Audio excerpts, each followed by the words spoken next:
The time has come to unite the world under one nation. An 8-bit nation. A neon green nation. The CoCo Nation. The CoCo Nation Show. Coming soon.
The CoCo Nation Show is an unscripted, live, and interactive broadcast. Anything can and will happen. The views and opinions expressed by members of the panel and the live audience are their own, and not necessarily those of the CoCo Nation Show, its sponsors, affiliates, or subsidiaries. Open minds are encouraged, and a sense of humor is recommended. Thank you for being a part of the CoCo Nation.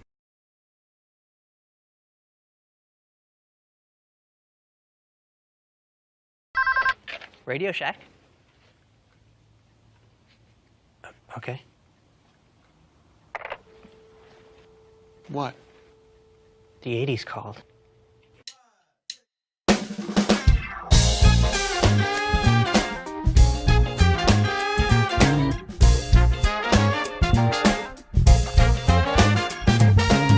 Welcome to the CoCo Nation, the world's first live and interactive talk show featuring the Tandy color computer and its hardware cousins.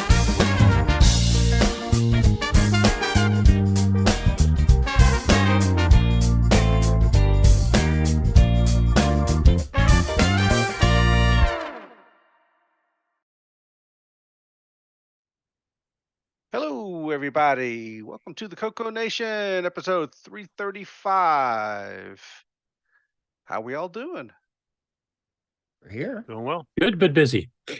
I could hear a little bit of an echo, garbled echo of my headset here during the I could too.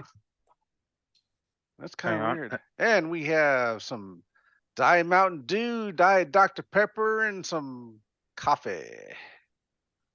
Nectar of the gods, this stuff.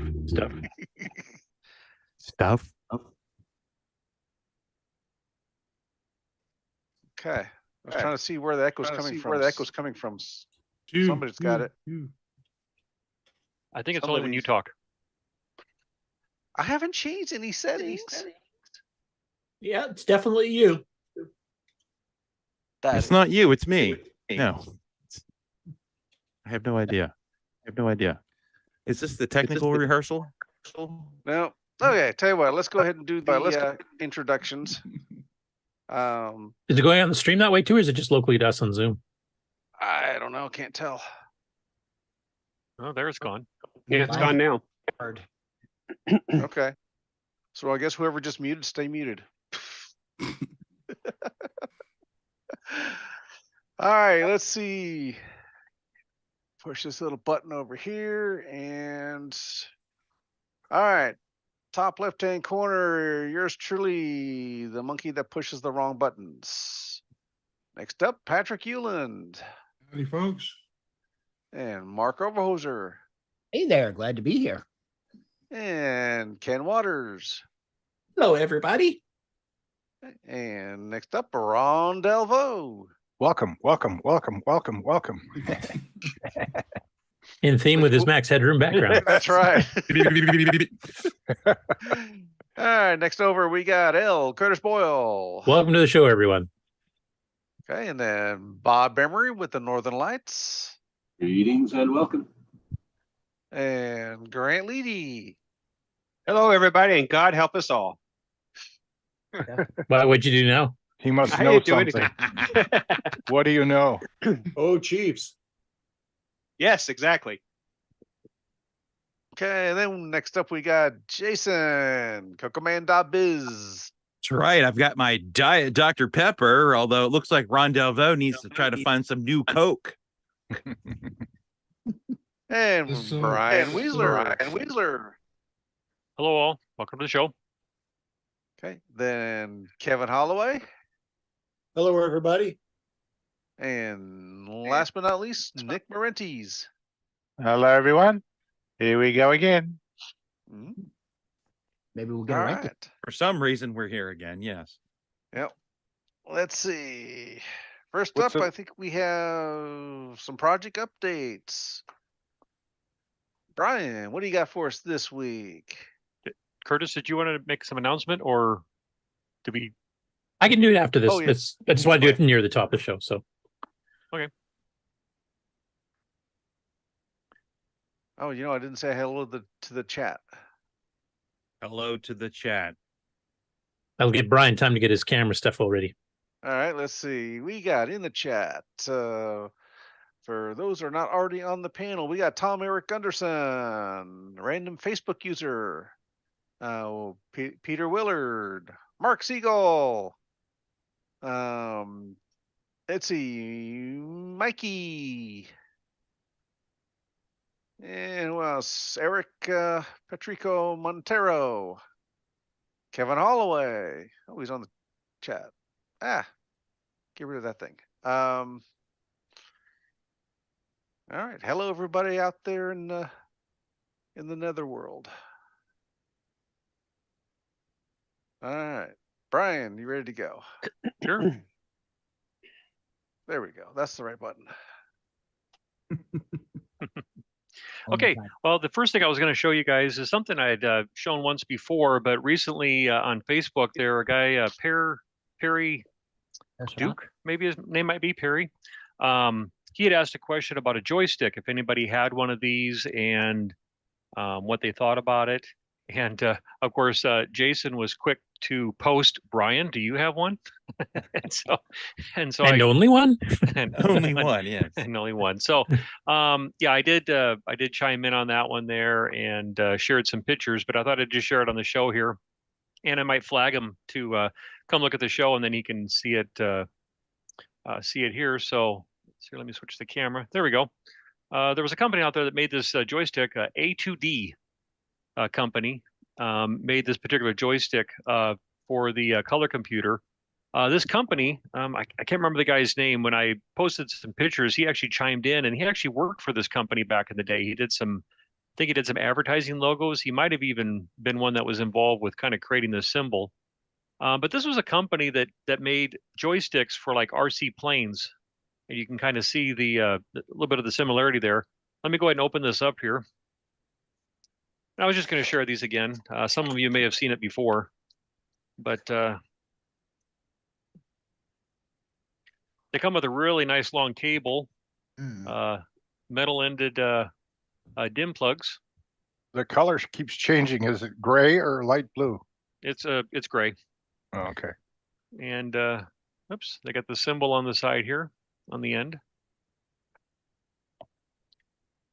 And there are the switches on the bottom here, so you can change it from whether you want it free floating or the self-centering. But it's just a square box, and you got the trim here. But it's they actually did use the RC style joystick in the center of it. So, but I thought I'd just share those. I thought they were kind of like a miniaturized craft. Well, Sort except the way these things are built internally, see how it's a separate side by side and it rocks. It doesn't go to a single common point.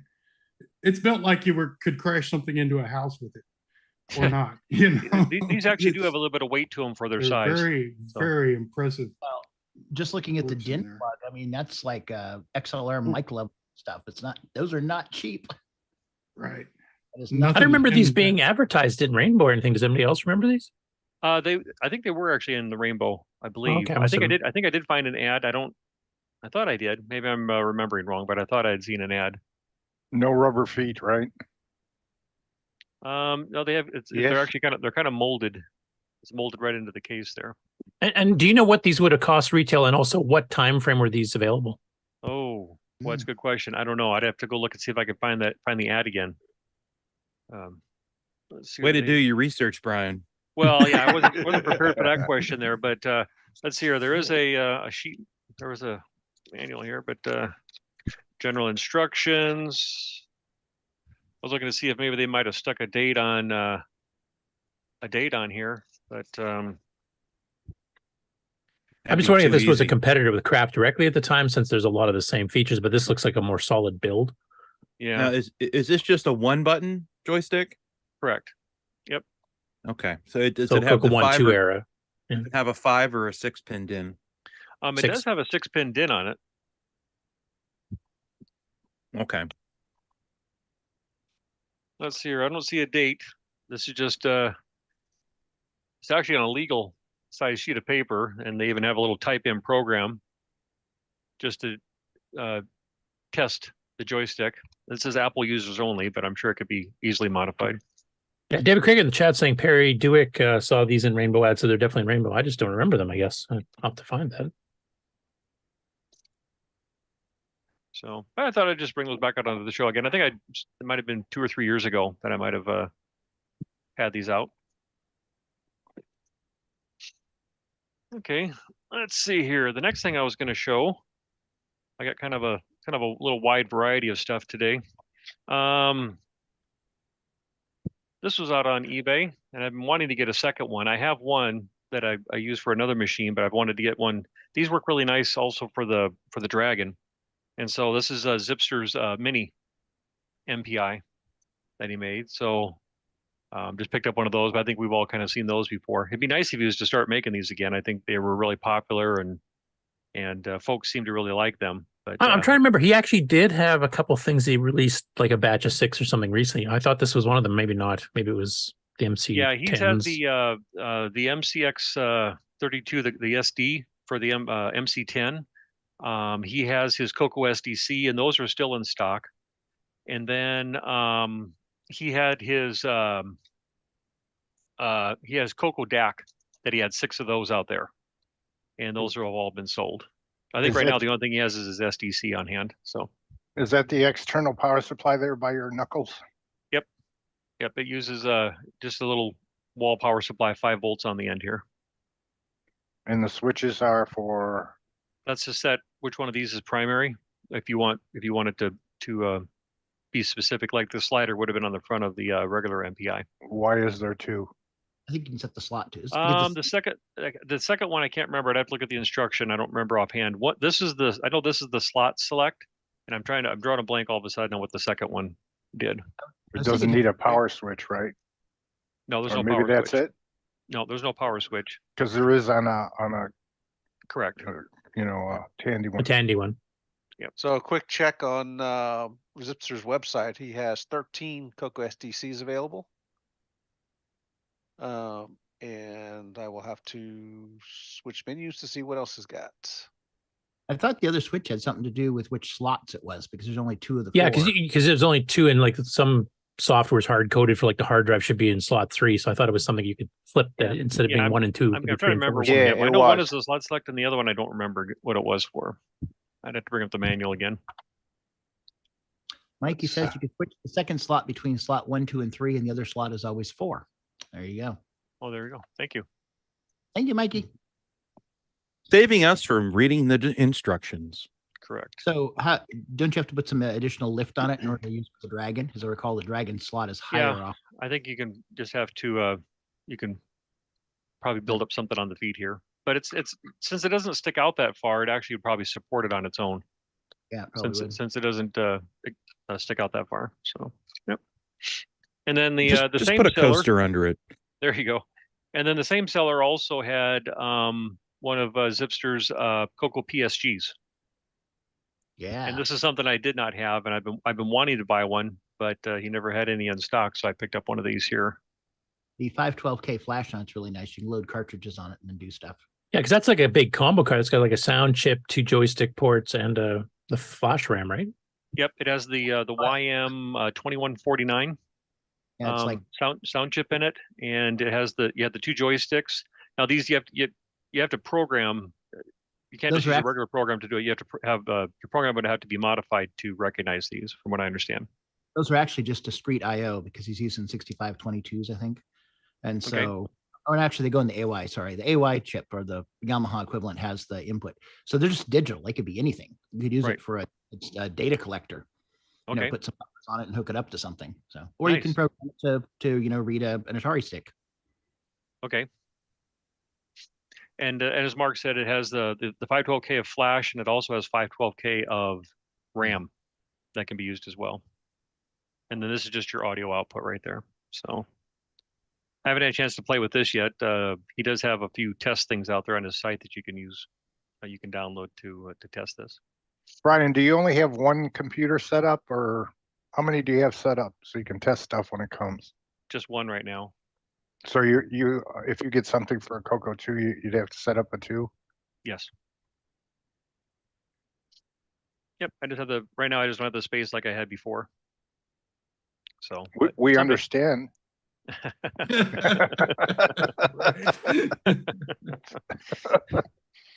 Okay, let's see here. The next thing I'd like to show you guys, I have kind of a wide variety today. I posted about the Amdek disc, and in search of a manual, and there was a guy by the name of Hector who's up in Canada, and let's see, let me back this up just a little bit here. And he actually had a copy of the manuals, both the user manual and the technical manual. The technical manual actually does get into, details, line signals, all sorts of stuff for the drive. And then this one here would be the user's manual. There's about 3 paragraphs for the color computer, because I've been trying to get my drive going, and I have one disk that works, but I've been unsuccessful to format some other disks, and I actually found some of these new disks actually new stock that I bought a couple from a guy, and I haven't been able to format them either. So I was hoping that there might be something in this manual, and it really didn't answer my questions too well. So I'm just have to keep playing with this. But you can use a regular Radio Shack floppy disk controller, and you can treat this just like you do a floppy drive. So I'm going to keep working with it and see if I can't get mine going. But I'm going to be making copies of this manual, and I'm going to be sending these back to Hector. But I really appreciated him sending these to me, and I'm going to copy them and then get them out up onto the archive as well. And then the other thing I thought was kind of neat is there was a little, I'm not sure how clear this is going to come through, but it was a little sales thing. Amdek also made some monochrome monitors, some composite color monitors, some RGB monitors. And then here's the different drives they had, and they had some other video related like cables and stuff like that. But how much were the RGB ones? Monitor? Yeah. $560 or $900. Wow. Now out on eBay, you will see this one here quite a bit. It's the Color One. I actually have. Composite monitor. You have one, Mark? Yeah, it has a monochrome audio input as well as the composite color. I use it with my Commodore 64. Okay. I rocked a 300A for years. That was a great monitor. Yeah, not bad at all. It's a monochrome monitor? No, it's color. Yeah. Oh, I'm talking about for programming. I had that 12-inch amber with the contrast screen built into it. That was the best monitor you ever saw on a CoCo as far as text quality. I wasn't sure what monochrome audio was. Yeah. Well, there's only one channel. And it has chrome in it somewhere. Yeah. It's colorful. If people don't remember back in the day, after the 5 1/4 floppies came out, I remember there was a 3-inch, a 3 1/4, and a 3 1/2. Yeah. And I remember Apple went with the Sony 3 1/2. And it was kind of like, well, there's still the 3 1/4, and 3 1/2. And then IBM brought out the PS2 line with the 3 1/2 Sony. And yep, it was all over. That was that. Yep. Apple, then IBM. Okay, it's done. So I appreciate him sending me these manuals here, and at least I can get some of the information documented. But hasn't got me any farther down the road on getting the drives to work yet. So the way they're supposed to. Oh, Mark Overholzer, you confused Mikey too in the chat. He said, "I've never heard of monochrome audio." They have. I believe that's when you only know one cuss word. Let's see here. We'll do a little rearranging here. Okay. So the next thing I was going to show here, and then I'm going to share my screen here on the CoCo. But person had this J&M out there, and they originally had it listed for like $150, and I kind of kept on watching it, and then they lowered the price, and then they had make an offer, so I shot him an offer there, and he accepted. And I have a couple of these already, but he listed it this time with the cover off of it, and what kind of intrigued me was it had this modified ROM chip here where they take the 24 to make it a 28 pin, or use a 20 pin ROM on there, but there was no label on it. And these always kind of intrigued me because sometimes you get some custom ROMs out there that we don't have out on the archive, and so I picked it up for mainly that purpose there. And I'll show you here in a minute which ROM that is. And then another one that was out there, I got this one here a while back. Did you get the screws with it? Yes, I just had the screws off so I could take the cover. Okay. Then there was this one here, which looks a lot like a J&M, but there's no, obviously if this was printed on there, you'd probably see it somewhere. So this might have been somebody who just used one of these metal cases. But when you take it off, it's actually a performance peripherals, a DMC controller, and it does have the switch wired into it, and it has 2 ROMs in here. And let me zoom in here. Wait, you said performance peripherals DMC? Yes. That's the caching no-hold controller, one at 8 or a 32K cache. Yes. Yep. Okay. Yep. Let's see. Let me zoom in a little bit so you guys can read this here. There we go. Look at the bodge wires. Yeah, there is some bodge wire going around in here. So this here is just the regular RS DOS, but this was kind of interesting. L Kiloff. and there was a sticker on the outside of it that I have off to the side here because it had some other information on there. But the L was for Lee kill off. Alan, are you still on? Is Alan on, or did he step off? Yeah, I'm here. Okay, so Alan and I were talking about this, and going to do some more digging though. Might even try to reach out to the person. But do you remember what you found there about Lee? He was if it's the same guy, if it's the same guy. When I searched Lee Kilo DOS, what I got back was a whole pile of references to the game Doom. And apparently he worked on some of the graphics engine for Doom and a bunch of modification programs for Doom levels and things like that. And there was some interviews with John Romero talking about how smart the guy was and all kinds of stuff. If it's the same guy, it would be very interesting to find that he had, had a CoCo and was modifying the heck out of it, and then went on to, work on Doom and stuff. That'd be neat. So yeah, a lot of guys back in the day took and made their own DOS using ADOS. So I just wonder if that's, a lot of people put their name on there and they make because you can customize their DOS. Yeah. Yep. And that's what I'm going to show you here in a second. Yeah, I'm going to show you that in a minute. That's the next thing. So okay. Yep. So let me go ahead and throw this cover back on here, and let me switch. So yeah, we have more investigating to do to see if it really is. It really Same is guy. Yeah. Be kind of an interesting little footnote if it was. No signal. It's no sign, Al. Right. So here's the J&M controller. I'm going to show you that one first. And nothing really special here. It just says Color Basic 2.0. So also didn't have JDOS. That's yeah, I was hoping that would have the JDOS. Now I do have one that has JDOS, but that's what I was kind of hoping for. And this just had someone just burned a ROM there for the 2.0. So nothing special about it. But when I see a no label ROM like that, I always kind of interests me, what might have been out there. So anyway. Yeah, because the cool one, JDOS had the option of having the memory minder built into the ROM too, a 16K ROM. And that was the one you used with those Dyson discs that were specially used to check alignments and stuff. Yeah. Oh yeah. Okay. I got one of those. And which one is that again, Curtis? Where we?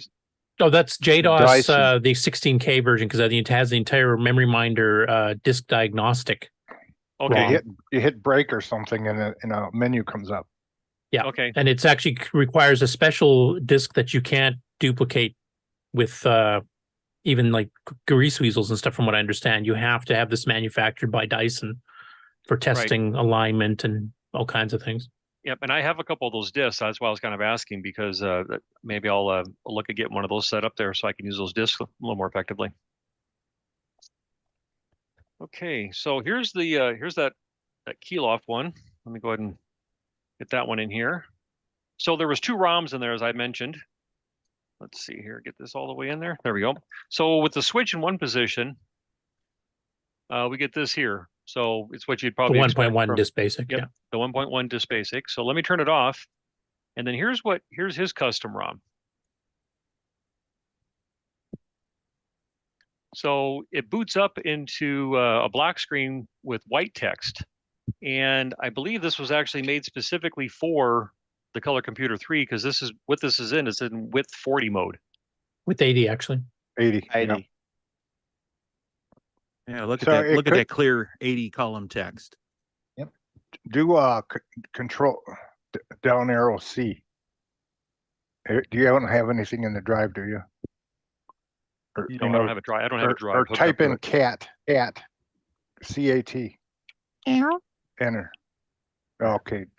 Okay. If you had a disk and it would do sideways like dir/w dir/w.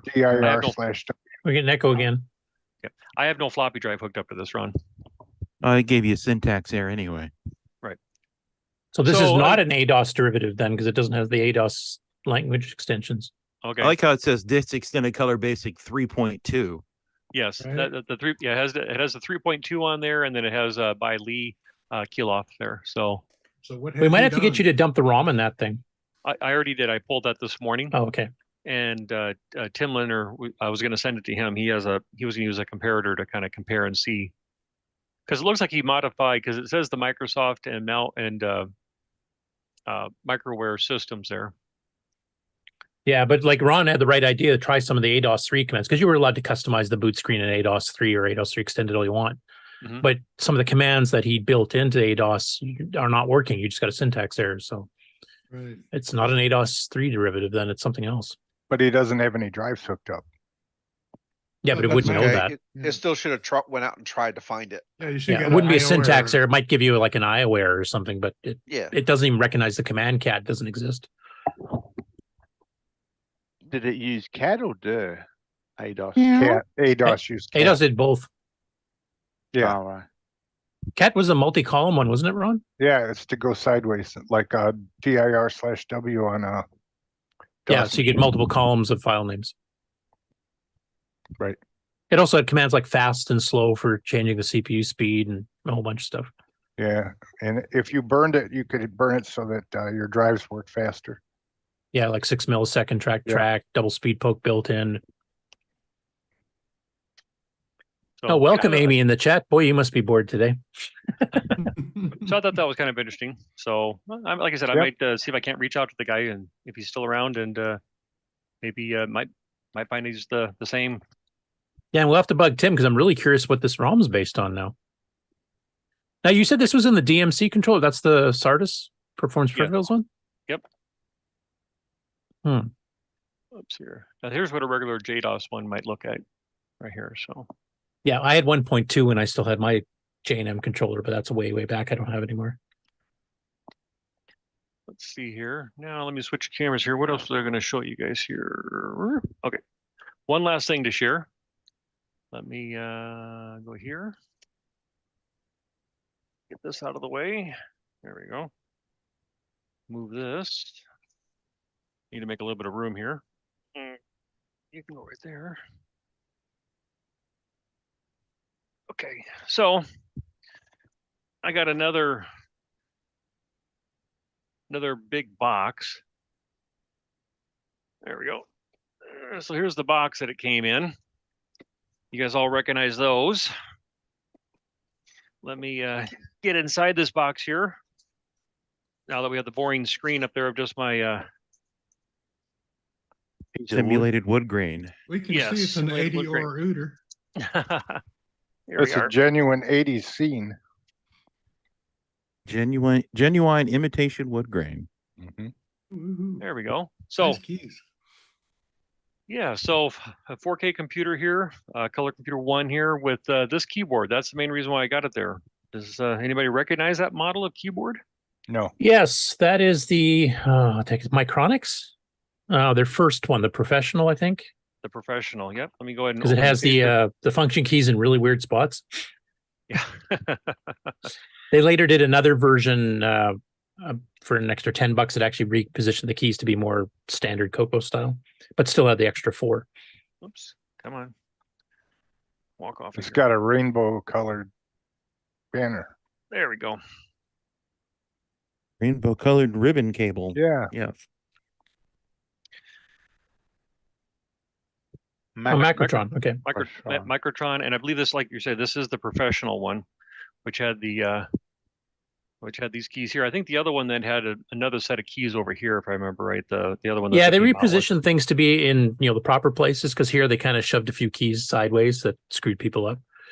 Like the brake key has an extra key between it and the next one, so people were hitting F1 all the time instead of brake. And the F1 and the F2 are over there. So, but it's a heavy keyboard.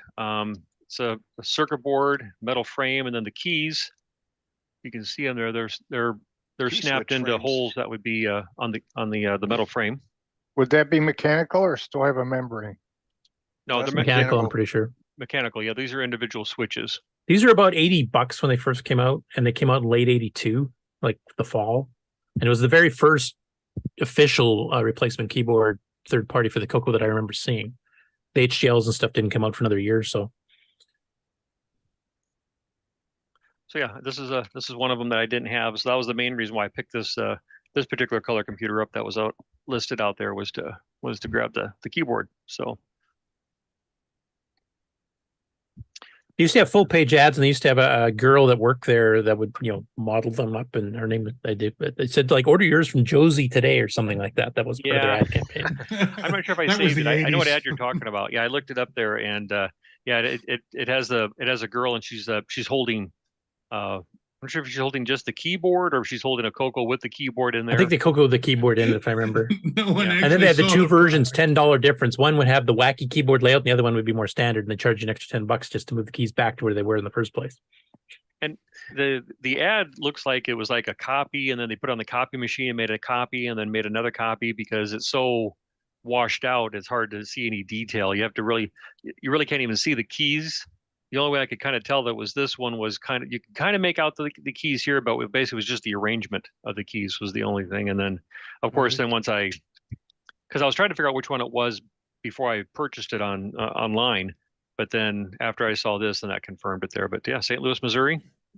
No, Taiwan.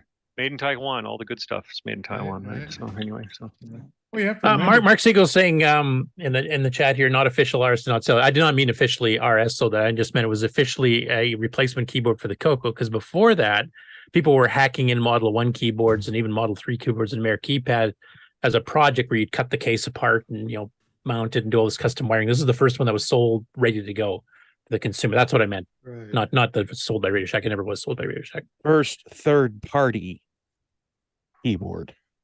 Yeah. The first fully assembled, ready to go keyboard that you didn't have to right. Solder from hell. A finished product, not something that you hacked in there. That was just a drop-in drop-in third-party replacement. They replaced this little cable right here. Yeah, that's the old D&E board one, isn't it?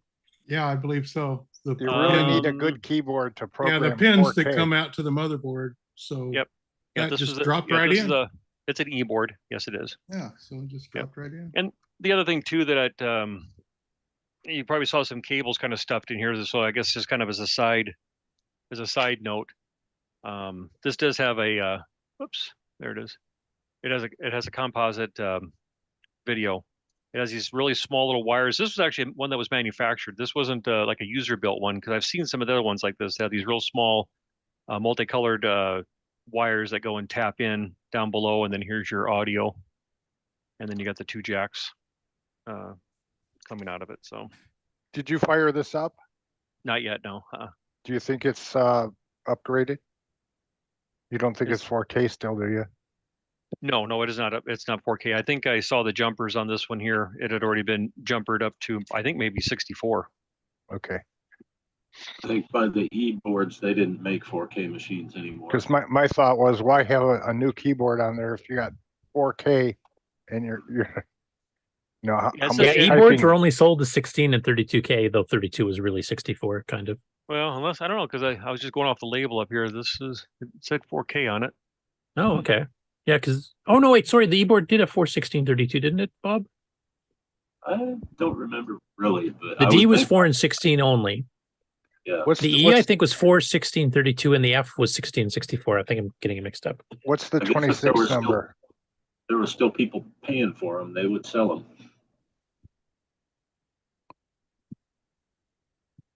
Well, it's hard to tell. Yeah, I was just going to What's the zoom in a number little on bit the here. What's the number on the chip? These here, The silver ones, yeah, or the Yep, gold ones. or the gold ones here. Yeah, it's an MCM 6664. All right, yeah, it should be 64 then, 64K. Yeah, and the jumpers are all set here on the 64 side of things. Oh, so it does say 64 in there? I believe it was, or is it 32? See, it's hard to say. Like some of the spots say this here, that's 4 and 16. This jumper here says 16, or maybe it's upgraded to 32. Yeah, 32. well, That my mistake. Yeah, but the e-boards were the ones where you had the half good 64s. That's why you got the Okay. high-low jumper. But there was a procedure to upgrade that to 64. Yeah. Okay. A lot of my friends did that one. Yeah, and you'll see that the high-low jumper is empty. Right there next to the PIA and the little chip. Oh, okay. So that's how you know it's open. Yeah, Is all that three. the same one that talking about this right sometimes here? the whole thing was good? Yeah. You talking about this jumper right here, Mark? Yeah, so if that jumper's gone, then it's likely have been upgraded to 64. I don't know if you can see this or not, but instead of a jumper, there's Does have actually a a piece of jumper. wire. It's a wire that's been soldered on across the two pins, as if there was a jumper there. The two outside pins, or is the middle pin involved? The middle pin is involved, and it's on the low side. Okay, so that one may be just set up as a 32, but you can, yeah, investigate it further. You might find you actually have 64, but it may only be reporting 32 right now. Okay. So you're saying unjumper that, and if it works and you have 64, then you're No, good? there's more to it than that. There's more There's a than whole that. tech bulletin on it. Is that a resistor there across the big chip? Look at those Right here? bodge wires. No. No, the other right here? side. That's Yeah, it, yeah. Here it is. Yeah. Yeah, above this one. Yeah, that is a resistor that's there. So it's kind of bent over. So Run Neutroid on it. Neutroid Mark, reloaded. there you Mark go. Siegel said if it has a cage, it shouldn't be a 64K. Can you see the board rev on it? The cartridge port there? Yeah, I can see it's an E It's an up by E. the cartridge slot. Dash E at the end of that number. Dark there. Focus. Now that could be any letter of the Yeah, there. alphabet. Can be Now it's anything all you blurred. I want can't to see it at now. all. It's not wanting to, it's not wanting to It's- focus in there, but It's fuzzy. yeah, it's not wanting to come in there. But yeah, it's an E. It's like it's not focusing on anything. No. It was better when it was further out. Right? There we go. Now it focused on something. So Yeah.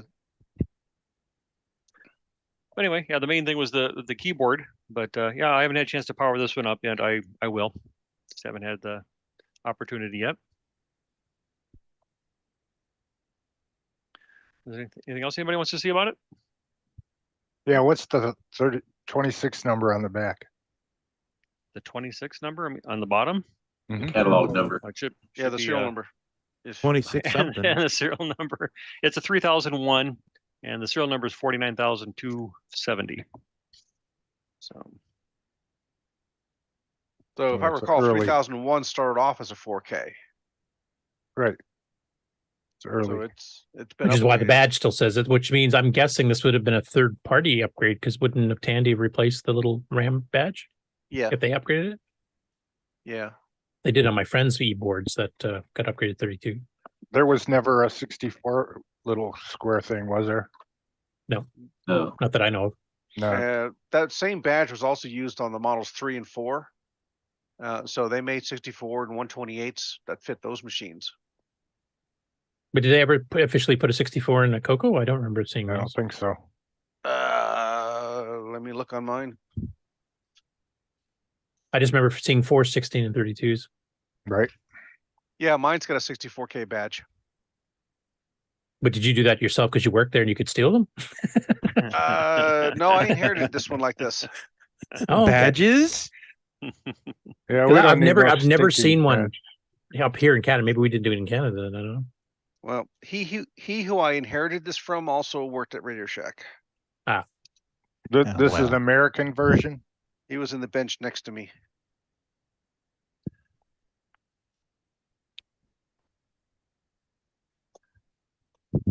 no further questions, Your Honor. Okay. And also in the chat, 60 is pointing out that they're not all 26 dash numbers on CoCo's. Some of the European Right. ones are 265s. Okay. Like the CCAMs Yeah. or Peritel, I think they call them.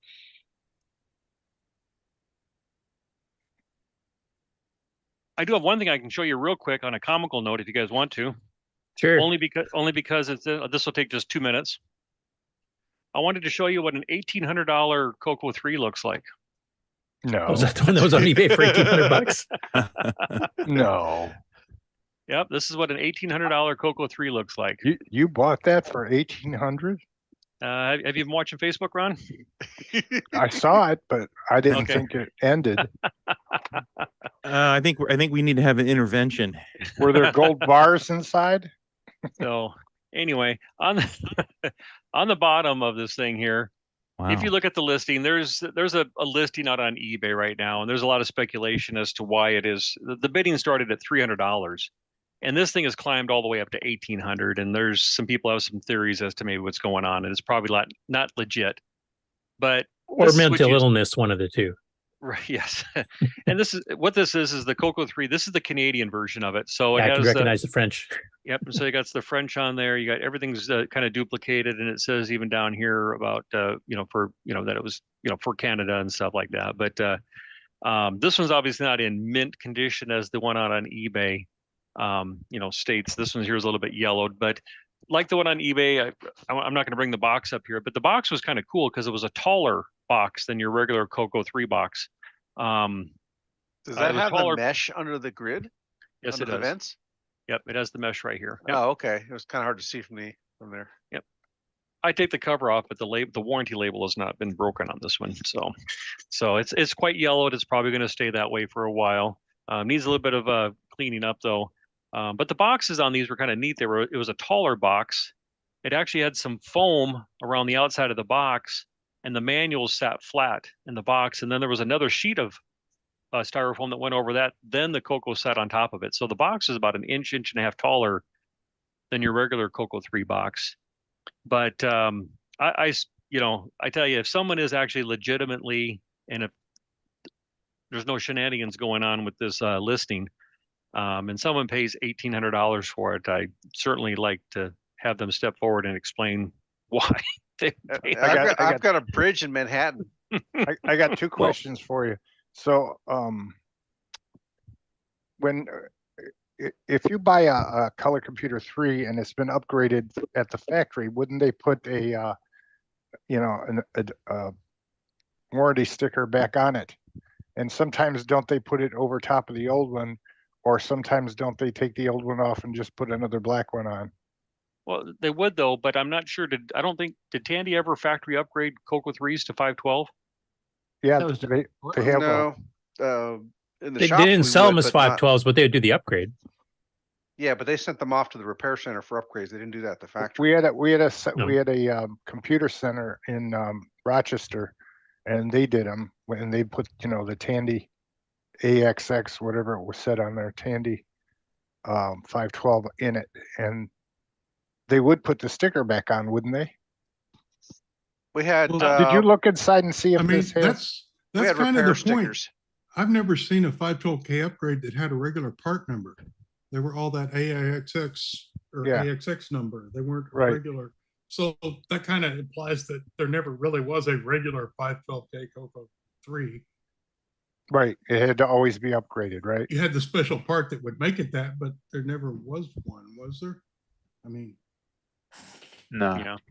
So yeah, I'm just kind of do a little bit of a spoof. So Ron, no, I did not pay $1,800 for this CoCo 3. This is the same model as what's listed out there. It's not actually yellowed either, is it? No, the one that's listed out there it honestly is in good shape. And I'm not trying to offend anybody. If there's somebody truly, bidding that high on the CoCo 3, it must be something that they really want, or maybe they feel that it's a rare machine. So I'm not trying to offend anybody, but I guess just to soapbox a little bit, if somebody is paying that kind of money, all it's doing is skewing the prices for CoCo 3s, which have already kind of gone crazy. right. I mean, it's regularly now you're seeing CoCo 3s for $350. I've seen a bidding the other day went up to $450 on one. But anyway, You can see it from the seller side because you get hundreds of free listings a month. So throw it out there. Mhm. But yeah, don't buy it. Hey, Brian. Got some. Go ahead. Mark Sieg offered to assign this one for you. Yeah, I was just going to mention that. Yeah, because that might make it worth $1,800. That'll make it $1,800. He also Right mentioned now. that the first CoCo 3 prototype cost a lot more than that. I'm assuming he's talking about the gigantic board that was at Microware that I think Mark Barlett has now, okay. that had the built-in floppy controller, etc. Oh, nice. And the gimme Well, now made up that- of a bunch of chips because it wasn't a gimme yet. Now that you said that one's a little yellowed, Brian. Mm-hmm. Yes. Okay, so it's not 1,800. I'm thinking more like 1,750. Yes. Yeah. Knock off a little bit for the Yeah. it's scuffed along here a little bit. 1749. Yeah. Another Yeah. So it's gonna need Yeah. need some body work on it. So yeah, but low mileage though. But it just needs some body work though. Low mileage. Just a little old woman at church on Sundays. Right. Is the one online Canadian too? Yes. Yeah. This is Oh, that's why I brought this one out, is because this is the model that is listed out there and stuff like that. So And I'm embarrassed to say it's being sold from BC. Oh, Ken, you're trying to make some money here, are you? Well, as long as it's not. I'm being bought thinking from about us. it now. I've got two Right? CoCo 3s. I only really need one. Also know Mark Siegel, so yeah. So anyway, so yeah, like I said, I just thought I'd make a little bit of a funny out of it though, but there's a little bit of a serious note side to it as well. But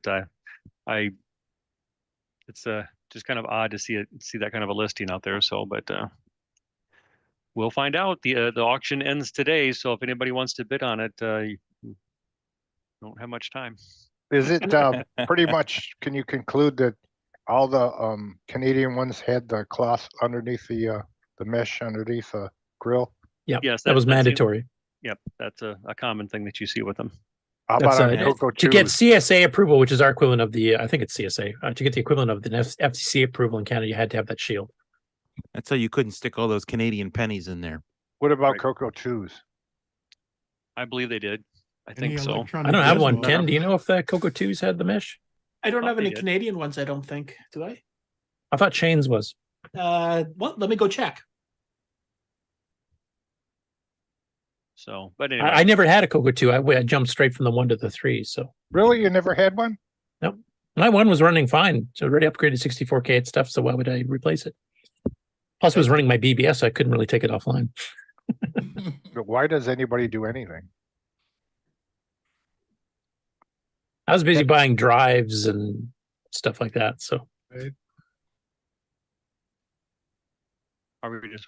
Ken was going to go check something here real quick. So, yeah. yeah, I was gonna check to see if Shane McDonald's CoCo 2 that he's got, that we'll be talking about it in a little bit here, that he inherited, if it has the mesh in it.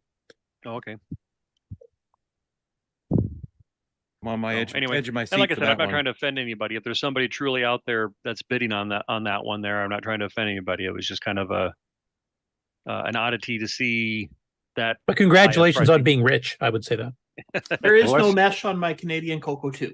Okay. Okay, so that was introduced in the 3 then. So it's illegal. Unless he took it out to fit all the upgrades. So did No, it 3 doesn't have look like anything's been done to the case. So did the 3s have more electrical circuit things going on that it would cause them to mandate that? Or just Is a it change. gimme, you know? It might have been just a case of where laws changed and they had to stay compliant. Right. Yeah, probably. Right. It was meant for, prevent stuff from getting, dumped into it that was metal and might short and spark up or something, I'm guessing. If Frank was in the chat, I think he's actually discussed it before. He's aware of what the law change was, so he might actually know. So it must have been for other computers too, that had vents. Yeah, so Mark says new CSA rules. David Croker says his Canadian CoCo 2 does not have the mesh. Okay, so that must have been new when the CoCo 3 came out. then. Late 80s it happened. I've never seen a Canadian CoCo 3 that does not have the mesh. So Well, thank you for letting me share, guys, today. Yep. and Mark's saying, Mark Siegel saying, and TUV as well. What is TUV? Obviously, I think that's right before QRS or right after QRS. Is that the Canadian version of the United Laboratories? could be the Quebec. I have no idea. maybe Toronto has their own governing body. For Yeah, they that probably too. think, yeah, they think they're their own country, so it could be. Oh, German. German. Yeah. Yeah, but the CoCo 3 is never sold in Germany, so CoCo 2 was. it was only sold in Australia, Canada, and the States.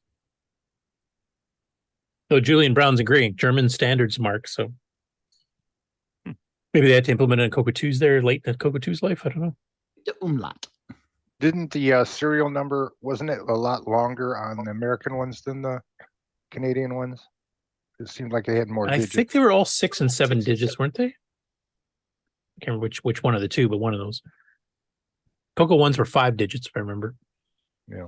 Originally. And CoCo Okay. 2's, like I said, I don't know. All right, we're ready for commercial break and then game on. Sure. Yeah, Okie dokie. but right before you get into game Oh, on, though, yeah. I'll announce those 2 shows. So after the commercial break. Okay.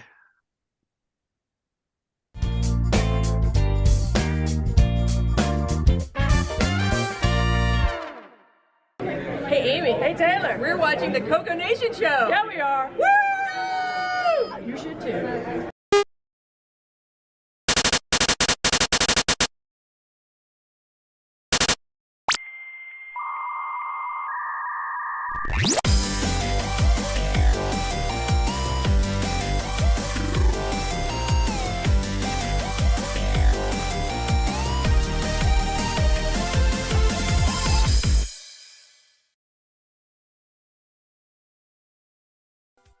Hello, everyone. It's your good buddy, your good pal, Amigo, and joined by that dastardly The Brent from ARG Presents. You're watching CoCo Nation. I feel like that should have been longer.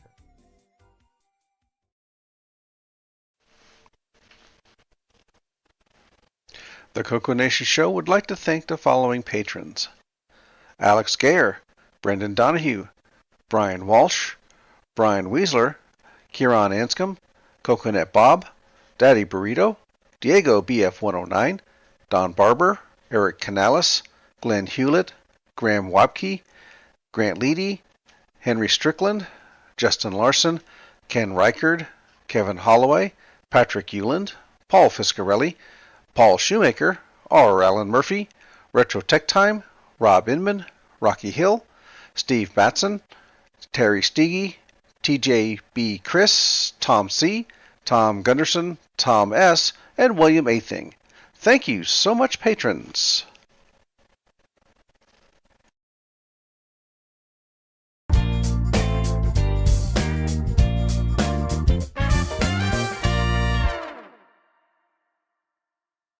Welcome to everybody's favorite segment, Who's New to Discord? M. Sly says, hello. My name is Michael Sly. I just recently got back into the TRS-80 world after a 35-year absence. I got my first TRS-80 Model 1 back in 1979 and pretty much stayed with it until 1987 when I moved into the dreaded IBM space, UC. Over the past 6 months, I now own several Model 1s in various state of functionality, a Model 3, and 3 CoCo 2s. B+ says, name, Mark, avatar name is B+. System, closest retro experience I have is GW Basic on 8088 from 1989. I recently started using Discord and apparently one channel leads to another. I learned of this place from TRS Eric who heads the Basic channel. Micro Hobbyist says, hi everyone, I'm Frederick. I love retro computing in general, and I have a special spot for Tandy. I started collecting vintage items and computers pre-pandemic. I now enjoy building retro homebrew computers.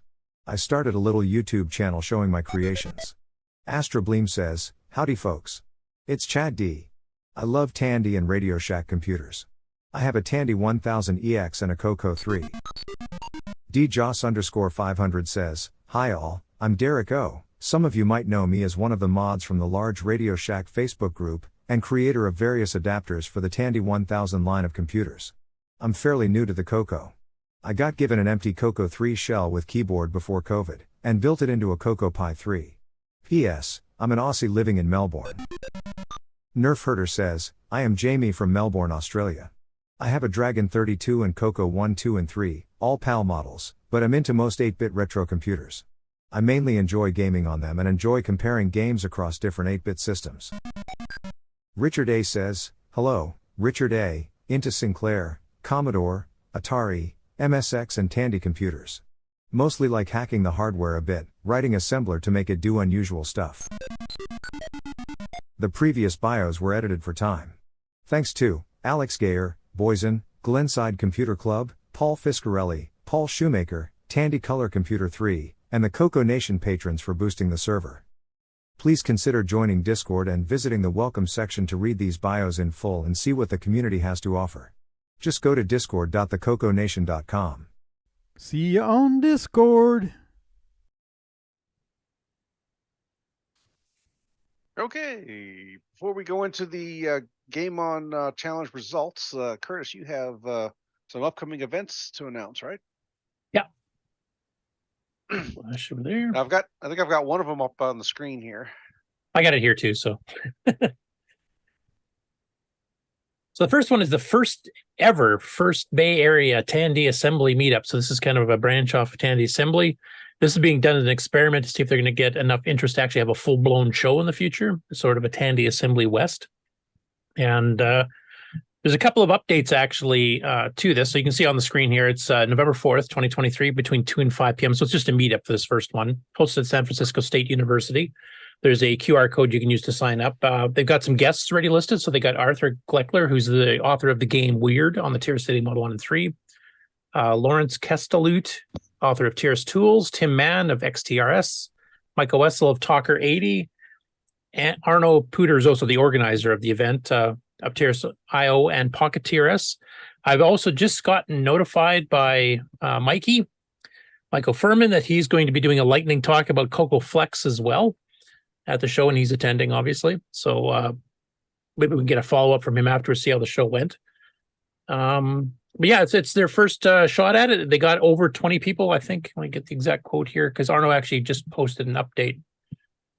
And I'll just read it verbatim. We are getting ready for the first Tandy Assembly meetup here in the Bay Area. Over 20 Tier City enthusiasts have already signed up, and we are looking forward for the get-together in 2 weeks from now.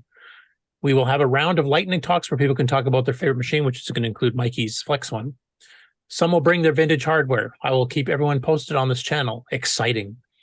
So I'm assuming you can still sign up if you do the QR code thing if you're in the San Francisco area, and or can get there during the time period of November the 4th. But it looks like it's already got it, over a couple, or at least a couple dozen people going to it. So that's a good start, I think. So look forward to this becoming a full-fledged show in the future. And then the next one after that I've got is the Vintage Computer Festival SoCal, which is Southern California. And that's at the Hotel Fira. I still don't know if I'm pronouncing that right. The event center in Orange County in California, 100 the City Drive. And that's an actual, official VCF event. I know that Wayne Campbell is in the area fairly close, so he's going to see if he can possibly attend. I don't know if anybody else will be able to. But nice to get a few CoCo people out to that one, I think. So that's the two I have for now. I mean, obviously, we've got some other ones like our own CoCo Fest stuff coming up in the first week of May of next year, but I'm not putting those in quite yet. Okay, thank you.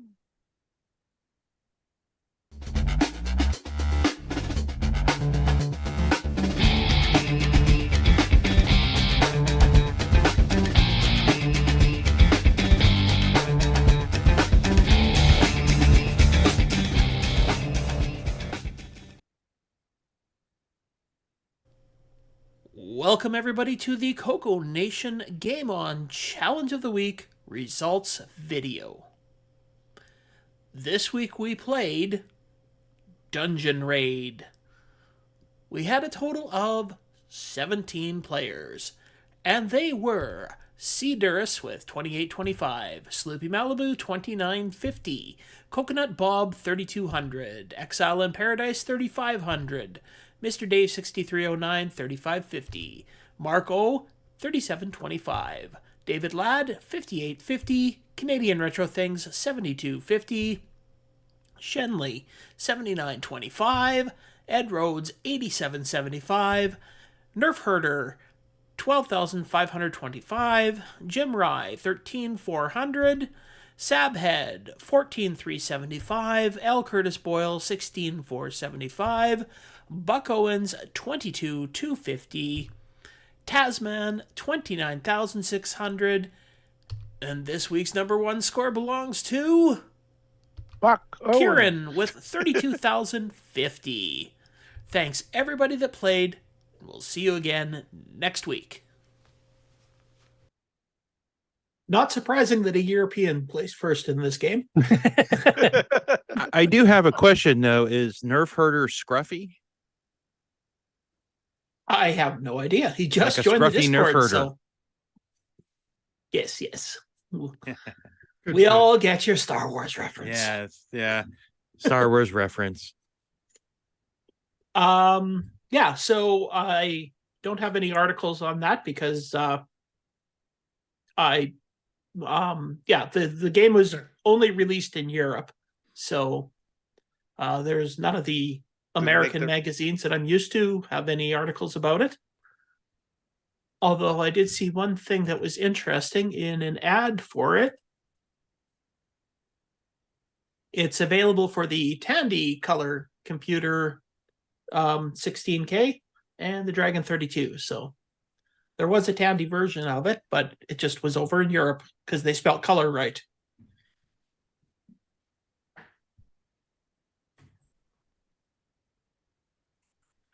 But yeah, so with that game, it was definitely a European style pixel perfect game where everything in the game kills you. And I mean absolutely everything. Including your own shots. Yeah, your own shots can kill you, the explosions kill you, the bad guys kill you, the walls kill you. There's a timer that kills you that if you take too long. So it was yeah, a bit of a difficult game. I'm actually surprised we actually got 17 people submitting scores for it. But yeah, Curtis did do an optimized version of it that for the 6309 that runs a little smoother, just basically means you can die faster. Isn't that what we all want? Yeah, absolutely. Die smoothly. Just end the game quicker. We can move on to the next game. Please, ain't go away. I mean, it's actually, honestly, we did talk about it last week, and I think it's actually probably a really good game that if you got rid of your own explosions killing you, would make it 100 times more playable. Get on that, Curtis. Yeah. And when Curtis optimized it for the 6309, I was hoping he would do something about that, but he didn't because I didn't want to do that at the time because that would allow people to quote unquote cheat to get a high score. And that might have upset Karen, so I didn't want to do that. That's a good reason. Good enough. Yeah, there we go. But so does that mean that you're going to optimize it so the explosions don't kill you? I could, but I've got some other optimizations I'm working on, like Lucifer's Kingdom right now. So, by the way, I found a review of it in Dragon User if you want me to show it. Oh, sure. Okay, let me get my screen shared. I was trying to look up to see if there's any way I could search Dragon User magazines. But... I sent you that RTF file that has all of the Dragon User, every single review they did of games, didn't I? Oh, probably you'll have to probably send it to me again, though. It probably got lost in the shuffle. Yeah, because I've even got stuff like Byte reviews and Creative Computing and Compute and stuff too, because they reviewed some games back in the day too. Unfortunately, Creative Computing, I can't find most of the issues, so that one I can't really do much with, but I've got all the Dragon User, even some of the Dragon newsletters and stuff. Oh, okay. So, I mean, I have access to those. I just don't have the search stuff. So, yeah, I just searched this test document. I don't include Rainbow in there because it has its own index separate, but they publish themselves. I just researched that one, but everything else I've got in this listing: Color Computer News, Color Computer Magazine, Odd CoCo. So I'm thinking when Ken Kalish made this game, he was designing it to be a quarter munching game, but forgot that it doesn't. You don't have to put quarters in it. I don't know. Like Dungeon Raid is one of the two he did exclusively for the UK market. That's when he made the deal with Microdeal, and like he's mentioned in the interview that I did with him 23 years ago. They were much friendlier to him. He much preferred working with them than any of the dealers he worked with in North America, including Tom Mix, Screenplay, Med Systems. He just said he got treated better. So he might have been persuaded to go for a game in the European vein, which is basically almost impossible to play because that just seems to be their tradition there, no matter what platform you're on. So I don't know if it was like he meant it to be a quarter munching game, or if he was kind of told, the market here will not accept anything that's you can easily survive. But they gave it 3 dragons out of 5, so they didn't even give it that huge of a rating. Yeah. And part of that might have been the price, because you'll notice like Pogo Stick there, which is that Qbert clone in Semigraphics 24, which looks really awesome, was only £3.95. This was £8, so this is like a fairly expensive game on top of it.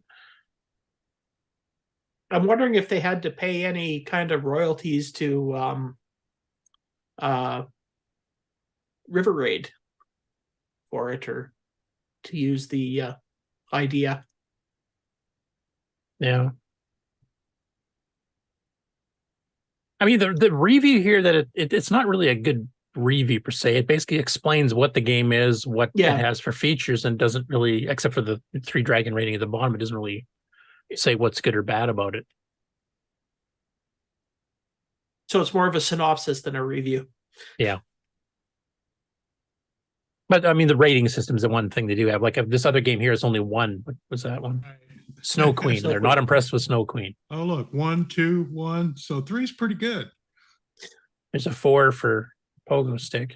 But then back to 2. So these are stats, I think. Yeah. It was £3.95, so the price might have played into that too. Yeah, but that's why I wish they'd best kind of given you game. a reason for like why they gave it the rating they did. Because if it was basically they thought it was a 4 dragon game, except the fact it cost twice as much as everything else available. But it was 2 out of the 6 games they reviewed. Second out of the 6 games they reviewed, so that's not bad.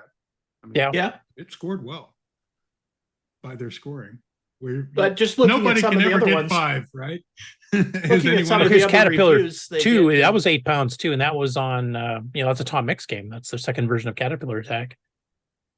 that one got four dragons. Time Police, I don't even know what Or that 5 is. dragons. There's a 5 dragon. Okay. Yeah, Caterpillar is 5 dragons. It can be done. And it's 8, like I said, £8 as well. And Telepath is 7. So Time Police $7.95. So it's not that out of touch with what other games cost. Yeah, I mean it scored slightly above average, I guess, or above the middle ground. Yeah. I don't know if they did half dragons. I mean, like I said, it's not a bad game. It's just so impossible to survive that it's a game that gets frustrating. If you just play it a few times, you get so frustrated that you're hardly making any progress in it because it's so difficult. Yeah, I mean, I agree with you totally. Like the one thing I would change if I was going to take the time to figure out where it is and change it would be to remove death by the explosion when you hit something. Yeah. The timer I would leave in. I would leave in, all the various other ways you can hit walls and die. You can hit the creatures and die. Which makes sense. Yeah. But if you're from the UK, if you played that, you go, what a wimpy game. My own shadow doesn't kill me? I mean, Karen probably hasn't played the game in like 20, 30 years, and he still beat all of us. So it's actually though, as European Karen, what do you think? Like, if you made it so that the explosions didn't kill you, would that become too wimpy of a game for you?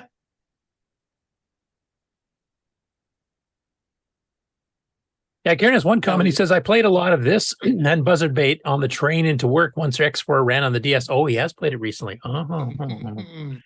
35 plus years. Mm-hmm. So Kieran says he thinks he only has the CoCo version of it, not the Dragon version of it.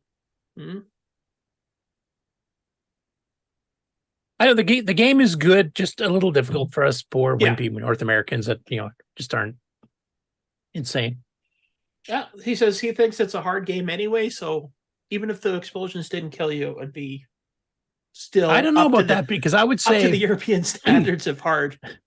I would say from my playing it, and I didn't do too bad. I at least broke 15,000, but I would say my deaths were pretty well 50% getting killed by explosions and 50% of everything else combined.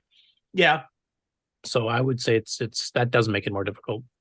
It makes it more difficult, but like you said, it's still a hard game. So you make the I mean, you can hit walls, you can hit creatures, and you have the timer to worry about. If you're going slow enough so you can dodge the creatures without getting hit, then you're running out of time. So you've got enough on your plate already. You need to make the explosions have varying amounts of damage so that it isn't fatal every time. There's no damage. You'd have to add a whole mechanic for that then, because it's based on anything hits you die. So, it's dead and not dead. Yep. It's a binary. It's not a analog. I think that's probably why it's just if the collision routine kicks in, kill player. Yeah, it could be. I mean, if it's just doing to check to see if the player graphic's been distorted by a bunch of vertical lines, because he basically does this little vertical line spreading back and forth for the explosions. If your sprite hits anything that's not black, you're dead. Yeah, pretty much. And it did give you some little cheats on your own favor too, like the fact you could shoot through walls. Yeah. Once you kind of got used to that, and once you learned where the mazes were, we'd have a place where you could shoot through the wall and kill creatures before they become a problem because you haven't got to the door yet. Then you can learn to do that, and that actually does help. And that's the only reason I got over 10,000.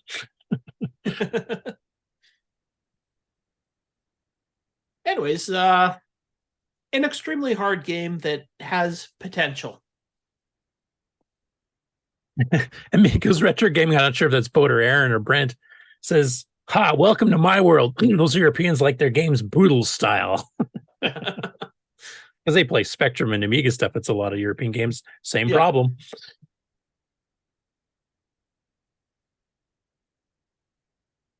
All right, so yeah, it was an interesting game. I'm not sure that I'll pick it up again unless somebody does something to it that makes it a little bit easier, because I played it for quite a few times and I really had a spot that I just could never seem to get past. I wanted to ask everybody here, for those of you who got a chance to try the 6/9 version, I found it actually a little bit easier to play with that because it just, I don't know, it's because it's a little bit smoother. A little bit, yeah. It definitely ran smoother. I didn't give enough time to it to see if I could beat my score from the other version, but it definitely ran smoother and was a little easier to control and get out of the way. I actually found I was doing better. Like you, I didn't get enough time to try to rack up a score, but I played it for about 20 minutes, half an hour. And on average, I seem to be doing better than I did during the actual challenge part. So yeah. I should mention too, it's been uploaded to the archive. I'm not sure when it's going to show up on there, but you'll be able to pick it up there soon. Yeah, 6309 version better. I did find that definitely in the original version, sometimes you'd overcommit to trying to move over to shoot something, and then you couldn't get over fast enough to avoid get walls. out of the way of a wall or something. Or yeah. Scott Cooper says, "I found a trick to the game on how not to get killed. Don't play it." And David Ladd said, "I like the 6/9 version better myself." So go ahead. Why didn't I think of that? Not to play. Yeah, I haven't died once. That's the war game defense. Yeah, the best choice is not to play, or however that was worded. The only way to win is to not to play. Right. Anyway, 6/9 version, if you don't want to wait, is on the Discord. Go grab it on the Game Challenge channel, and it'll be on the archive probably later this week or even this weekend, maybe. There you go. Oh, if and you want to, go ahead. If you want to punish yourself, I don't know. And if you can beat Kieran's score, you've got my respect and sympathy. Absolutely. And the other game that we played this week was Lunar Moon Patrol, which is a rehashing Lunar Rover of our, Patrol. or Lunar Rover Patrol, rehashing of our most popular game that we played in the past. So, and why did we do that? Because last Thursday was our 100th episode of the live Game On Challenge. So, congratulations to both you and Sloopy and Nick Marotta for getting us that far. And our intern. Don't forget about our intern. Jim Who's Rye. that? Jim Rye. Oh, okay, right, Yes. right.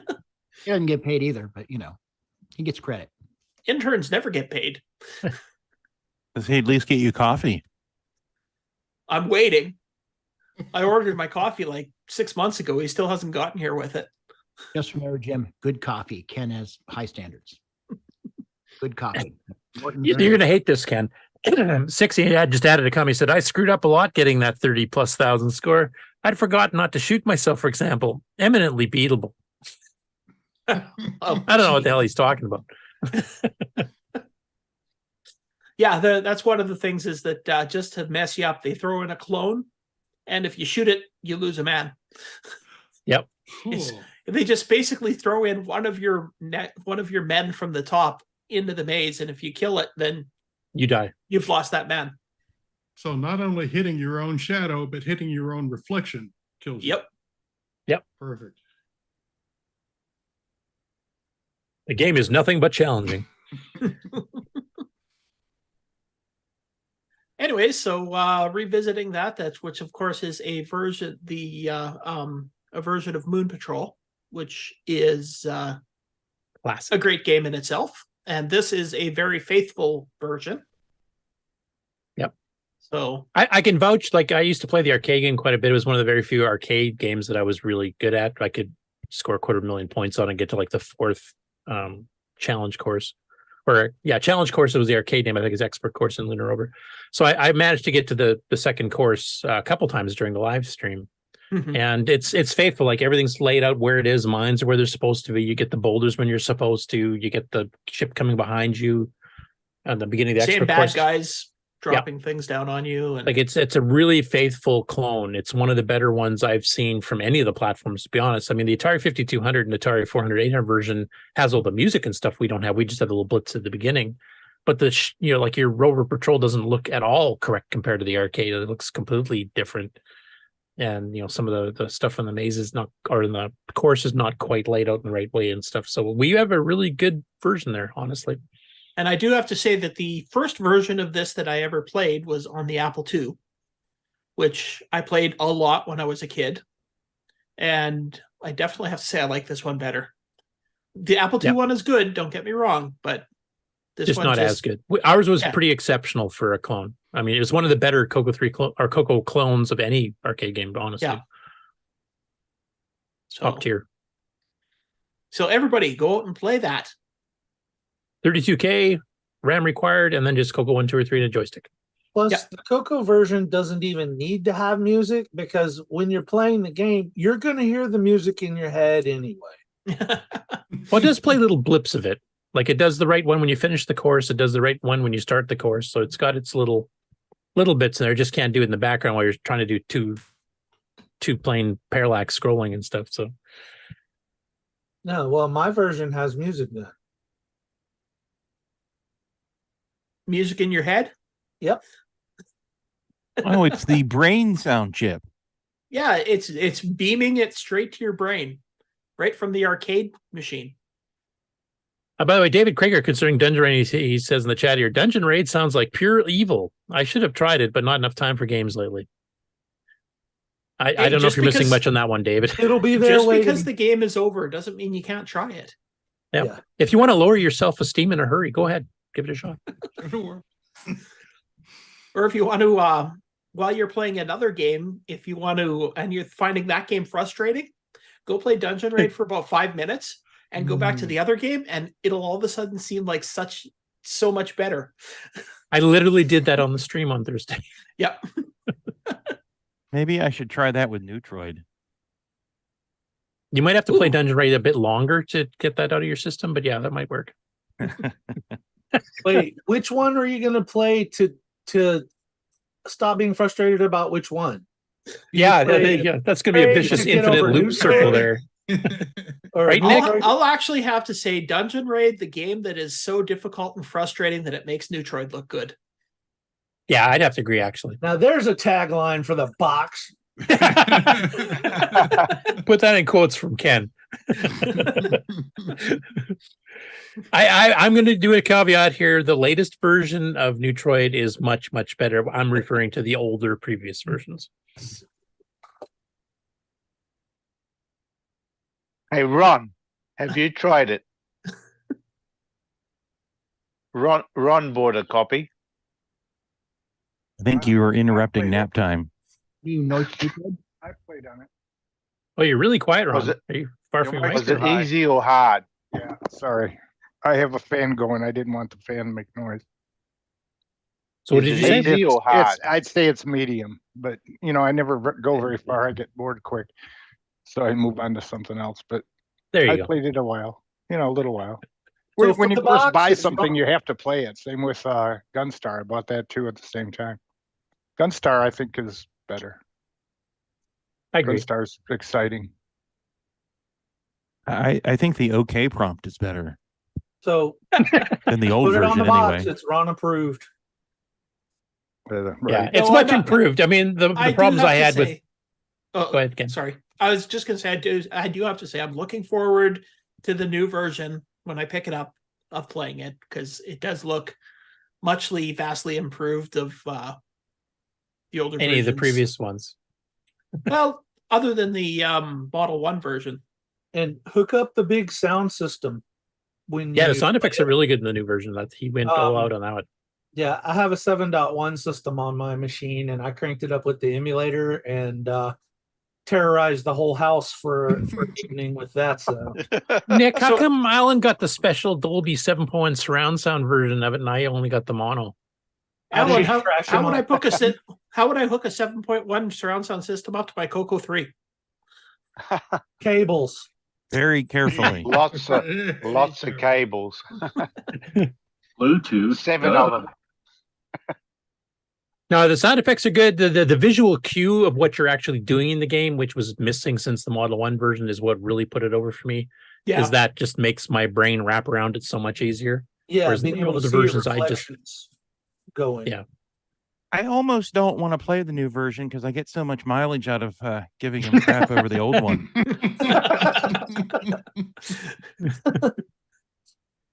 And see, Ron put up the superior game up behind him there on the screen. You can see Gunstar. And David Craker mentions he's going to try the 609 optimized version. Challenge accepted of Dungeon Raid. So excellent. Die harder, die faster. I found I did a bit better with that. So maybe he'll have the same experience. David, try both just so you can compare. And Nick, I was going to ask you, you're a professional game designer who usually hits it out of the park, except for older versions of Neutroid. Have you tried Dungeon Raid, and what is your take on the difficulty level? Do you think it's too difficult? I haven't tried it. Oh, But okay. you've watched us playing it.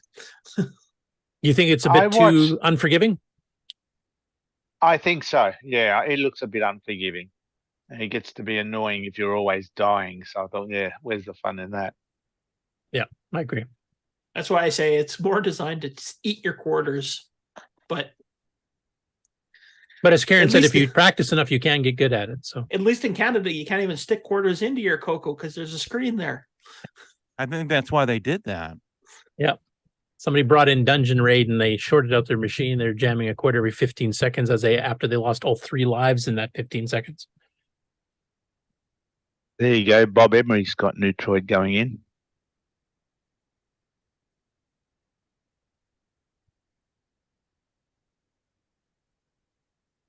Now, Nick, actually, we should talk about the elephant in the room here.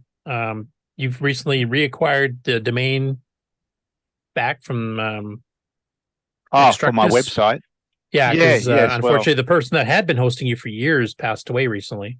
He passed away. That's right. So, and he owned it all, and he just gave me free space, which was great. You know, it was really good. But of course, he passed away, and the domain was due for renewal, I think, in December. So what are you going to do? Due in, so I was going to disappear. So I was able to track down who the ISP was, and I told him that the fellow that owns this has passed away and probably won't be renewing. And I would like to keep. I think it's pretty sure he won't be renewing. I think so. And I said, look, I'd like to keep my website up and running with the same name. So at first they wouldn't let me because, you know, for security reasons. Oh, yeah, sure you are. You know, you're trying to steal a domain, right? I said, no, it really is mine. It was just being hosted by the other fellow. But anyway, they finally did checks and said, oh, yeah, okay, it is yours. We found, and they is that because your picture was on it? No, my picture was. I forget how they found out, but they did confirm that the fellow had passed away. So they said, oh, yeah, I see his story is right. Anyway, they then offered me, well, you can take over the domain and you then look after it and pay for it annually. So I said, yeah, okay, go for it, because, you know, having to change the domain name is always a hassle. And anyway, they let me do it, and they did convert it across. So it's up and running again. But when you first log on it will give you an error message, something to do with the what is it? The certificates. Certificates. Yeah. Now you can ignore that, just accept it and away it goes. But yeah, I think a lot of people will see it and think, "Oh, I'm not touching that. That looks dangerous." Right. Probably expired. But it's Well, yeah, the guy that owned the old SSL certificate is dead. Yes. So now Nick So needs that has- an SSL in his own name. But in Yeah, because right now, when I tried logging in this morning, it said that certificate expired 700 and some odd days ago. Yes. Like 2 years. yeah, well, So that sort of scares people away. And I've contacted I sent an email to the ISP saying, look, this is scaring people away. Can this be fixed? So I haven't heard anything yet. yeah, you'll have to get your own SSL because it's reporting on the one before the one that you were borrowed into. I think. Well, that's where I the don't 2 years know. old came from, but yeah, you'll have to get your own secure site certificate so that just because you claim it's yours doesn't prove it to anyone but you. So It'll get all I don't straightened know out. I don't know how to do all that stuff. So No, they'll tell you. It'll all get straightened oh, out. okay. Nick, I'll All get right. you one. $700. We'll get it. We'll get it. We'll trade it for a Canadian CoCo 3. That should buy him a couple of years worth. Well, of that's right. That's half the price. So yes, sold. I got you. But yeah, anyone who logs into my website, ignore the error. Just continue. Especially if you're buying. It's still secure as long as you recognize the product that you're buying. There's no. Yeah. But I did want to bring that up yeah. because it will scare people off that you get this big warning from your browser. It doesn't matter what browser you're using, that this is dangerous. You might get hacked and that type of thing. And as you found, Curtis, there are actually some browsers Browsers that will block it entirely. It just block you entirely. So you might have to use a different browser to get. Yeah, I hit that. You're in Just trying to get to the absolutely site. no danger going to Nick's site. Absolutely no danger as long as you don't download the original version of Neutroid. There you go. And your mental health is your own There's problem. a good It's, warning. Yeah. So Bob, do you think it's easy or hard? I think It's oh, here we go. relatively easy and fun. I think that's the important thing. It looks like it's much more playable. It is. You can understand what's going on. Yeah. That was the critical thing that Nick missed when he converted from the Model 1, which did have the visual cue of, zapping the walls so that you can deflect the actual Neutroid, because you don't control the Neutroid itself. You're controlling the walls. Well, directing you don't even really have to think about the background. The background's there just for an effect. I mean, when But I it play does I it don't does think connect with the brain better. Like you literally know what does. you're doing now. Yeah. Like I don't know why you don't get that, Nick, but that's what happens. I don't have a brain, so I sort of bypass that section. If Nick only had a brain. And you had this in the Model 1 version, like you had that at the beginning. Yes, I did. That was there. But because you already knew original how to idea. play the game, it wasn't obvious that you needed that to learn how to play the No. game. Because you already knew how to play the game, so you didn't need it. Because when you played without that visual cue, you're always going like, okay, I'm going to steer You're him to the trying to right. go backwards. And then a it lot. doesn't work. And then you're Right. going, what the hell? You can't even steer this thing. It's half random. That's what it felt like. I to do me. have to say, the first time I ever played it, I was completely lost at what I was controlling, how I was controlling it. Yeah, same here. And this fixed it. This completely fixes that. Yeah. And adds a bunch of visual effects and sound effects that weren't present in any of the previous versions, which is really awesome. Sound effects are good. Yep. I have no complaints on the new version. Except that your site's dangerous and I don't know if I want to go get it then. It's too scary. It's only dangerous if you download the original CoCo version of Neutroid. Or any of the original versions. I mean, this is what, try number 412? I can't remember now. Okay. See, there's Neutroid, version. there's Neutroid 2, there's Neutroid 2015, and then the new Neutroid Reloaded. It's So this is it's the the fourth version. Well, fifth. Four if you count times the the Model charm. 1. And I will say I've seen a bit of what Nick's working on now, and I'm really impressed. So hopefully it goes well for you, Nick. If I can finish it off. So I'm not saying I'm not anything making at any this promises, point. but I'm saying so far it looks really good. You better. So far it's working, but yeah, it's something I haven't done before. It's something that I'm not sure if I can do it fully, but it is so far working okay. So if that continues, And we I will should say, if have a if you game. get stuck on something, if there's anything I can do to help, I will do it because I do want to see that project completed. Yeah. I won't even charge you royalties. That's all right. He'd have to make change then. So when is Anyway. this one coming up, Ken? Because this is a pre-announced one, so people had time to purchase it. Right? Yeah, it's next week. Oh. Oh, what? So this is next week's game? Like, yeah, not the. I'm not announcing it today. It'll be for next Saturday. Oh, you're announcing it next Saturday, so or the gameplay is next? We're looking at this too early. We're starting. Okay, we're starting this next week. In a week. Okay. 7 days from now. Yeah, we had to give people so time to this- purchase it because it's a brand new game. It's not a free download off the archive. So yeah. Well, and we also have to warn people that yeah. until Nick gets his certificate thing straightened out, that your browser might scare you away. Yeah. Just hit okay to that. That's okay. It's I'm trying to fix it this week. So Well, when you buy the game, doesn't it take you to Kanaki instead? it does. It does. Yeah. And that's not going to have a certificate error. Yeah. No, it's just to get to Nick's site to even get to that Nick's Kanaki site link. to- yeah. Yeah, that's right. Now, if you're buying a CD, it takes it to that Kunaki site. They do the CD manufacturing. But a digital If you wanna download stays on your site, right?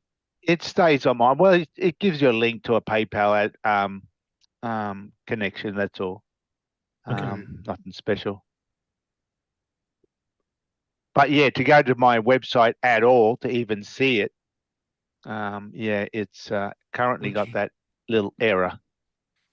I'll sort it out eventually. That's You know, about it'd be it. a nice ad for your game, Nick, is to go to Las Vegas where that big dome is that makes pictures that look like the moon behind me, and have your game up on that thing. Oh, yeah. Wouldn't that be awesome? It'd be a little twisted, curved. It's just like a big monitor. Bob's gotten up to level, well, he's about to finish rather, level 5. There it goes. So how long till you break the game, Bob? Oh, it'll be a while.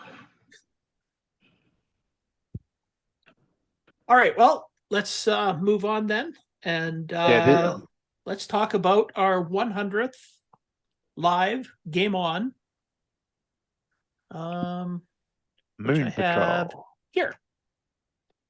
So So it's going to be a poker game, but it's real money. So this was our 100th live game on challenge.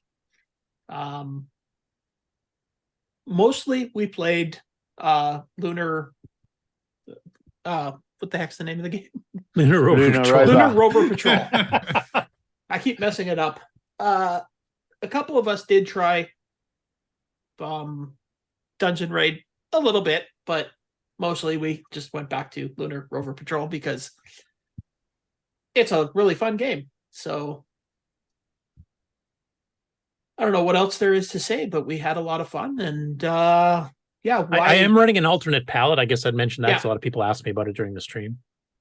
Yeah, I just changed one color. Yeah. I changed green from white to dark blue. It's palette 0,1 before you exec it. So there you And go. that's my only complaint about this game. The title. It's called Moon Rover Patrol.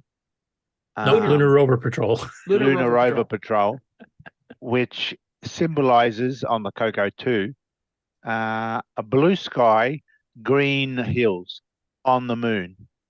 Yeah, right. I wasn't born yesterday. You've heard of the moon being made of green cheese, haven't you? Yeah. Yeah, right.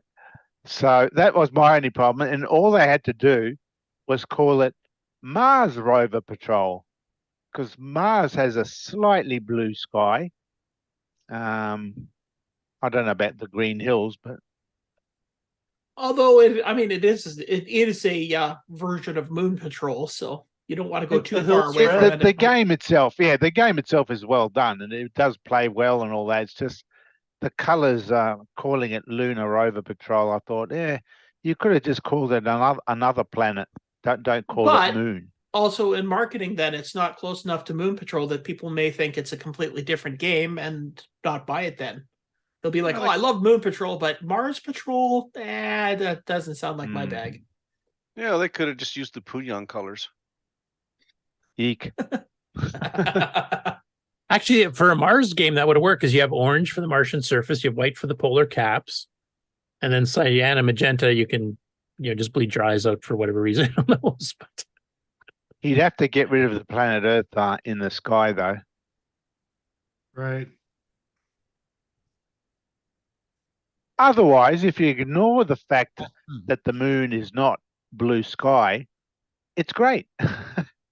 Well, I think with that green color for the moon and everything, it just green cheese. It fits the perfectly. moon. The moon is a CoCo. Yeah, there you go. Everybody that lives on the moon uses CoCos. We've lit up the entire lunar surface with the Yeah, blazing you are- green screen of the CoCo. There we Everybody go. has their CoCos going in the background, which is giving a nice green glow to the moon. There you go. Yeah. And because people are living on it, they've added an atmosphere, which has made the sky blue. There you go, Nick. Problem solved. Right. Palette 0,1, Curtis? Yep. Okay. In RGB, But- you got to be in RGB for that. though. RGB first, then palette zircon. Yeah. But this is a game that really does suit the color set.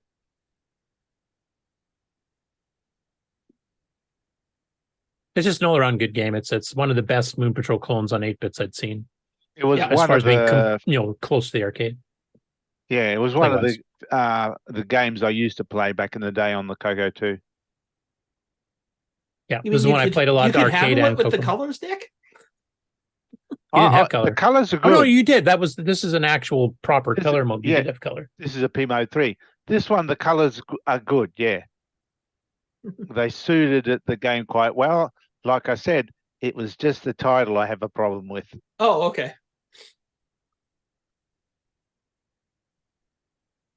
That Nick is so nitpicky. Well, I think it's the future. There's an atmosphere on the moon, so the sky's got to be blue, and everybody has their CoCos going. So there's Yeah, this is the moon after being terraformed, Nick. That's what's Yeah, 100 exactly. It terraformed. 100 million people using CoCos up on the moon, and that's the green glow you get from their monitors.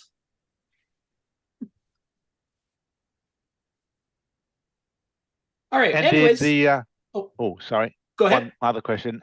The author of this game, what else did he do on the CoCo? Do we know?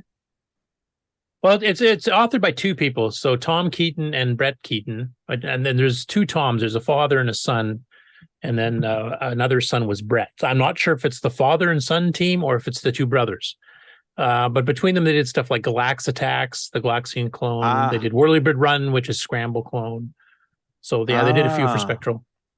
Yeah, well, the Whirlybird Run was good too.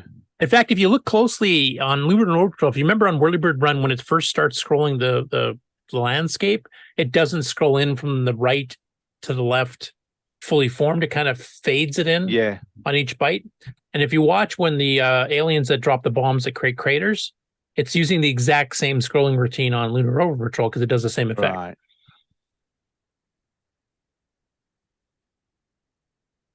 Yeah, no, it is a well done game. and you have another week to play it. Yep, I'll be playing this one again for sure. So, yeah, on Thursday nights, get into Discord, join us on this thing. We've been going for 100 episodes, so everybody should know where and when it's happening. To come play the games live. If you don't want to play the games of the week, you can play any game for the CoCo you want. And if you don't want to play a game, just hang out and chat. It's a fun time on Thursday nights. What time on Thursday nights? What time? It's at 5 o'clock my time. I don't, whatever that means for you guys. Okay, so that would be 8 o'clock Eastern. Sure, why not? That's too much math for me to figure out other time zones. 8 Eastern, look at 7 Central. Apparently, Ken needs to spend more time with the math tutor. He needs to have a blast with that new math tutor. And Or more Ron knows coffee. the moon. Look at the picture of the moon behind Ron. You can see there's no blue sky or green hills there. Well, it's a nuclear winter on the moon. No green cheese. Or on Earth is a nuclear winter. But hang on, it could be on the dark side of the moon. It might be, eh? Down below. We don't know what's over there, do we? Yeah, we do. Uh-huh. Oh, yeah, we do. I know. Yeah, you can't see the Earth from the dark side of the moon. So, Good point. yeah, don't feel bad. Well-known movie named Moon made the same mistake. Oh, did they? I do have Moon. That was a good movie, that. It is an awesome movie, but there's Yeah, a I part like where it. he drives a minute and then the Earth is way up in the sky, which if you're supposed to be on the dark side of the moon and can't communicate, You directly can't with see Earth- it, no. Yeah. Oops. It's a good movie though. All right. Well, yeah. So we are going to play Lunar Rover Patrol for one. Shut up, Curtis. Lunar Rover Patrol for one more week. And because Halloween is coming up soon, we're going to revisit our favorite Halloween game. Can anybody guess what that is? Neutroid. Ghost It could be Poltergeist. It could be Fangman, Phantom Rush. Slayer. I don't know. Rush. Yeah. Oh, I was totally wrong. It's Ghost Pac-Man. Gobbler. Our favorite, our most played Halloween game, which actually tied with Lunar Rover Patrol. So this our is most Ghost Rush popular game Halloween ever. edition. Yep. The Halloween edition, yeah, exactly. Not the candy corn. No. Yep. So here it is, the title screen. So have fun with that. Simple game. This is one you can get everybody playing because it's one button. That's all you need to play the game is one button. Which button is that? That would be the fire button. The one button. It's not your belly button. Yes. Well, you could try sitting there hitting your belly button. It's not going to do much, but you'll still score some points. You may score some lint. Outie. As long as it's not the reset button. And not on the stream.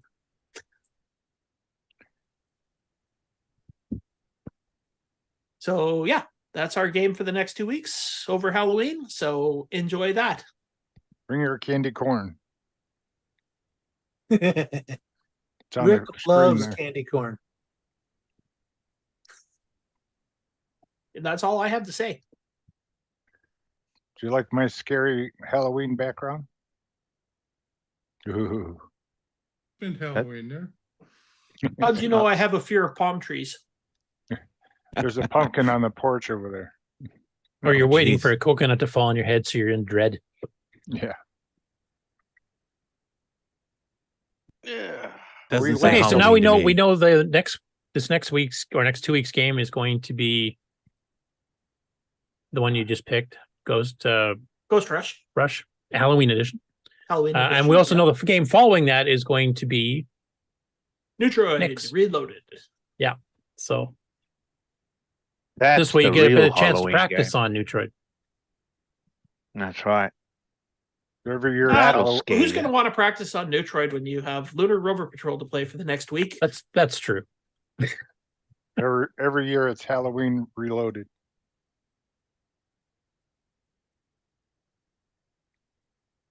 Are you sending messages, Jason? I'll be sending messages in semaphore later. Okay, well, thanks, Ken. I'm too bad Sloopy wasn't around because I know he was playing some of these too, and he was comparing the Lunar Rover Patrol with the Moon Patrol official for the Atari 400 and 800. That one I've never played, but I've played the 5200 version, which is fairly similar, and it's the music is done really well. Main gameplay is pretty darn good, but the drawing of the actual rover itself is so different from the arcade. I don't understand why they did that. They could have done it to look close, and they didn't. that's one thing I liked about the Apple version is that the rover is done really well, and It's really fun to watch it explode and your tires go bouncing off in every direction. Yeah. Well, the CoCo version does that too. It's just so we only have 4 wheels instead of 6. Yeah, it does, but it's more pronounced in the Apple version Yeah. because I died a lot when I was a kid on that game. Okay, so do you want me to go straight on the game on news there, Mark? No, we gotta do the thing.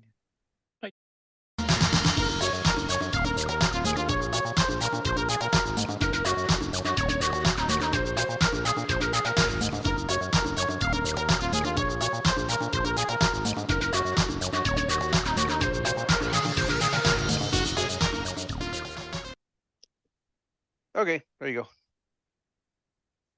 go. Okay. So a fair bit in the games section this week. First one here, the Wargaming Scribe, who's kind of doing the equivalent of Chronologically gaming, except just for war games on all platforms, has done his very first game that originated on the Dragon 32.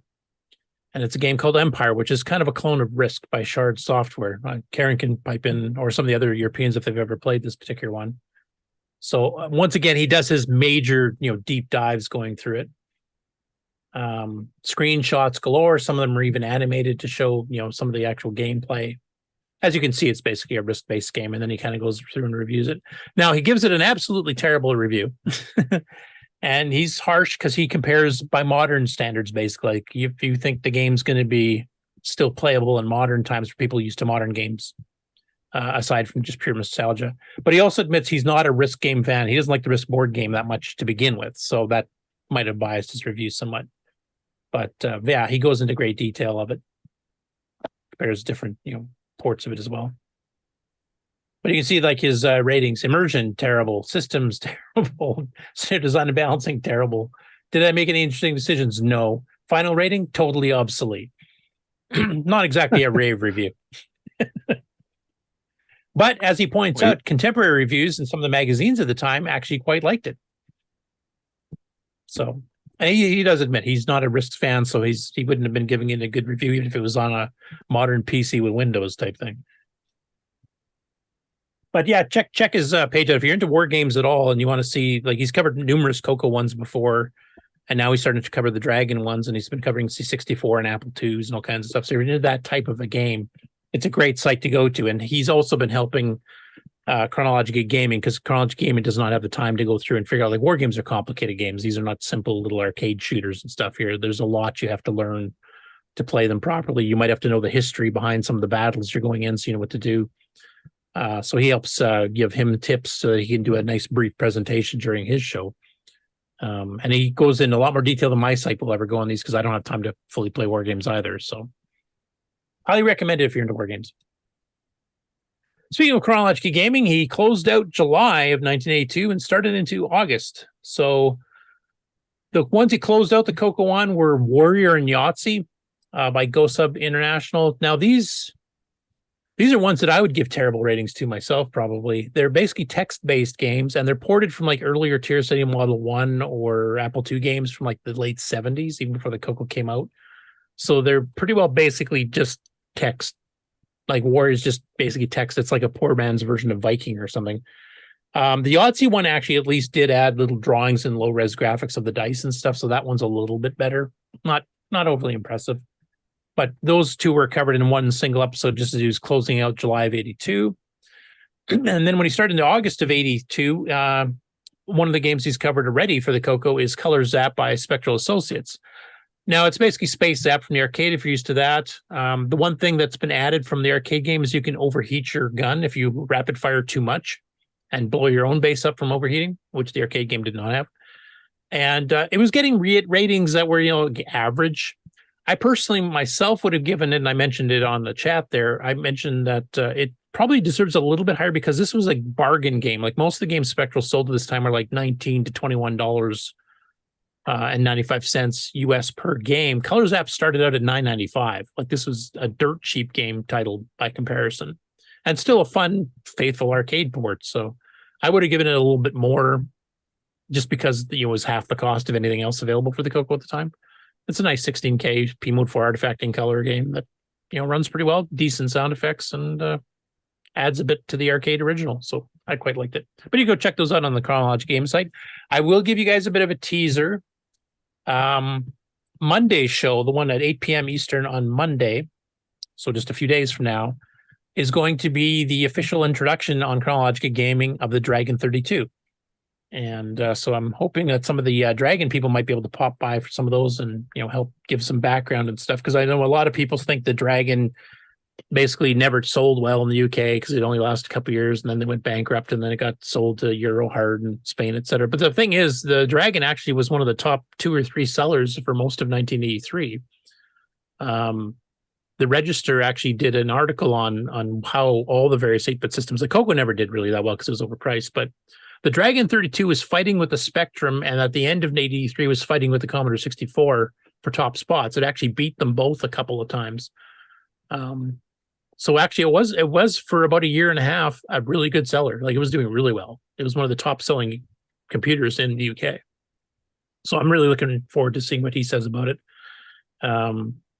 And of course, they had some pretty good launch titles because Dragon Data and Microdeal and others, of course, went to the North American market because the hardware is basically compatible to CoCo 1, and got a whole bunch of games that we'd already spent a couple of years learning how to program for it, and had some pretty good ones out by the middle of 82, and bang, they're instantly on the Dragon. So the launch titles were pretty darn good. Basically based on a lot of the stuff from the CoCo world. And then of course, they started making their own games, including a bunch we never saw until the internet hit, which we've covered a few in the show, like Lucifer's Kingdom. So you can go check that one out as well. I won't bother playing them on here. Next up, just released yesterday, Tim and AJ of My Drunk Sibling YouTube channel on Sibling Rivalry episode 105 in a Halloween theme, decided to cover Poltergeist, programmed by Robert Arnstein, who also did Racket 2, Bedlam, Pyramid 2000, Project Nebula, a bunch of others. This is a game, I think, if I remember correctly, this is the very first officially licensed game that Tandy ever sold for the CoCo. This came out in late 82. So this is before Zaxxon, before Puyan, etc. And it's the only one because Poltergeist was not licensed as an official game on any other platform, as far as I know. We were the unique one for that, so it's kind of an experiment on Tandy's part. Mark Siegel, if you're still in the chat there, I don't know if you were around Tandy at this time. I don't think you were quite, or maybe you just came along around that time. I'm just wondering if you know any of the background history of how this whole thing got arranged. But it's basically a game with 3 different screens. And I'm trying to remember, Ken, have we covered this one? I think we did on the Game on Challenge, didn't we? Yes, we did. I think 2 years ago. Okay. It's a game that's, I don't know how I would describe it. It can be viciously hard if you play by the rules, but there's some bugs in the game that allow you to not play by the rules, which actually I was kind of surprised Tim didn't know about this. I actually left a comment on it. Because one of the hardest screens on this is the first one where you're trying to go in through traffic. Actually, I might as well just fast forward this a bit here so you can kind of see what I'm talking about while I'm discussing it. And if you think of it as 3 mini games, it's much better than if you try to coherently fit them together. Yeah, exactly.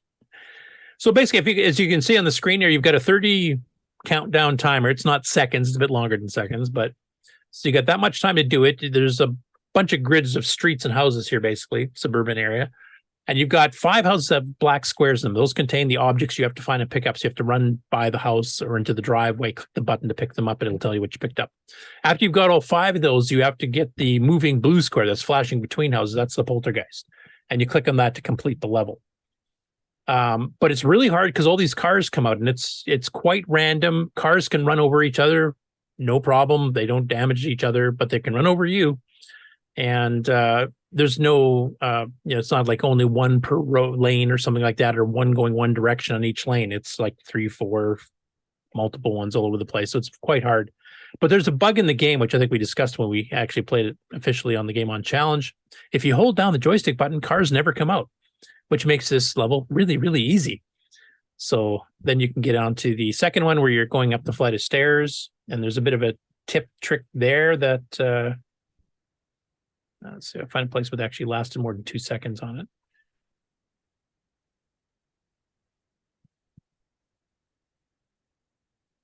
So you're the footsteps on the bottom, and you have to traverse up the stairs to the top. You've got all these things floating back and forth on fixed tracks. They just bounce back and forth. And then you've got the little blue poltergeist itself that's coming after you. It'll hone in on you. But if it runs over top of some of the other objects, it gets frozen until those objects completely pass over. So you can kind of guide it while it's honing in on you to like hit things and pause and then run around it and run around it type thing. And here's, you can see the excitement on AJ here because she actually managed to complete that level before Tim did during the game. And she's never played it before, whereas Tim played it, a fair bit. So kudos to AJ on that one. And Tim later on did make it to level 3 as well. And level 3 is, I don't know how to describe that one either, really. You're in the energy field. You need an analog joystick for this one because you're moving a crosshair. And you've got an object coming through the energy field, coming towards you, getting bigger as it gets closer. And it can either be a poltergeist, which is kind of this hideous face thing, or it can turn out to be Carol Ann, which is like a stick figure of Carol Ann. And it's only like the last 2 frames out of 8 or 9 of the animation of it growing bigger, coming towards you, that you actually can see what it really is. And it gets faster and faster as you go through. And I think you have to go through 8 of them without shooting Carol Ann, but shooting all the poltergeists. Because if the poltergeist runs past you, you lose. If you shoot Carol Ann, you lose. So you have a especially tight timing trying to get it done the last while. I don't really have a recommendation on that one, except drink a youth elixir so your reflexes are back like you were 20, because it's really hard. That one is hard, but they seem to enjoy the game. It's as Ken mentioned, the different scenes. The 3 mini games do have some involvement with the movie type thing, but they don't really connect to each other super well. I guess it does a little bit. You find the house, then you go up the stairs, and then you're at the energy field. But anybody here have any memories, since we're in Halloween coming up really soon? Any memories of this game? And what did they think of it? Paul Shoemaker in the chat saying he kind of likes Poltergeist, actually. Erico says Poltergeist has some really cool sound. I think I made it to level 2 before. Is that with the cheat or without? Don't recall.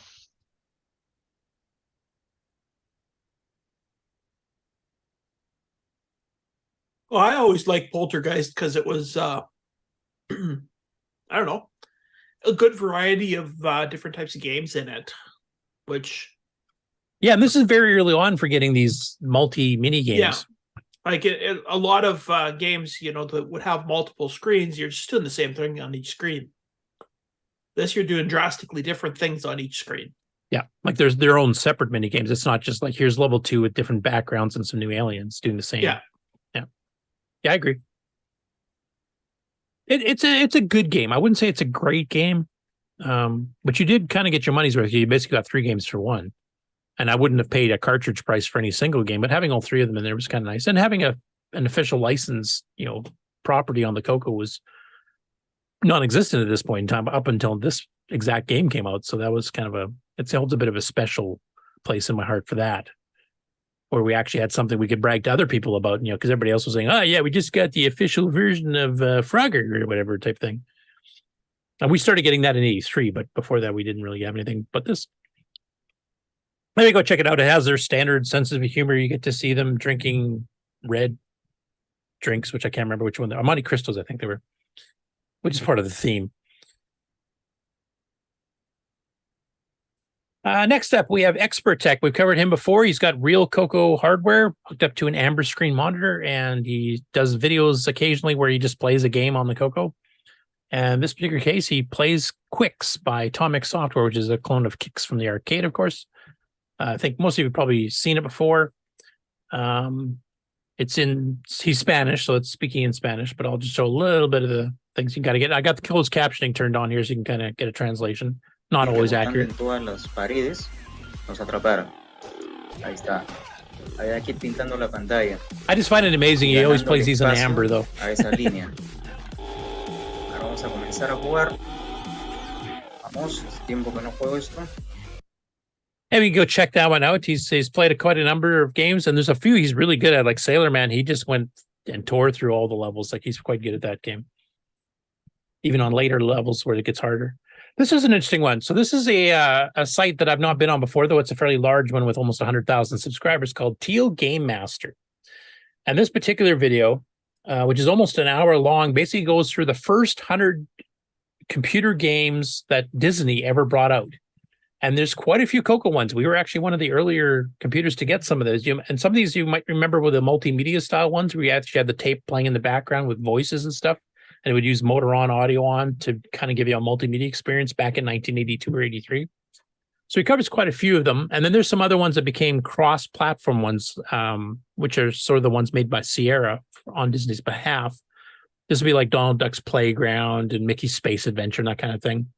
Now, I don't know if he just didn't know or if he's going by the initial release dates, because a couple of those he lists, like there's an Atari version, an IBM PC version, and an Apple II version. And he doesn't mention the CoCo versions of those, but I do know the original versions of these came out a year or two before the CoCo versions came out.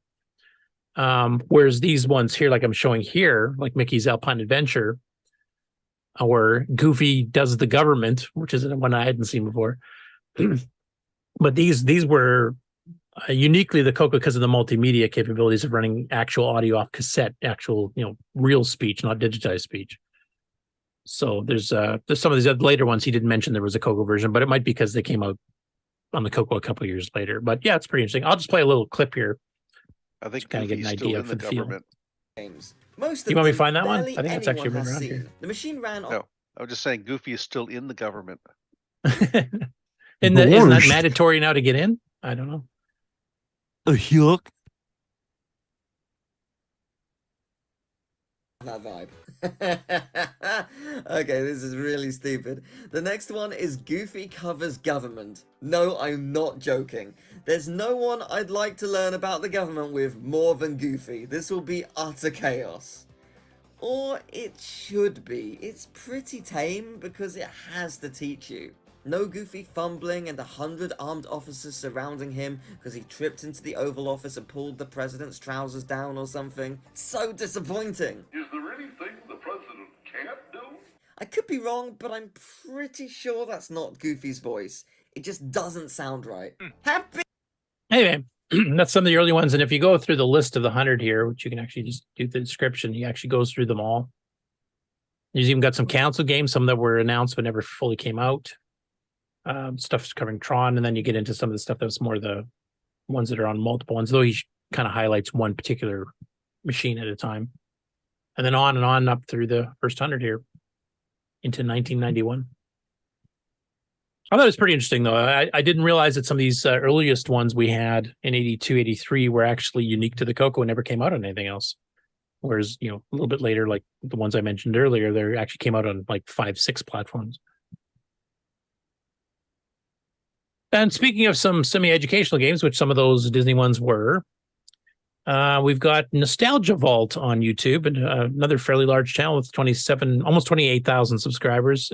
Reviewed 2 CoCo 2 and 3 games of the educational variety. Facemaker, which I'm sure a lot of people have seen before. It's where children get to build faces together. If you guys have made avatars on the original Wii, it's kind of like the original version of that, where you get to pick, what kind of eyes do you have, and what kind of eyebrows and nose, etc. You get to pick, choose, and just build your face type thing. And the second one he did is Kids on Keys, which I remember seeing ads for, but I'd never really played it all that much. So I think I got that.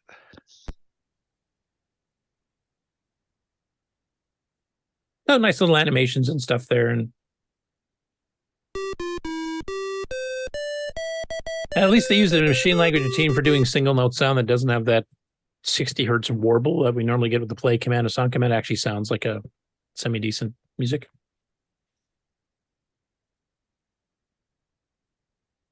Next up, Retro Trailer 2, which is a fairly new channel from what I gather.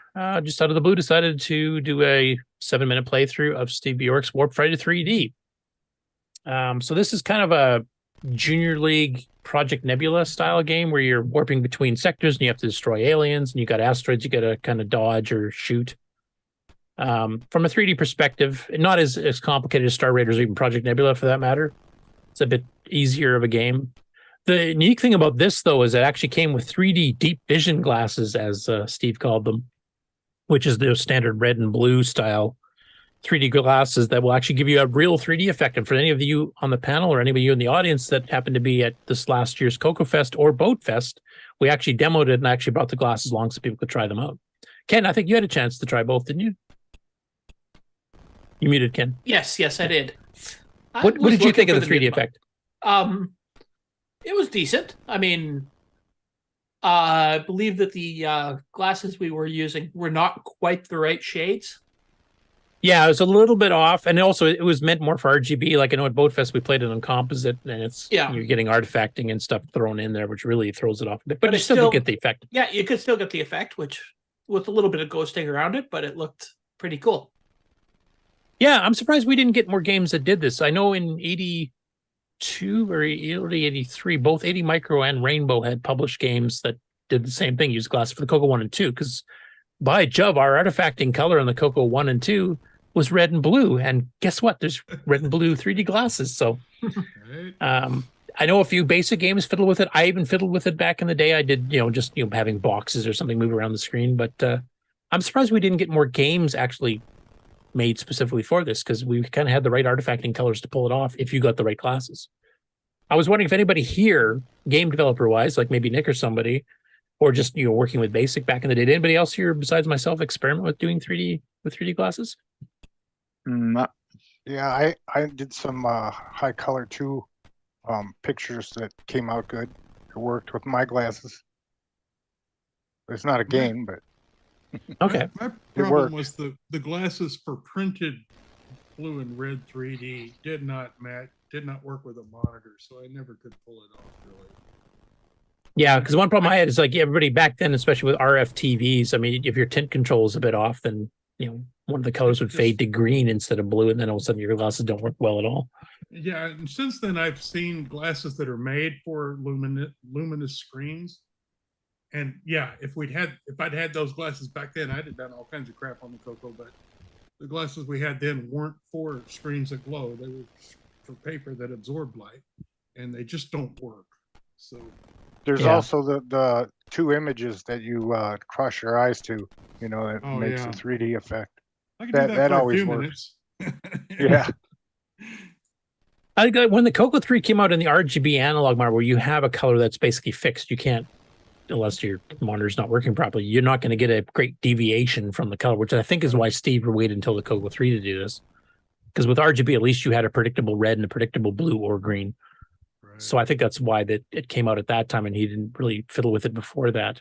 But I'm surprised no other people did try that, because you could have done some pretty cool things with it. Maybe we'll have to get somebody to try it again. Nick, are you volunteering? Yeah. Just making sure you're awake. A couple comments in the chat from it. Amigos Retro Game saying it was pretty awesome because he tried it at both too. 3D was surprisingly good. Erico says Firecopter would be cool this 3D way. I agree. I'm thinking and Mark Neutroid Siegel says he 3D. played with it. Or was it? Neutroid in 3D? For Nick, he could do Neutroid in 3D. Daggereth. 3.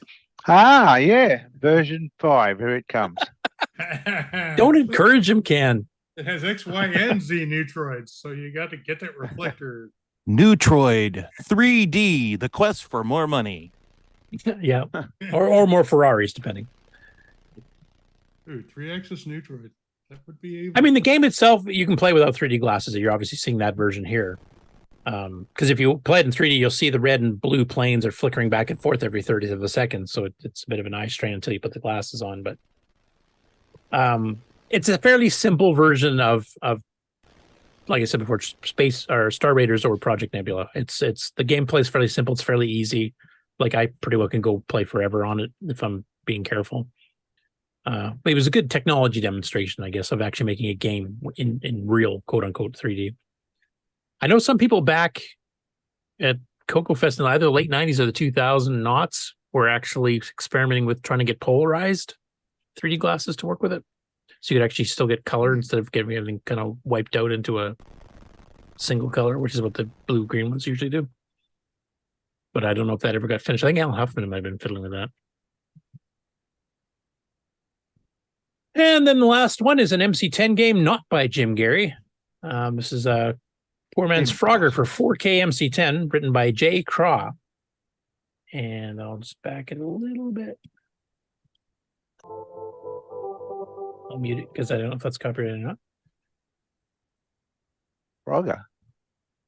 Yep. So the single or double high black vertical bars are your cars and stuff on the road. You're the big black block on the bottom. And you got to try to get up into the slot without hitting any of those. So it's got a little bit of sound. I'll turn it on just briefly. Takes a bit of imagination, doesn't it? Yeah, and I don't really know how old this particular one is, if it says.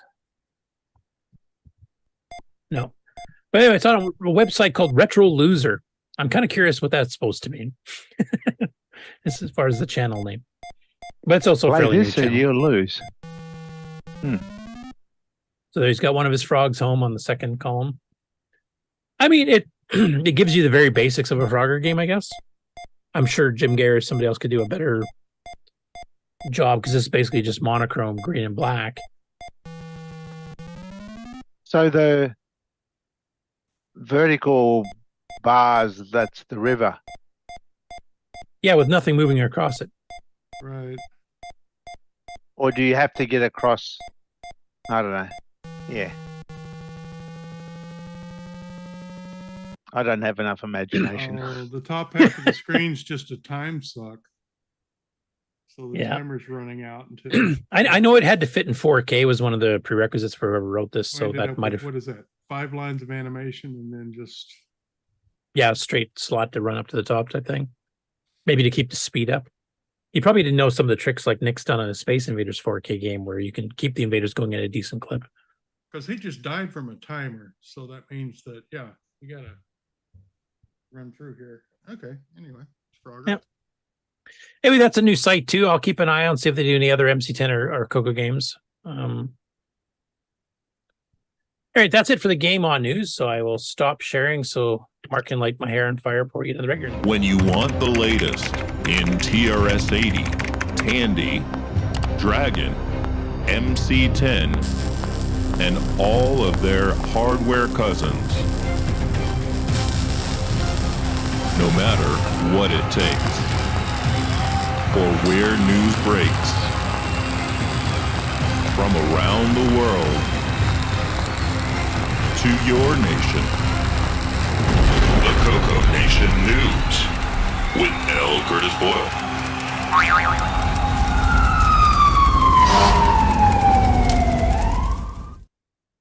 You notice my hair is shorter this week. I might have been trying to solder. You really should have a fire extinguisher in there, Curtis. I need a whole fire hose and a hydrant. Okay, so first up, TRS-80 Retroprogramming. I did a couple videos this week. The first one is an update to the Tales Suburbia project. This is showing the backyard, which the ultimate goal of this graphic adventure game is you have to get the model rocket here and you launch it. So this is just kind of his doing, some graphic backgrounds with trees and stuff there. And it kind of goes a bit more into some other changes he's doing. So he's still redoing some changes on that game. So I'll probably cover it in a bit more detail once he gets it finished because he's getting close to finishing that one. Now, like Nick, if you concentrate too much on a single project, you kind of burn yourself out. So he switches up and does like the little side things. Well, actually, so do I for that matter. I'm assuming most programmers probably do that. Otherwise, you just kind of burn yourself out on the same one. So here he is just deciding to try to draw a triangular prism using draw commands and just using the straight, 45-degree and 90-degree angle type drawing, nothing too wacky. But then he decided he's going to fiddle around with the scale command. And this is where you find out that scaling, there's probably some mathematical things that are getting rounded because at certain scales, all of a sudden the lines don't complete to where they're supposed to. I've noticed this when I used to draw, text characters and I wanted to scale them up and down. And certain scales would work great and other ones, it would chop it short. So he's going through trying to figure out, where does it break? So he draws this nice little thing here, and then you kind of zoom it up. To do that, I would have to move this in a piece right here. And all of a sudden, this chunk of the line just disappeared. And if you go up further in the scale, it comes back. So I'm assuming it's a floating point rounding error that's kind of throwing it off. I don't know if anybody here's fiddled with this too much, but I remember hitting this exact same problem. So I try to keep my things fairly simple.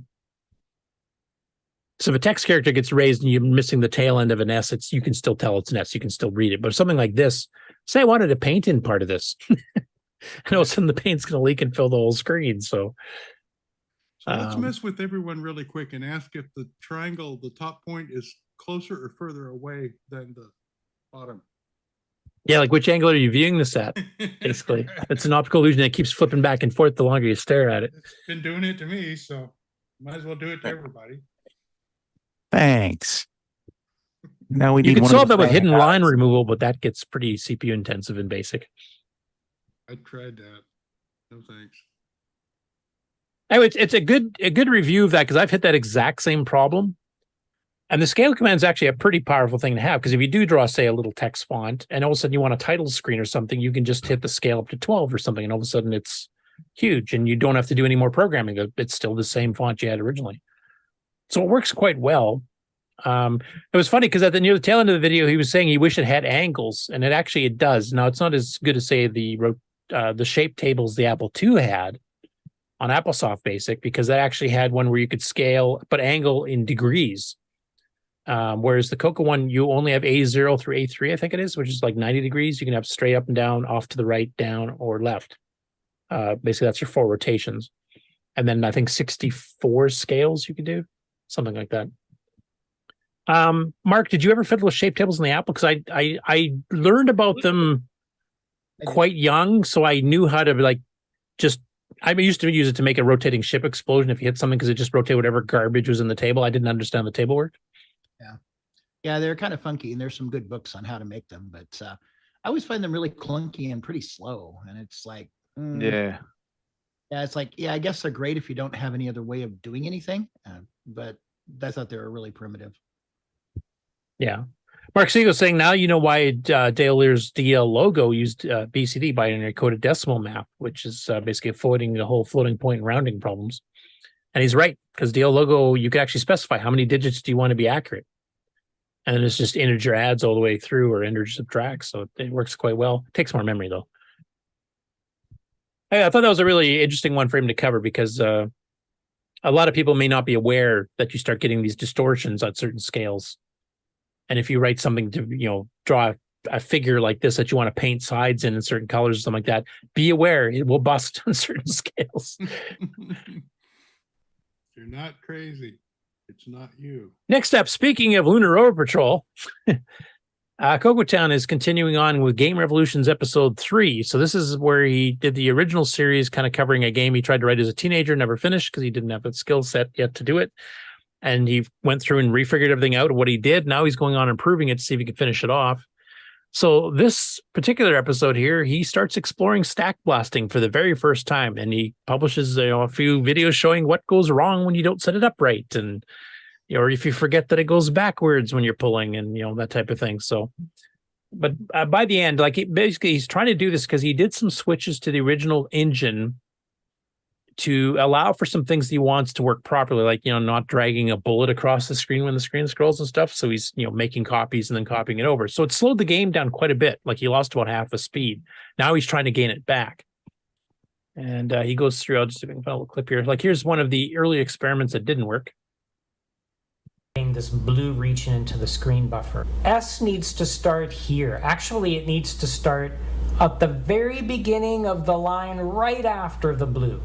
And then the very first push is first going to decrement the stack pointer to here and start writing the bytes. And each push is going to move it further and further toward the beginning of memory, right to left, and then up again, right to left, through each line, until it finally hits here at the start of the rectangle.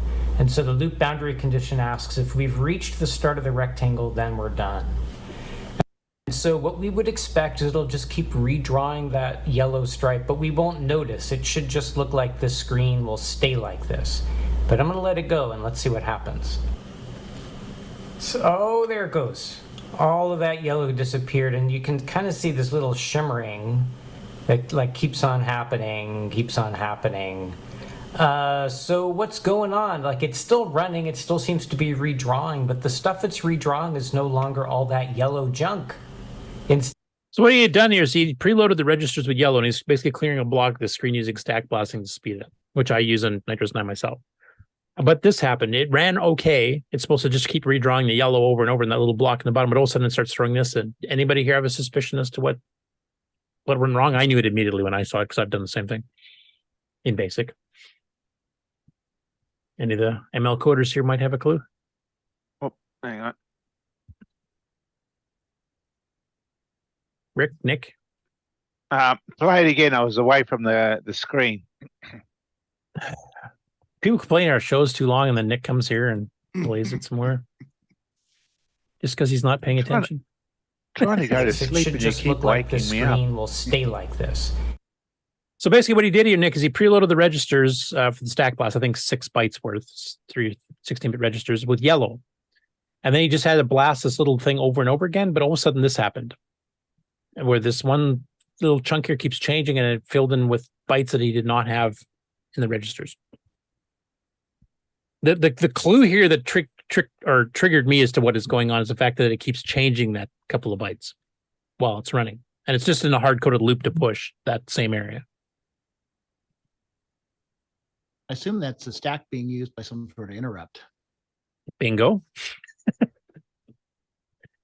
It would happen to be stuff like the timer or the disk timer, because that fires off every 60th of a second type thing. And if you happen to be in the middle of pushing on that screen, and because he's not, shut interrupts off, it'll just come back with whatever stuff happens to be in the registers at that point. And that's what you're pushing now. So yeah, you're exactly right, Mark. You're going to be an ML coder on the 6809 yet. I've actually read the write-ups on that and know why and how to go about it to make it get covered up. Cool. And this is after he actually gets it working. So now he's stack blasting the mountains and he's stack blasting the ground on the bottom. Cool. And how does this compare to the original before I started doing off-screen buffers? So just for the people viewing here, the off-screen buffering and the off-screen buffering plus stack blasting, you can see that the stack blasting is actually running faster, but the original version actually had gotten cut in half speed. Did he have that at the beginning? I'm trying to remember here. Oh yeah, he did. Whoa. So today we're going to look at how I can speed up drawing using stack blasting. So you can see what a difference that was when he switched over to, an engine that works better for the game, handling everything else rather than just raw copying. And now he's kind of trying to bring it back with stack blasting to make it back up for it.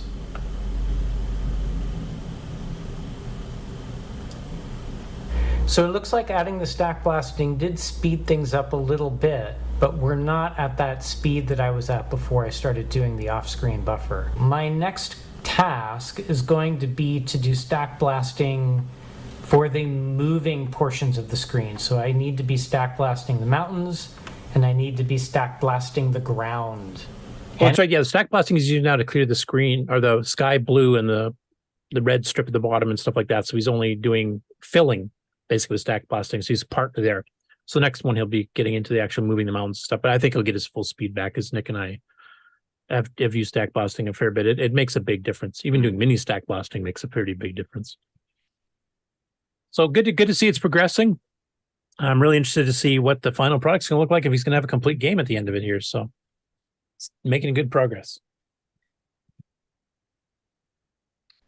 Next up, Ken had a couple of videos this week, so I'm going to let Ken, you want me to show us a particular part of each one or just let it run and you can kind of talk over it a bit to encourage people to go watch the full thing?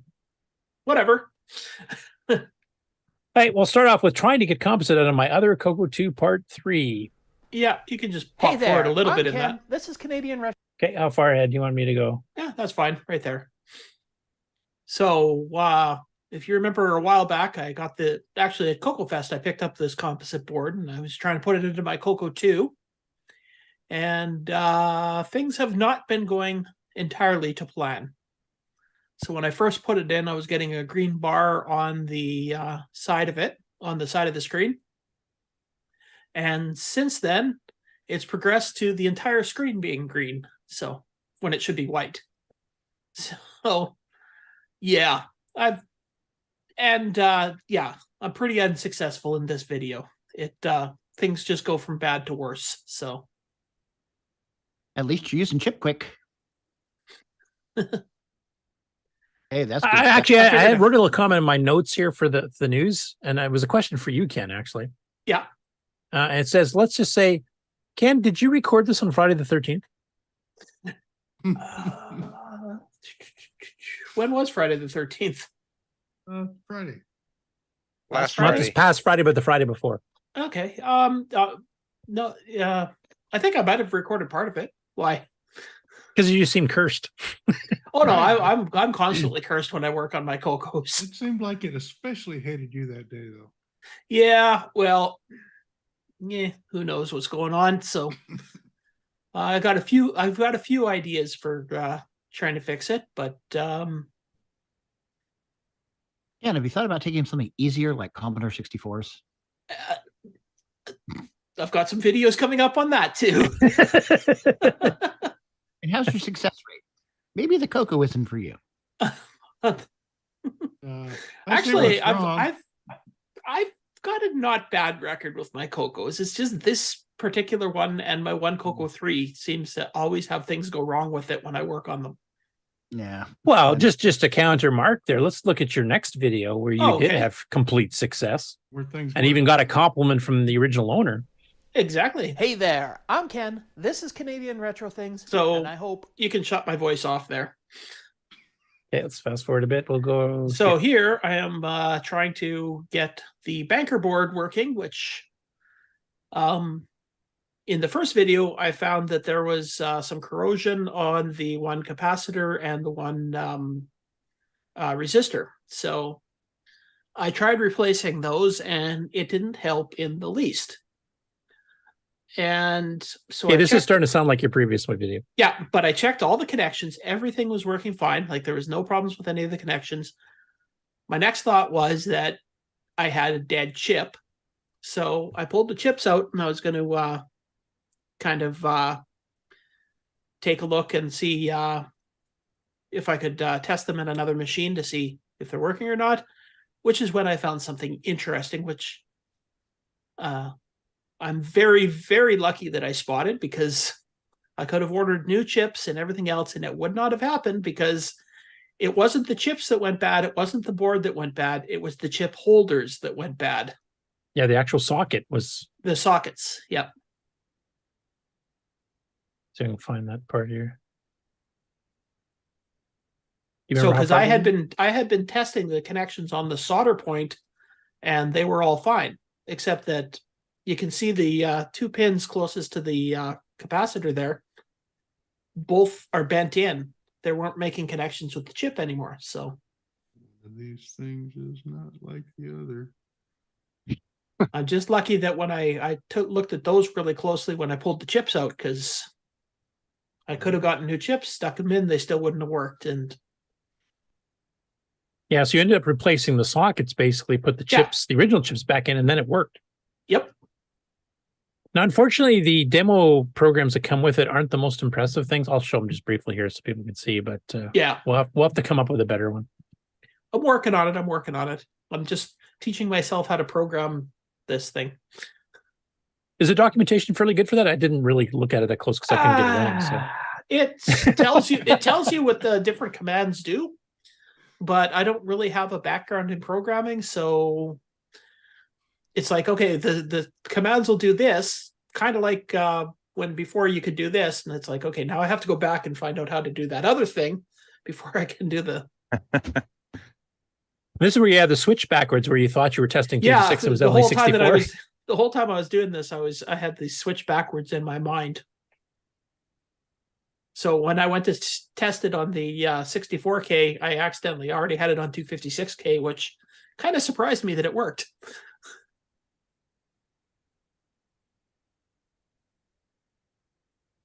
So the demo it's doing here is that with all the extra RAM, 256K, you can fit, how many is it? 134p, 131 screens or something like that, graphic screens on 2-color. Just a sec. I don't have the manual near me. Anyways, one of the things that it actually suggests in the manual is that you could pre-draw a ton of different, like, say, adventure game screens and stuff, and just plop them right into memory, just boom, and have them ready to go. Yeah, because here on the screen it's mentioning it's got 40 pages, 61.4K transferred to screen 1, from the banker using the patched pcopy 134 program. Now I noticed it's not doing it's a little bit faster than loading off disk, but it's not super quick. That's a place to use stack blasting we just talked about on CoCo Town. That if I rewrote whatever patch he did there to use stack blasting, I could definitely speed that up a fair bit. That would just make it unreadable though. No, but if you wanted a game, you want to have to watch it draw for Yeah. a quarter of a second. You can just go blink, and there it is. Be an animation. Because I'm guessing that the VDG has no idea this extra RAM exists, and there's no way for it to see it. So that basically, if you want it on your video screen, you're gonna have to copy it back off the extended 256K. Now, we'll mention Shane. Well, actually, maybe you probably already read Shane's response to you because he was talking about what he used it for. I'll let you say that. I'd have to bring that up again.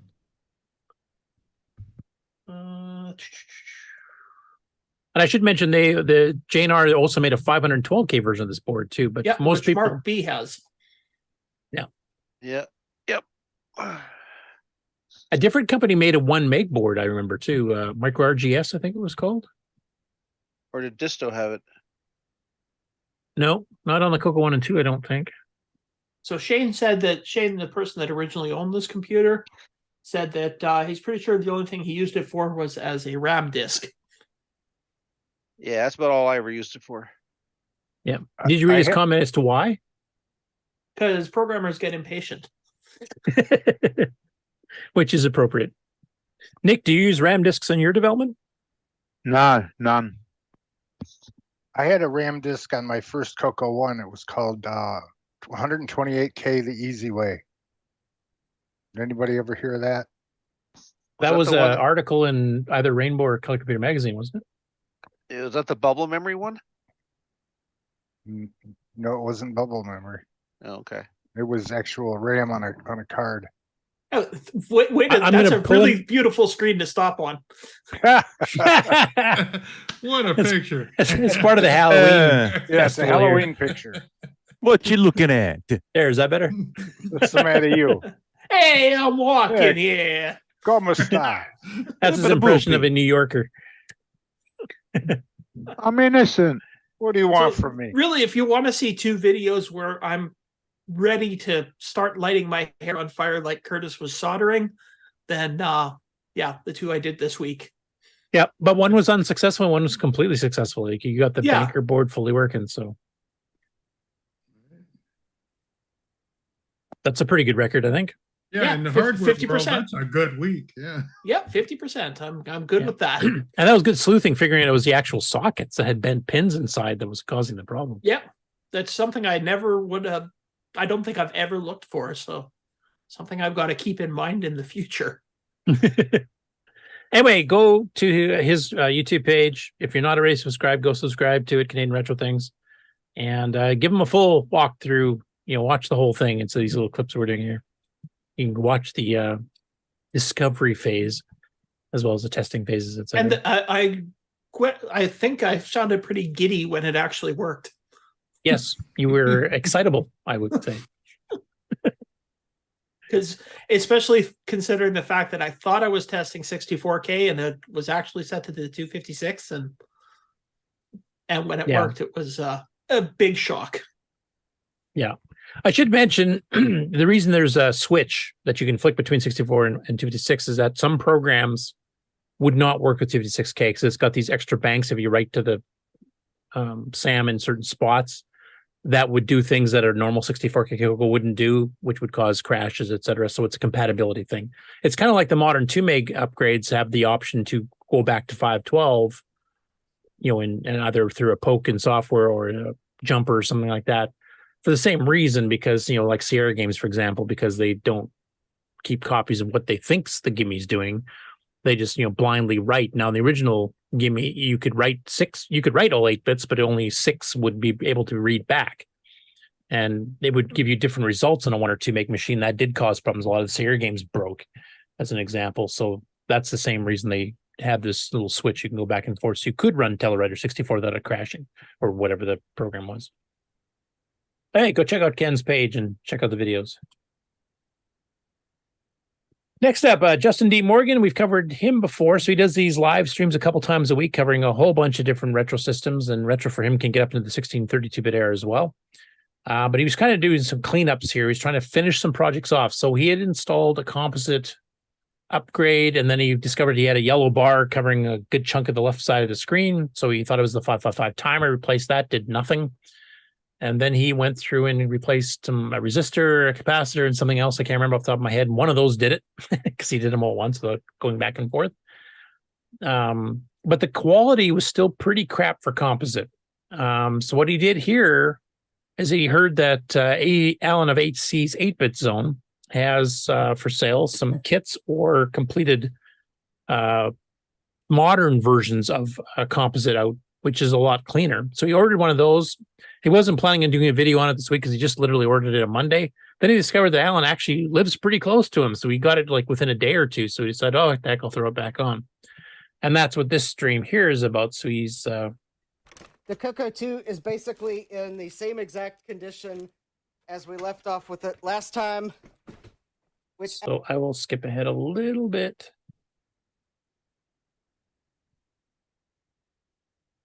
So that there's the original composite mod he did with all these little alligator clippy things. And I think, if I remember correctly, Rickard, one of you might be able to correct me if I'm wrong, but I believe that's a Mark Data Products style universal adapter.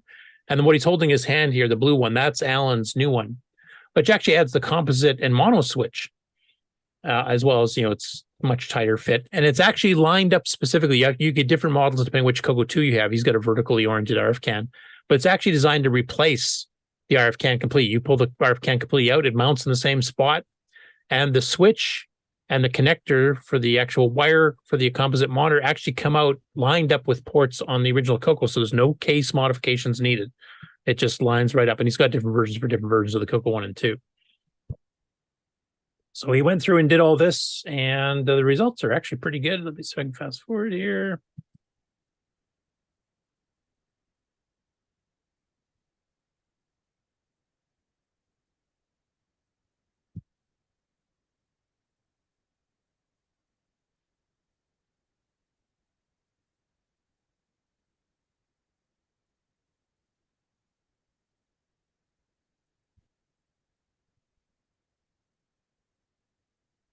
But it's a nice solid green. There's not a bunch of moire patterns, That actually looks pretty clear. which he was getting with the original composite board he installed, which was a kit one you can get off the web Oh, too. I think that's actually a another square for Gets Hat. Yeah. And he shows the mono here, like here's showing the CoCo STC. That actually looks pretty good.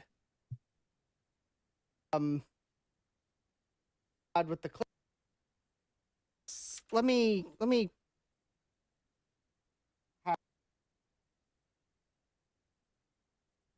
still fixed. There we go. So this looks a lot clearer as well. I No think it's yellow a bar. touch oversaturated still, but you can adjust that And on the monitor, etc. the screen. But if you looked at his is- I mean, previous one, was so using you that can other see- I mean, you alligator can see clip some version, like you lines couldn't even running read half through the text. It was so fudged out.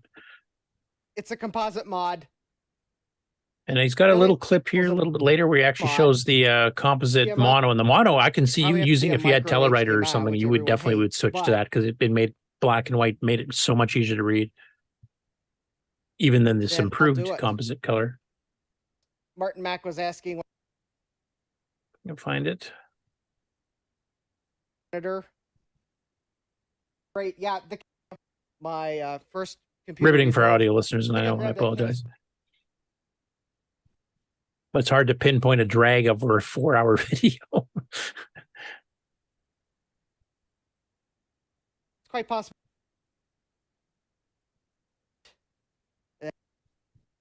That was trying to I compare the result yellowing of the case because it's slightly yellowed, but his camera's picking up more white than it really was. That was a question from the chat. Okay, so you got a color reference. Every spray. But you can see there, Yeah, it I'm just not gonna fits forget in the shield, so- right into the same All right, let wiring me that put the original the- RF can went into. Let me And the put switch and this stuff back lines up with the together case perfectly. properly. And Alan does good stuff. That's the what one I'll that say. told me about. Actually, you can Maybe I can fast if you forward watch here. AC.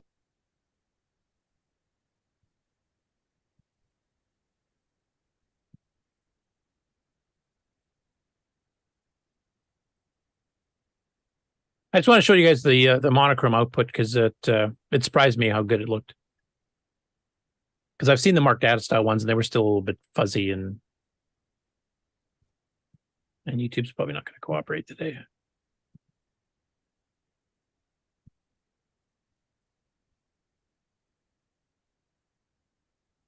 Yeah, check out the video. It's 4 hours long. It's around the hour and 10 to 20 mark. He probably did the composite one, but it looks really good. Still shorter than our show. Yeah. Next up, and I'm hoping one of you people on the panel can help me with this because there was an announcement of another patch for VCC, another update, version 2.1.8.1. The first thing that they mentioned, and they go into pretty extravagant detail in the README here, is the new version numbering system they're going to be using, so you can tell exactly what level of an update patch it is, depending on which digit you're talking about. It goes through a nice explanation of this. I won't read it out here. But then it mentions minor bug fixes and then doesn't mention at all what they were. Has anybody here downloaded this or knows what exactly got changed? What got fixed? Anybody? Downloaded it. Have no idea what the fixes are. Seems to work pretty good on most things. Bueller. Rick, anybody? You haven't tried it? No, I have not got to it yet. Nick, like you try to keep your VC up to date because that's kind of your preferred emulator platform. Have you tried this one and noticed any difference? The latest one, yeah, I haven't noticed any difference. I've put it on, but it looks much the same. I don't think he fixed up. There's too many changes in it. Yeah, I don't think there is either. But if you're doing updates, please put what you've updated into the read. Right. Like the versioning number is interesting, and it will help in the future, so you can tell what kind of you're looking at as far as was it a major release, is it a minor release, is it a side fork? Good Some stuff. of the changes were with the high-res characters for Wayne Campbell. They spent quite a bit of time going through all the different conversions between the character value and which character shows up on the CoCo 3, and there were some differences. And it's kind of spanned emulators, so there's been some changes for that for a number of emulators.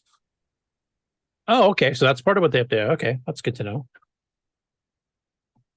I think I fairly remember they were saying like certain European characters weren't showing up or something. Wasn't that the issue, or showing up in the wrong spot or something?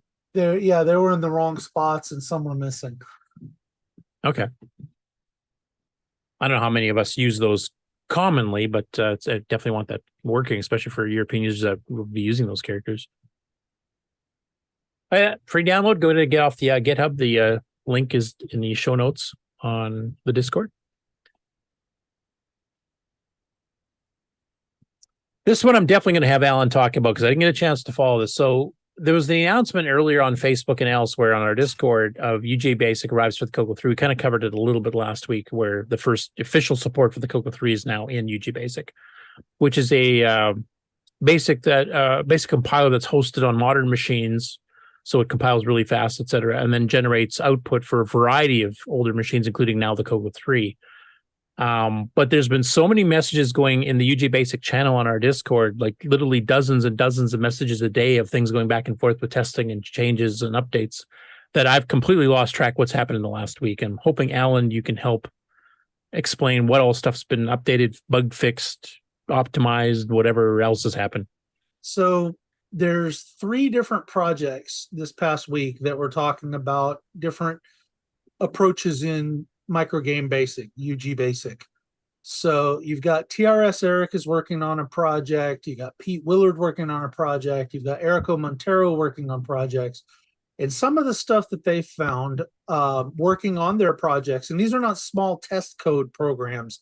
They're trying to do whole CoCo games that they wrote before in Color Basic. They're trying those out in Microgame Basic to see how easy it is or how hard it is to convert. And they're finding a lot of edge cases in this brand new CoCo 3 support. So one of the edge cases involves keyboard detection, and all the different emulators were having problems with various keys if they were running this Microgame Basic compiled code. And there was some fixes to the key mapping that were done. there was some fixes to the memory banking that is used to do high-res drawing.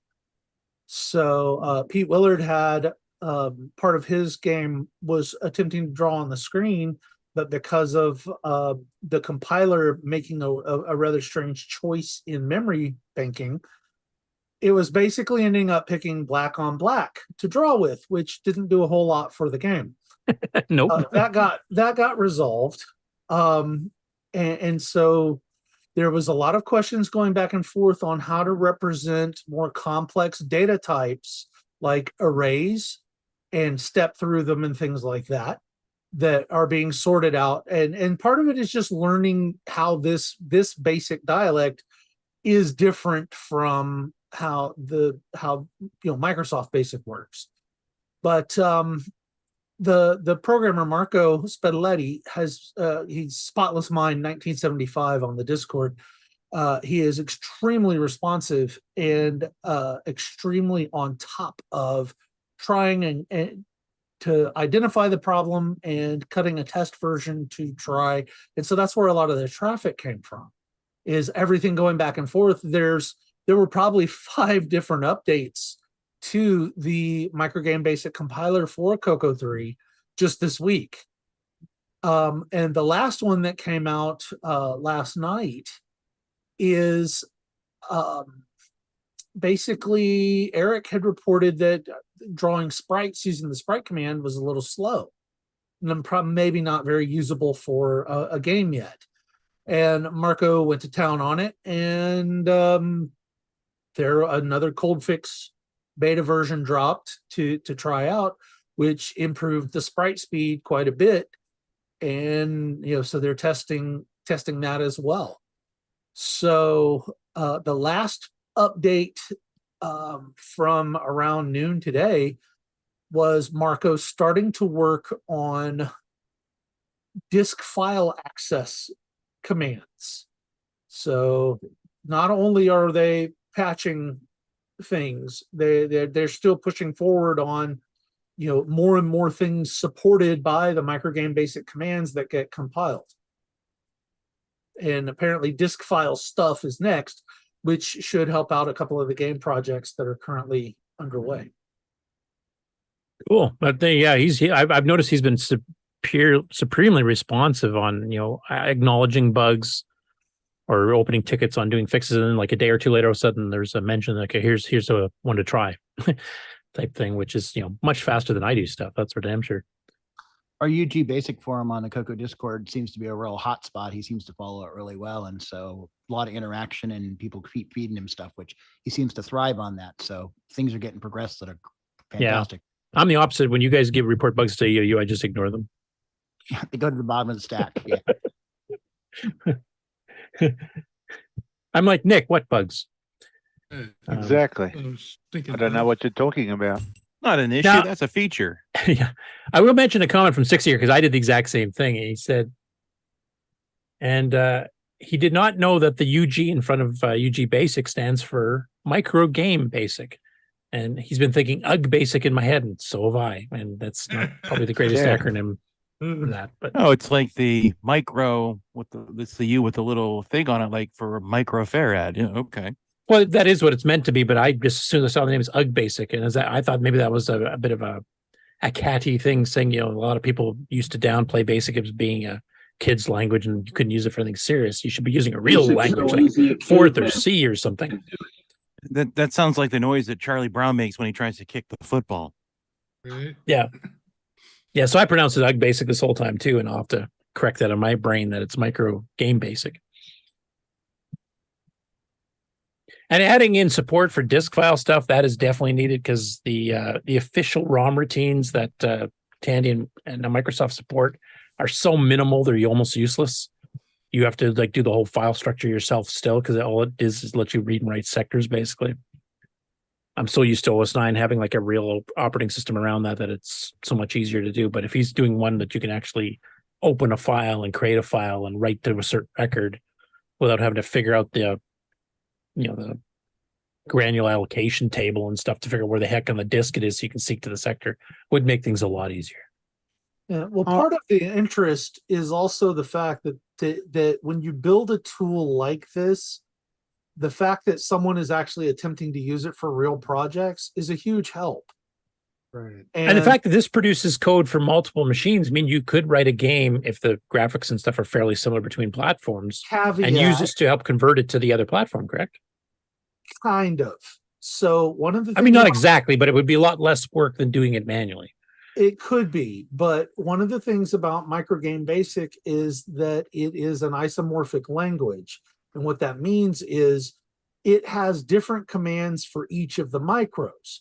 So if you stick with just the lowest common denominator commands that are the most widely supported, then yes, you could take the same microgame code, pass it through each of the compilers, and get out a different binary for each one of those platforms, kind of like Unufuto does. But if you're doing things where you're using the microgame commands that are specific to one platform and not supported by most of the rest, then no, that's going to make it a lot harder. So yes, theoretically it's possible, but it really does depend on what you're doing. Yeah, like for example, if you're running like an arcade game, like he's going to have software sprites in the CoCo. You got hardware sprites on say a C64 or something. But if you say have the SID chip playing stuff, well, there is no equivalent there. So the sound routines have to be done totally separately. Is kind of what you're saying, if I'm understanding correctly. Correct. And 60 put it very well in the chat. Portability is not the goal for the code. The goal of the Microgame Basic is exposing your specific platform's hardware to commands that you can take advantage of into a compiled binary. Okay. And the performance looks like that. I saw a couple little demos of some like get put buffers that look like are sprites or something, where he's been improving the speed, et cetera, here. So it's actually getting close to Mr. Dave's sprite demo we covered last week, with a much expanded basic. Correct. And yeah, it gets faster, it gets smoother, it gets less buggy basically every day. Yeah. Going back to what you were saying, Curtis, about the you thought it always was UGA basic, which is what I also thought too.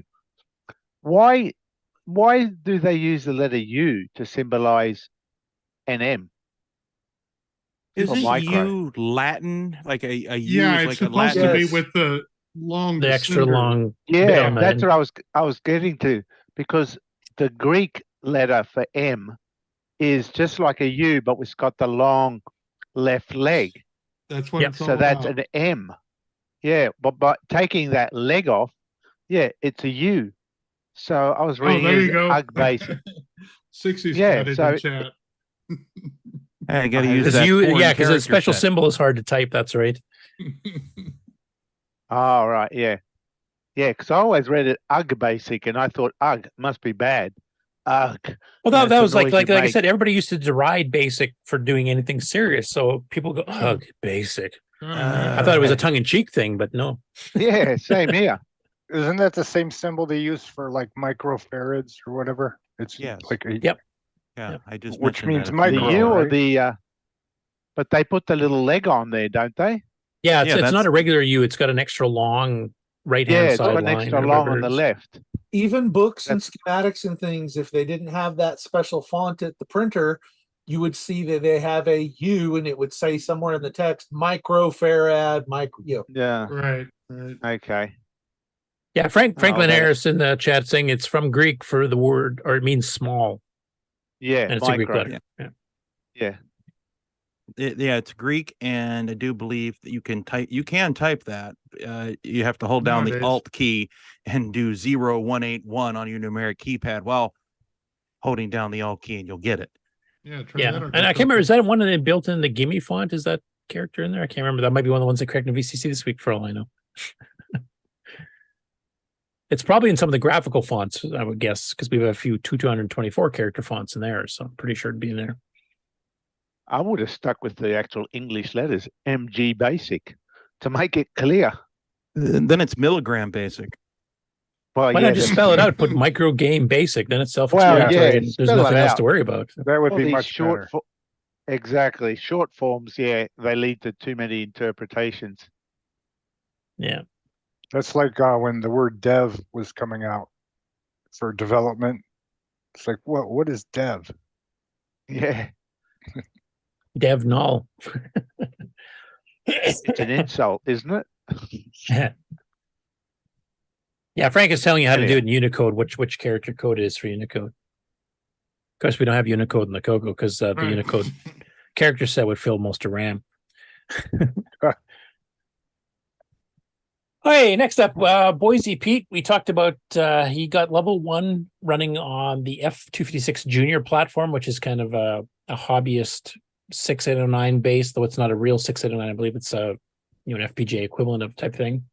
And now he's done a little quick second showing, or a quick couple second video here showing that level 2 is now running on this platform, so you can get beyond 64K. Doesn't do much except show the main boot sequence here, so I'll just quickly play it. But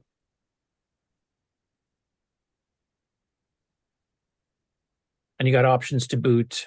Oops, I didn't pause in the right spot there. But you can see Nitrous 9 6809 level 2 version 3.3.0 on the Phoenix F256. So this is a hardware project that basically has a hardware emulated 6809 running at over 6 megahertz. So this is over double the speed of a Gimme X maxed out type thing. So you could probably do some pretty cool stuff with this. And for those of you interested in the project, we covered it last week, but this is the actual project page itself for the hardware if you want. It has extended RAM and a bunch of other things on it too. So it's not just a straight CPU and a little bit of RAM type thing. It's a much fuller thing than that. And there's different cores you can get. There's the 6809 is not the only one they emulate. There's 6516 or what is it? The 6516. That sounds the right number. The 16-bit version 6502. And a few others. The C8 one. Yeah. I just couldn't remember the part number. 65816 or something? C18. C18. Thank you. And you can change the RAM if you want some RAM upgrades. You can do 65C02, 65C816, or the FNX 6809. Wi-Fi module if you want that pre-installed because you actually and you can did boot it notice from what the cost of the 6809 upgrade was, right? Sorry, what? Go pull down and look at the cost of the 6809 upgrade. $68.09. Oh yeah. Oh, I want a 6309 because it's cheaper. Yeah, save $5. I'm going to save $5 for that one. It's a cool project. I don't know what, I haven't looked at this too much to figure out like what it has for graphics support. Obviously, it has some pretty high text support or text to character support, but it could make for an interesting. Sorry, was that? I assume there'll be no GUI for the 6809 one, obviously. I don't see why you couldn't make one. I don't know what it has for a graphics chip or something. Yeah. Right now it's basically just the basic level 1 and the basic level 2 are running on it. And then level 2 lets you support beyond 64K. So I've got a CoCo 3 for that. Or CoCo FPGA is another option. Or what is Roger Taylor's called? Matchbox. Yeah. Next up, I was hoping Sloopy was going to be on the show for this one because one of his friends, the one in the upper right corner, Frederick, he's from Quebec, I believe. I am. French is his native language. And he's got a channel called Micro Hobbyists Retro Homebrew Computers. And he actually builds his own homebrew computers, kind of like the Phoenix project we just saw earlier. And he's done a lot of stuff with 6502. He's done some stuff with Z80/Z80. And Sloopy was on there kind of hyping up the CoCo stuff. And then they grabbed me and threw me on there to ask questions about OS9 and Flex and a few other things too. So that's why you see me in the lower corner. Downhill from there. Yeah, I was going to say, it looks familiar down there. Yeah, and Sloopy's up here in the middle. I mean, he was on there way before I get invited in the end here just to talk about 609, 609, so that Frederick, I think between Sloopy now, we've got him interested enough. He's going to attempt to do a 689 or 639 version of this. Can anyone upgrade? Hello? What was that?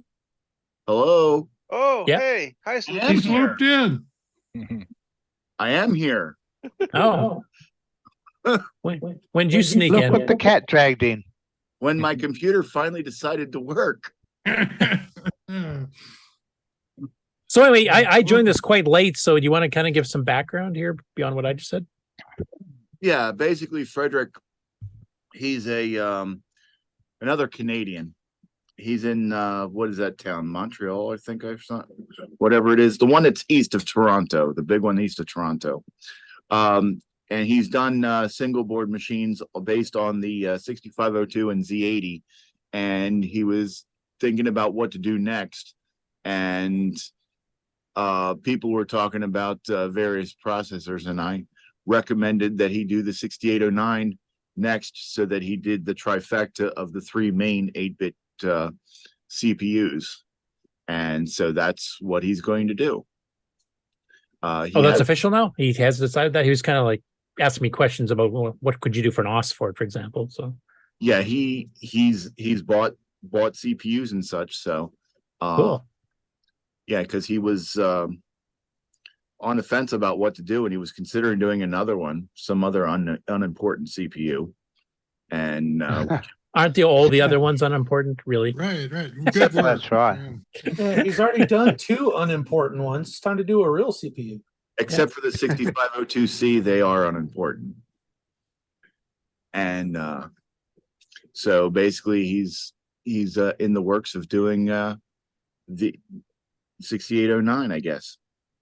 Yeah, or 6309. I think we almost convinced him of that from what I remember on the conversation. But or is he going for pure Motorola at this point? No, he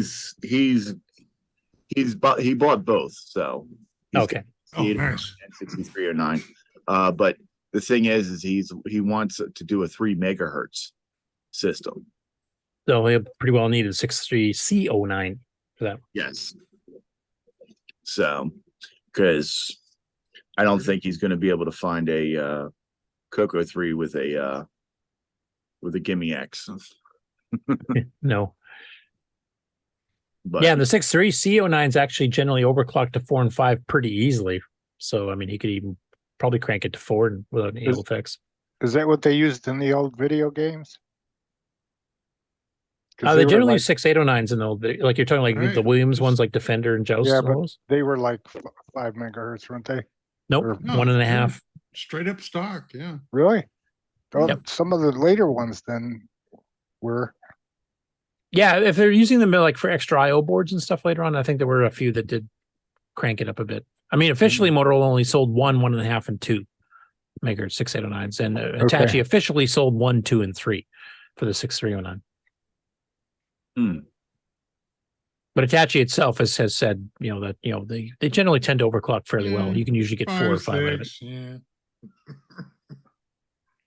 So anyway, thanks for inviting me on that, Sloopy, and that was a fun discussion. Yeah. How long did they wind up going? 4.5 hours. Yeah. I tell you, all the popular shows here, they're all like really long. So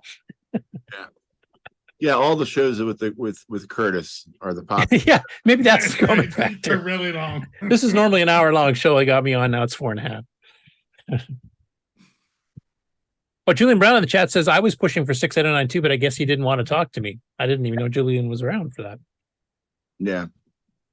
Well, the thing is that I don't just talk to him during shows and such. I actually talk to him during other times, like you know how in the Discord we get together and talk. Yep. CoCo.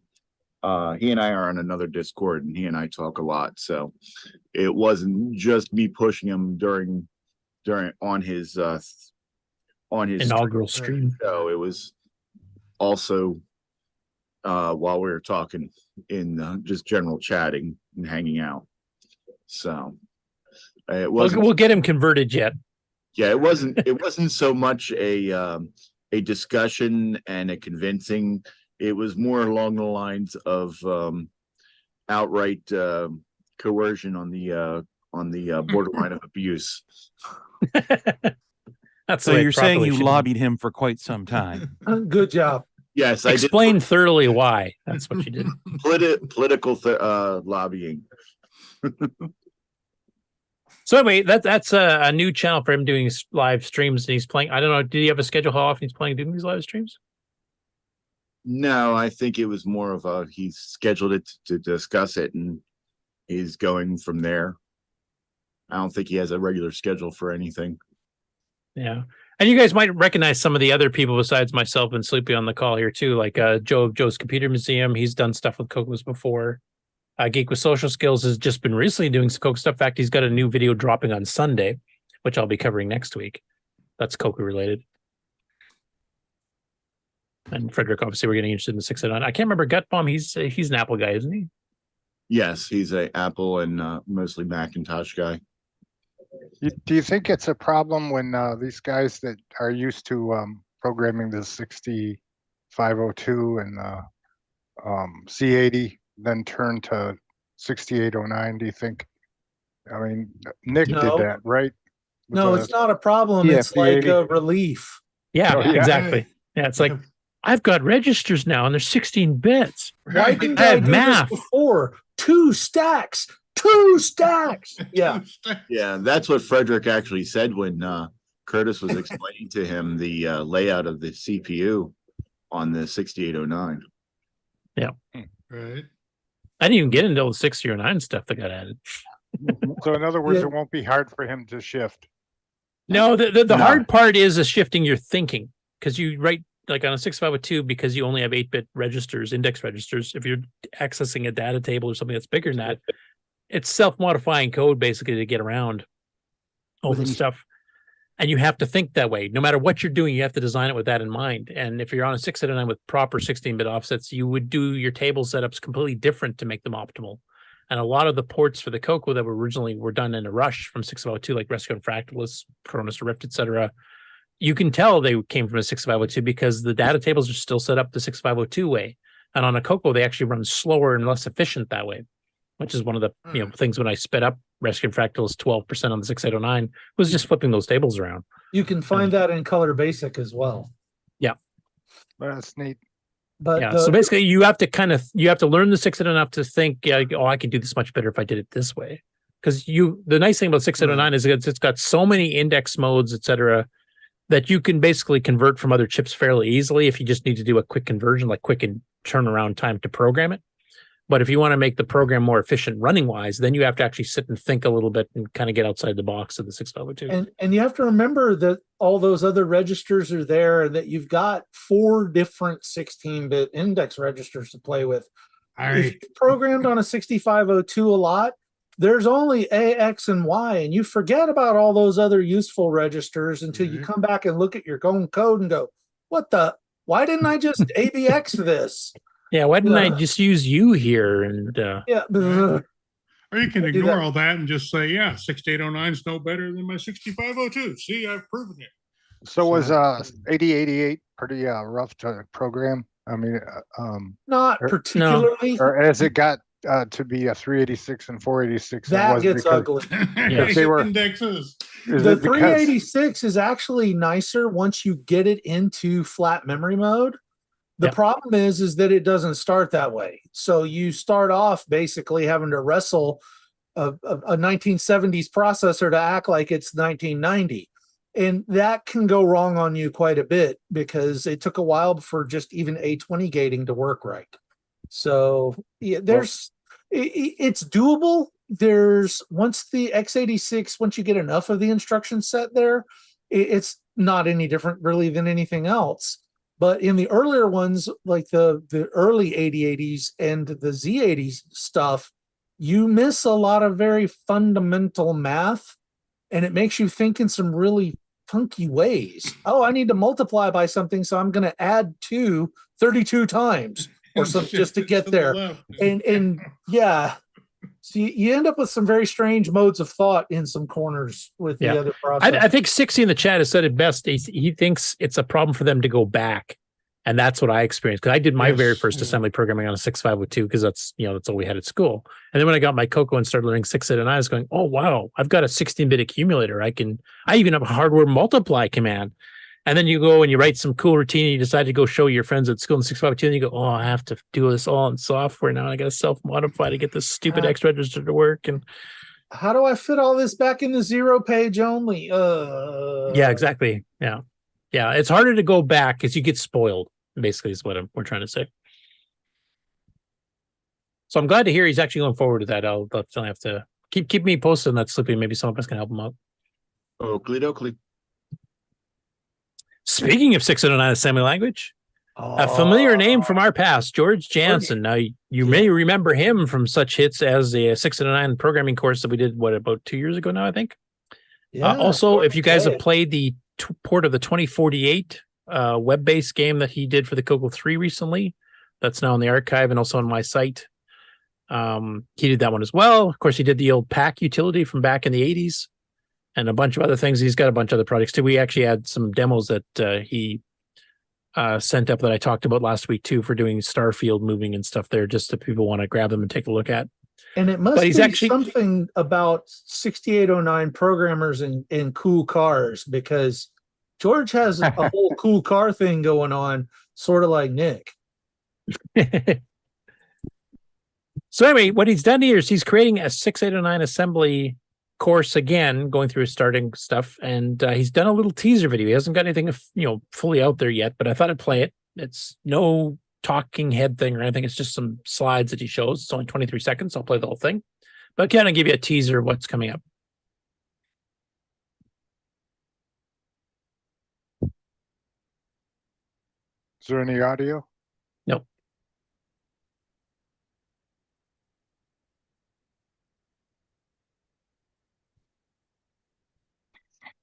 He's even got Nitrous 9 mentioned, which was pretty good. So, as he mentions on the last slide, 609 assembly language programming for beginners for the Radio Shack Color Computer 1, 2, and 3. So it's going to be CoCo specific. And if you're on the audio there, he flashed stuff like the Leventhal book. He flashed like a Chroma Set magazine because there was some programming in assembly done on that. Tape magazine back in the day. Doing cross assembly with LWASM and stuff, and then a little bit on Nitrous 9 because there's certain things you do a little bit differently under Nitrous 9 than you do under a pure disk basic. But yeah, he's got a whole series getting planned here. So look forward to that. Hopefully we'll have him come on the show and promote it properly once he gets his first episode up.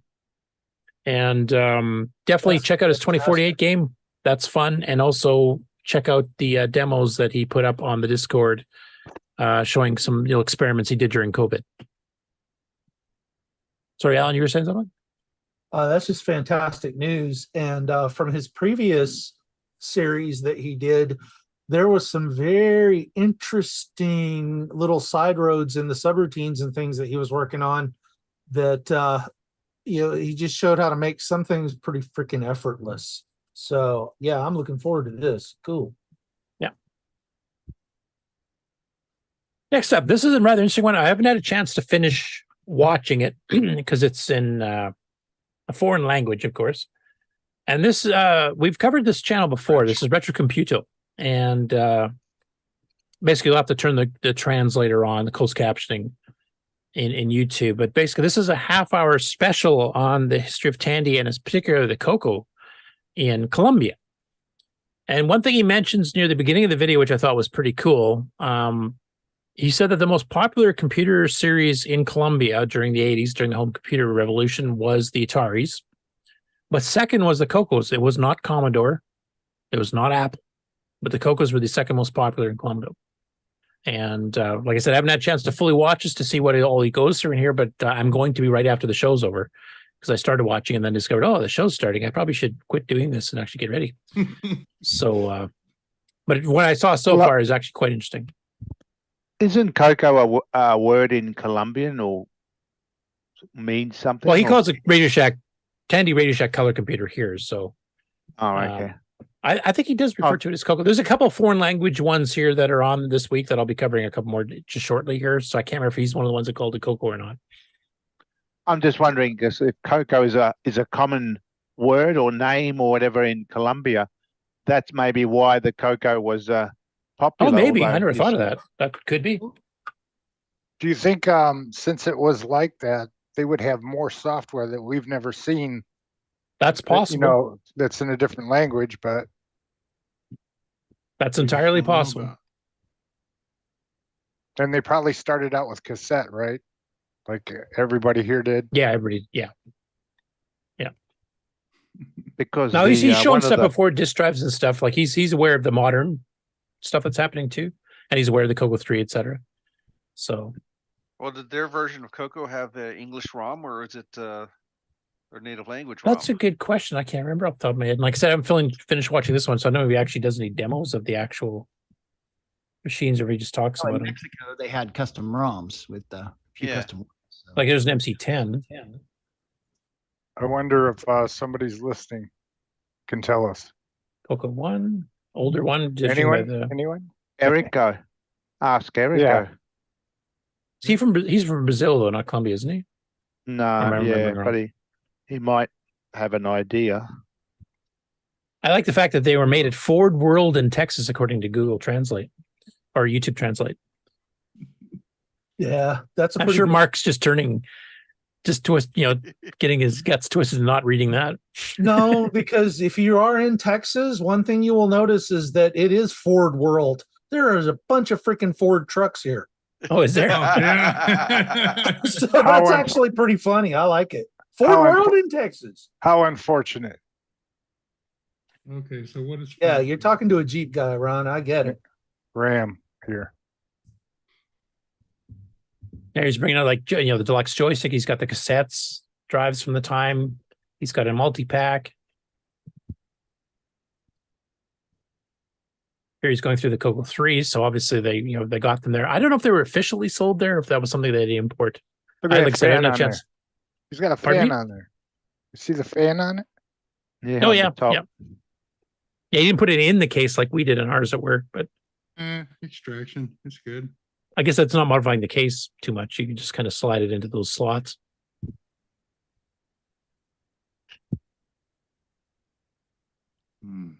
So yeah, once I get finished watching, I can kind of report back on it next week in case people didn't get a chance to watch it themselves here. And I can kind of mention if, Hey, was the I CoCo wonder- 3 sold in Colombia? I have no idea. And we don't even know if it had the shield under the vents. No, he might cover that during this video. I have no idea. I haven't had a chance to watch it. Where you saw the marker when I started at 2 minutes, 30 seconds, that's as far as I got. And then Yeah, I tried to watch it some, and it just got to be tough reading it, you know? So I think we're drawing Cocos and fans together over here in the chat. Never mind. Maybe we should tell AI we'd like to have it in English instead of reading. I don't think they know how to speak English, though, so that would be rather difficult. AI? I have no problem reading closed captioning. I'm used to doing that here in Canada from French stuff, so. Anyway, I'll check it out and I'll report back next week. But if you don't want to wait a whole week for me to talk about it, then definitely go check the video out. It'll be in the show notes, the link to it on. And then you still click on the little CC on the bottom here, closed captioning. Now they've improved that. It used to be you had to select what source and destination language. Now it seems to be auto picking up. Because like the stuff I've covered this week here, there's some stuff in Spanish, there's some stuff in Portuguese. And it seems to be able to pick it up on its own now. So that's Since cool. you're logged in, it probably figures you're already English. Yeah, I'm logged in with my YouTube account. Speaking of another foreign language one, so this is Retropolis, which is not one I think we've covered before. Now, this seems to be a general audio talk show on retro computing in general. Like if you look at the actual description here, you'll see it talk about the Apple 1 and 2, the Atari 2600, Sega Master, NES, UMC, MSX2, et cetera, et cetera, et cetera, et cetera. Now, one thing they mentioned here, and it's a very brief clip, I'm not going to bother playing it because it's just audio translated onto screen anyway, is that they plan a future project covering the CoCo 1, Odyssey, and the Dragon 64. So I'm going to kind of monitor this channel too, because it looks like they'll be doing a bit of a deep dive on those, and I'm kind of curious what they're going to say about that. And this is a Portuguese YouTube channel. So I will keep you guys posted. Next up, Hey Bert, which is a real name Jeff, in the Tandy Discord, mentioned that he had done a video of Tandy Assembly, kind of just walking through all the booths and stuff, and that's covering every type of Tandy machine ever put out, basically. There's some CoCo stuff. There's some Model 1 and 2, 3, 4, 4P, etc. There's Pocket computers, Model 100s, Tandy 1000s, etc. I won't play the video here. You can just go check it out. But it's a pretty cool, and he's got some really good, shots here. Like the background you could see on his little splash screen here is actually a Tandy 2, which is a remodeled Tandy Model 2, which normally would say TRS City Model 2. This just says Tandy 2 because it's kind of a rebrand. And they were doing this back then for certain companies so that you can kind of get it personalized. It would still mention it was by Tandy, but you can kind of get your own plates and stuff done for it. Oh, yeah, I remember those. I think it was like an insurance company or something that was putting them out to their agents. Okay. Yeah, I didn't know too much about the specific details, but I remember they talked about it was a special rebranded one for a certain third party. So you can go check that out.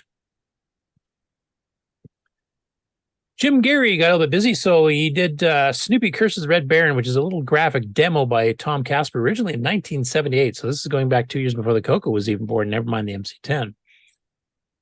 It was originally for the Tuesday Model 1, written in January 5th, 1978, and appeared in the May 1978 issue of Kilobaud Microcomputing magazine. And it was altered by D.A. Goldman in April of 78. Now, for those of you not familiar with Kilobaud, that was actually done by Wayne Green, who originally started Byte, 80 Micro, Hot Cocoa, etc. So that's the same guy that created that particular magazine. And I'll play it. It's just a little bit of an animation, a little cutesy thing with a little bit of color to it. There's the credits.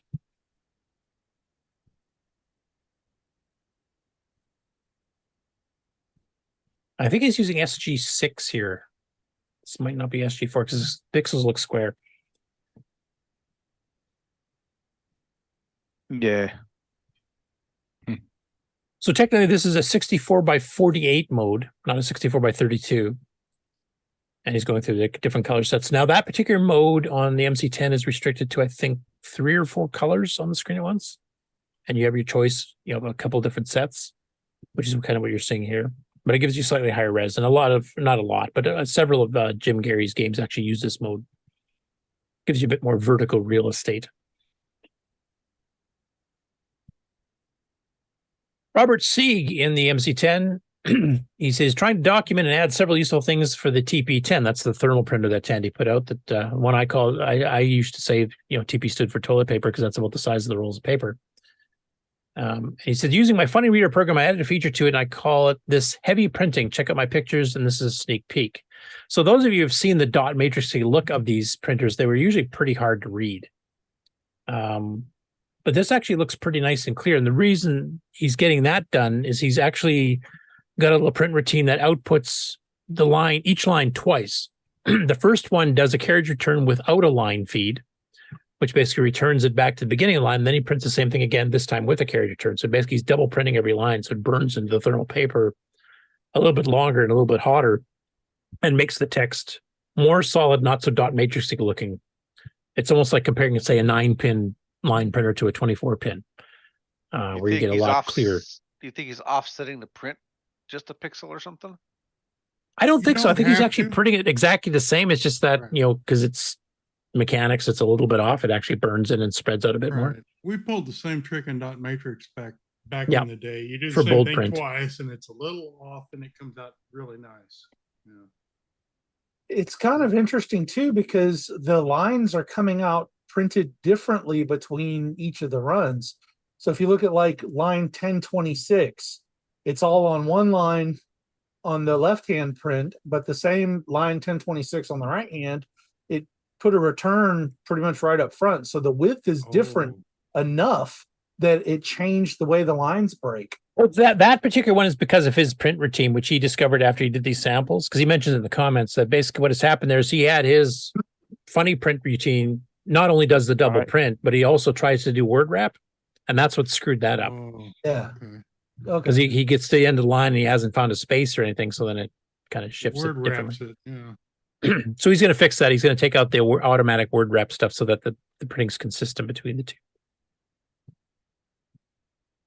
But yeah, you can definitely see the difference. Like this looks lighter and more dot matrixy. It's probably hard to see. I probably can't zoom up quite enough. This looks more solid and higher quality. And it's the same printer. I mean, it's physically the same printer. It does look nicer. Oh yeah. Yeah. I did this on the CGP 220 actually back in the day. And then later somebody upgraded the ROM inside the printer itself to enable bold mode or do it internally. You just turned an escape sequence, turn that on. Yeah, I think Epson's would do that for you back in the day. And of course sorry, go ahead. Do you think the paper's all the same? Because sometimes you can run into paper that seems to be brighter white, and then when it turns, when the heat hits it, you know, there's a little bit more contrast. I suppose. That was probably printed on the same roll, though. Yeah, Right. I would guess for this experiment, it probably was. Yeah. I don't know. I never had one that did the TP10s. I had a friend with a CGP 115, the little pen-based one. both the same size paper, but it wasn't thermal. And then I had the CGP 220 inkjet, the one built by Canon. I never had one of these, so I don't know too many details about that. Yeah, I got one. I used fax paper, the 8-inch rolls, and cut it in half with a saber saw. I never saw anyone that tried to fix a little thermal printer. We all just assumed, oh, they're garbage. That's all you can get. Because this is the type of stuff they use in for printing receipts at like gas stations. Yeah, and exactly. Supermarkets and stuff. When you get gas, yeah, it's a little TP10 in there and a CoCo. And I think you can still get the paper. It's like Sam's or something. Yeah. Yeah, it's still used in retail enough. I think it's still manufactured. Maybe not the exact roll size right for this, but yeah, it might be a little bit off. Yeah, what was it last week? It was 4 1/8 or 4 1/4, and then you've got so many millimeters, but they all kind of. You know what bugs me about it is, you print something out, you tear it off, and then it curls up. That's a pain in the butt. I thought that was a pretty clever solution. I've never tried it on a TP10 because I never had one, but I have done that on a CGP 220. I've done it on a DMP 105 or 106 or something like that, where you basically print it twice. Poor man's molding. Instead of having, better quality 24-pin head or something like that, some of the Epsons and stuff had, you just double printed stuff. The thing about doing receipts on thermal paper is because it fades, that helps limit the amount of time you can do something for warranty. Oh, right. Oh, tricky. Plus, if you leave it up in the dash of your car on a sunny day, it's gone. It's even shorter. I had a DMP 110, and that had a bold font you could use that was darker. But, that's just regular paper and printing. Yeah. I loved my DMP 110. It was pretty good printer. It was nice and quiet too. That was a big selling point for it. Because if you've heard the DMP 100s and stuff like that, it's like the 105. A jackhammer to your skull is basically what that is. And the 107 is ditto. It's a copy.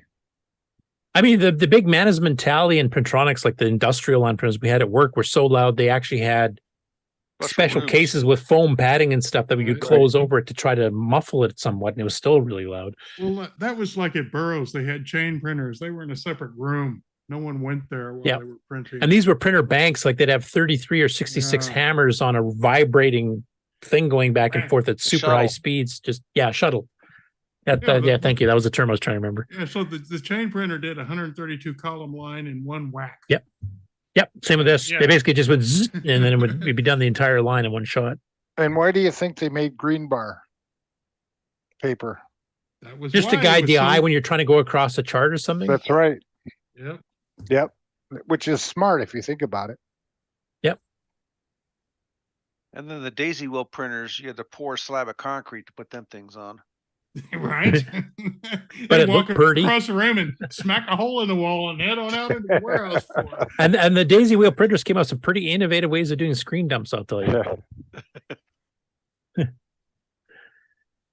Anyway, next up, onto the Dragon now for a couple of stories. So the first one, Julian Brown, who I believe is still actually in our chat, has been doing a lot of updates on Facebook in the Dragon group, so I'll just cover them one at a time here. So the first one here is an update to the poll that we covered a couple of weeks ago, where he's asking, now that he's kind of got his Dragon replacement motherboard fully up to snuff, he's even got it so you can put a little satellite board if you want PAL or NTSC. And he had a poll there, what kind of a sound chip would you like? Because there's a few options. There's AY chips, there's the OPL3 chips, etc. So this is kind of the results and combined with what proposals he's got. So I'll just read it out loud here for those of you on audio. Quick update on the sound channels question I posted a couple weeks back. I'm toying around with seeing if I can make the choice of audio up to the user in much the same vein as the video cards. So an AY PSG option, a SID option, which is the sound chip on the Commodore 64, which is very good, and an OPL FM option. But the hard part is making the interfacing compatible across all three. Now it's hard for the AY versus SID choice, but the OPL is a little too different. Still possible, maybe. And Alan can, you've gone through all these chips, so you probably know better than I do what the actual differences are. Obviously, this also needs some consistent language support to leverage it, but it shouldn't be too terrible, although it does mean patching ROMs or extending them with the external ROM slot, not such a great choice. I now have a fourth option to adapt the Pico Gus project, I'm not familiar with that one, to just provides some software-defined hardware. At one end, in full PC form, provides top-level FM synthesis, Gravis ultrasound spec, and even MIDI interfacing. But being software-defined can be adapted to provide a PSG option. The computer interface would be fixed and then can be set to behave consistently, and it should radically reduce the ROM patching as a result. Still a long way to go, of course, but I feel I have a clearer way forward. So, Alan, do you have any comments on the OPL versus AY versus et cetera? Well, yeah, that's what he's talking about goes beyond just the differences in the pinouts, although there's quite a bit there. An AY and a SID are primarily programmed through registers and then begin kicking off the sound. And they're doing it all basically through square waves or sine waves or something that you've very easily defined. You just write to the register with the values you want for the kind of sounds you want to get, and you're done. The OPL fundamentally is the same idea, except there's a lot more of it. So when you're trying to adapt to a basic program, an AY chip, you can take the existing sound and play in Color Basic and have that program the AY chip completely. You pretty easily could do that with the SID chip, but you would not be able to do that same reuse of play and sound command with an OPL because of the number of registers, numbers of options, and all these little weird caveats in the corner. So the NEC PC8000 and 6000 series computers did what I was talking about, where they adapt the play and the sound command to a different chip.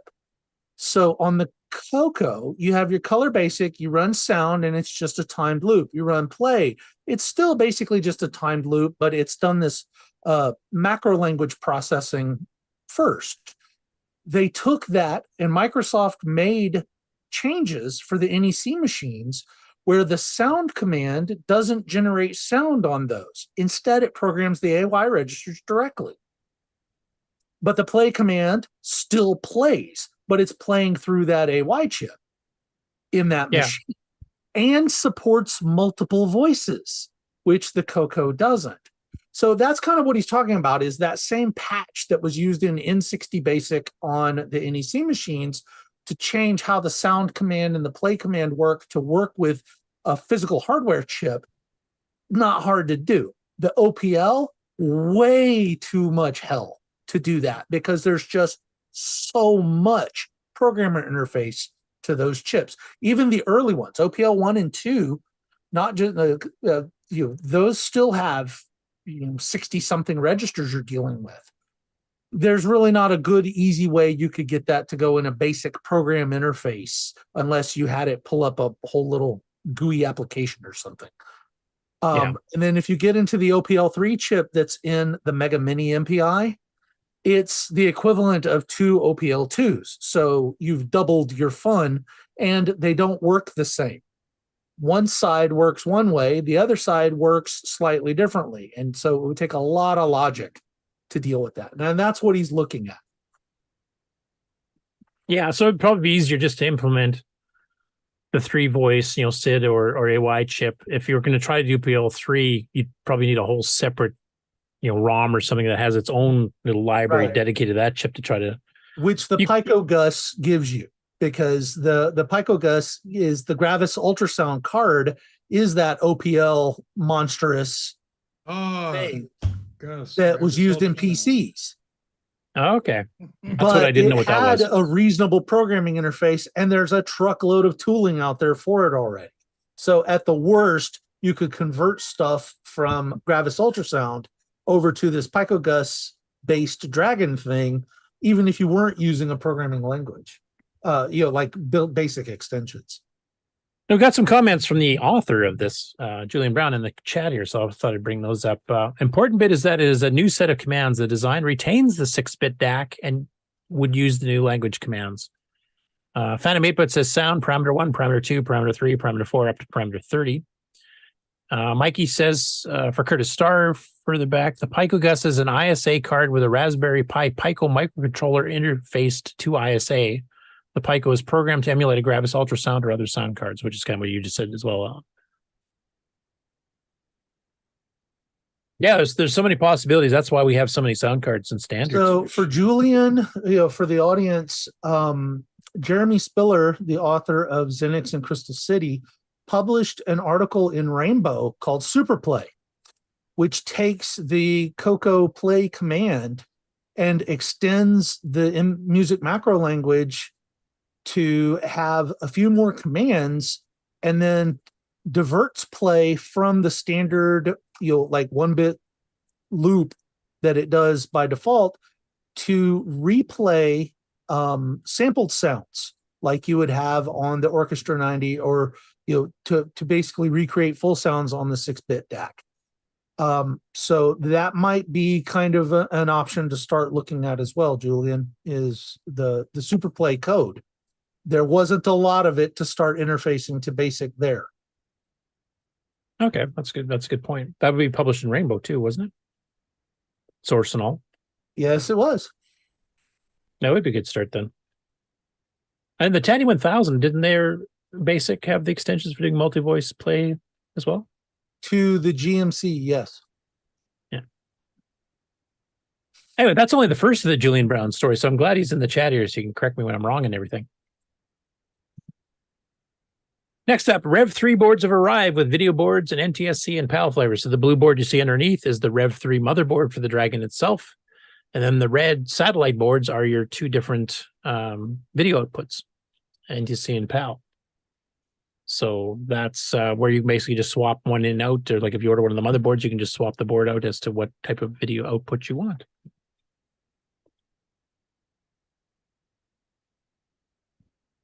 And the last one from him, another video concept, HDMI output directly from the board, just an RGB to HDMI board in disguise and integrated with a PAL video board. So this is one board that replaces the red ones we were just looking at, and will go straight out to HDMI. Now, if the NTC version of that would be kind of handy for us up here in North America, because then you wouldn't even need like a SCART converter or anything. You just go straight to HDMI on your modern TV. Just checking the chat again.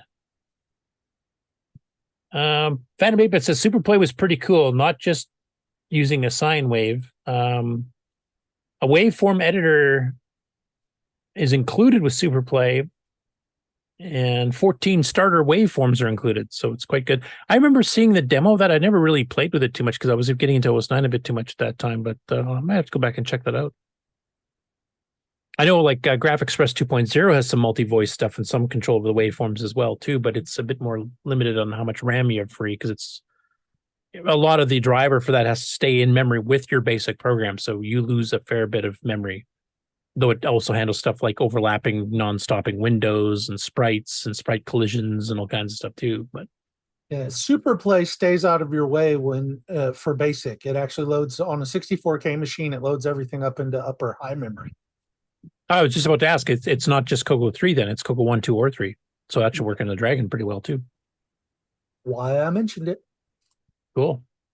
And Julian says NTSC is just as simple for RGB to HDMI, so that going straight to an HDMI off that little satellite board would work with NTSC just as well. Clean up your desk a little bit. And that's it for the news this week. That's your cue to wake up, Mark. Yeah. Oh, there we go.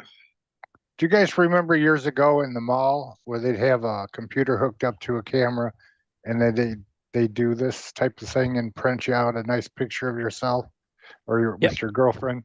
Uh-huh. How much was it? Like $10 or something? Or? I don't think it was that expensive when I remember it, but yeah, depending on when, I guess. Some places did it for free, I guess. I think. Yeah. Used to be a little kiosk booth. You sometimes get like a buck or sheet or something like that. Yeah.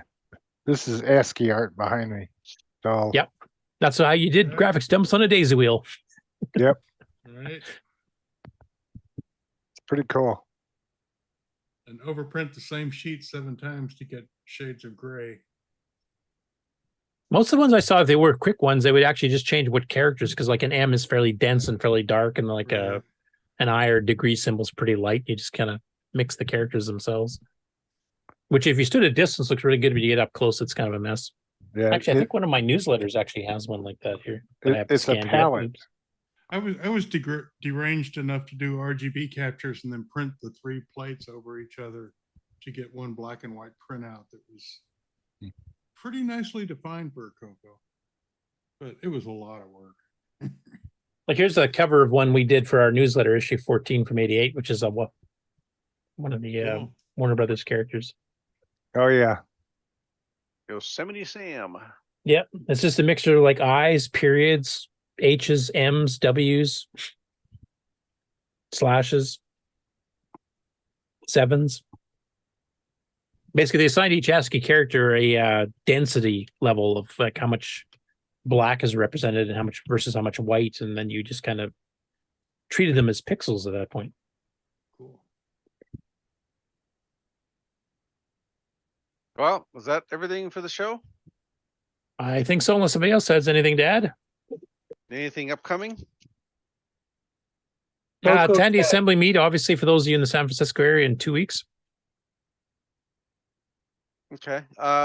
Did we decide on a date on the next CoCo or? Oh yeah, you guys tech? are going to announce that because that's should leave it to people in charge. Go ahead, Mark Overholzer, and Sloopy, because I guess he's involved too.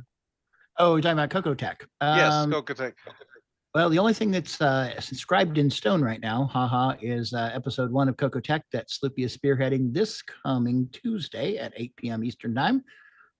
Still in daylight time here we are. So he's going to be working on, and he's going to be working on, I believe, Paul Barton's system that Ron Delvaux shipped to him. So the stuff I'm working on, we have some tentative dates set, but we haven't inked it all down yet. But we're looking at like November 7th, then December about the 6th, I think, like about a month later. And that'll be Mikey. And Boise, by the sounds of it. And Boise on the first one. It'll be drive wire stuff. And how do we find? Go Do ahead. we find CoCo Tech by going to YouTube or how? Yeah, it'll be on the same the same usual places. Yeah, Twitch, Exactly YouTube, where you're and watching Facebook. this show right now. Okay. Yeah, you realize that the CoCo Nation here, we have this Zoom setup that we can use literally all day long. We have, channels set up on Twitch and YouTube and Facebook, and I guess Periscope is the other one, or whatever the other one is. And so, there's a lot of bandwidth there that we're not using. So, we've been kind of aiming for Tuesdays at the moment. Tuesday evenings, not a real good time for a lot of the world, but it's when it fits in the rest of our schedules for those that have day jobs. And I guess Sloopy's a little bit more flexible, so we might see some more variation there. But and Wayne Campbell and a few others are working on some Basic 9 and OS 9 stuff too, maybe even just regular basics. So we might pick a different day or something too to do that kind of thing. That'd be fine too. I think we'll try to keep them separate. Like we did that experiment on the episode 0, whatever you want to call it, where we kind of interplayed between Sloopy doing hardware and me doing a little bit of software. And I think I got more comments as time went on that it was a little bit too crowded. Initially, the response was, actually, that's a good way to fill the time. If we're waiting for Sloopy to finish soldering a 16-pin chip or something like that. But I think it'd be better to have commentary from the person doing it, explaining, why we're doing this or something like that, as opposed to jumping topics. Okay. Sloopy, do you have something to say? Yeah, if anyone can hear me. Keep talking. Yeah, now we can. I mean, it's sort of like when Curtis was saying if Sloopy was here, and I'm like, I'm here, and no one can hear me. Well, if he showed up in time, we wouldn't have to worry about that. No, just kidding. Go ahead. Yeah, well, you explain that to my computer. Because first it was like not wanting to connect to internet, then it was Zoom wanted to do an update, and you still sound a little funky, but at least we can hear you. I hate computers. Could you send me that computer back then? Get out on it. Just wait. Sloopy's going to fix Ron Delvo's Paul Barton computer with a hammer. Yeah. Oh boy. So no bits. Did you open it up? Was it in good shape? Actually, Save it for the show. Yeah, save it for the show. Well, just You're spoiling if it. if it was broken. Well, no, that's. I did open it up yesterday, and yes, there was some damage during shipping. It's not major. I can fix it, but if you want, we can discuss it more after the show. The show. Well, on the new show. Yeah. Well, I mean, after this show here, we can discuss it. It's not major, but it is significant. So. But yeah, I put the Tuesday show in the recommendations for news articles, but it didn't evidently make it into the news articles, so that it would be announced in the news section. No, I figured because this is a sister show, that should be totally separate from news. Like this show should have its own talking about. Yeah, but I mean, I guess something in this show about that would be good, which I guess was what we're doing now. That's right. Yeah. But I have no intention of putting CoCoTech stuff into news per se because it's its own show, so we should promote it as such. Well, we put other shows into the news section, and it is part of the news for the CoCo. But they're not our shows. They're not us, though. It's not. It's not the same group. This is a nation show. Yeah, this CoCo Nation Networks thing. So you get your own little blurb thing. In fact, I would like to start talking about what's coming up on CoCoTech earlier in the show before the news. That should be like an announcement off near the top somewhere to have it bumpers and own section, sort of like the project updates and acquisitions. Have it as its own exactly. This is coming on CoCoTech. Because we can do requests for like future topics that people want. We can talk about people long-term plans. We may not have a date yet, but we're going to be covering this topic in the next couple months or something, just to get people to start sending questions and stuff that they want to answer. Right, just like use it as a bumper, like a scroll bumper between the segments, sort of like the. I'll just have a CoCoTech segment. CoCoTech segment, not just a bumper, because you want get the live interaction from the people that might be guest hosting it. Like Sloopy might be talking about a project and. I'm going to be doing this hardware upgrade. Do you guys have any questions you want to send that I can talk about while I'm soldering a 40-pin chip?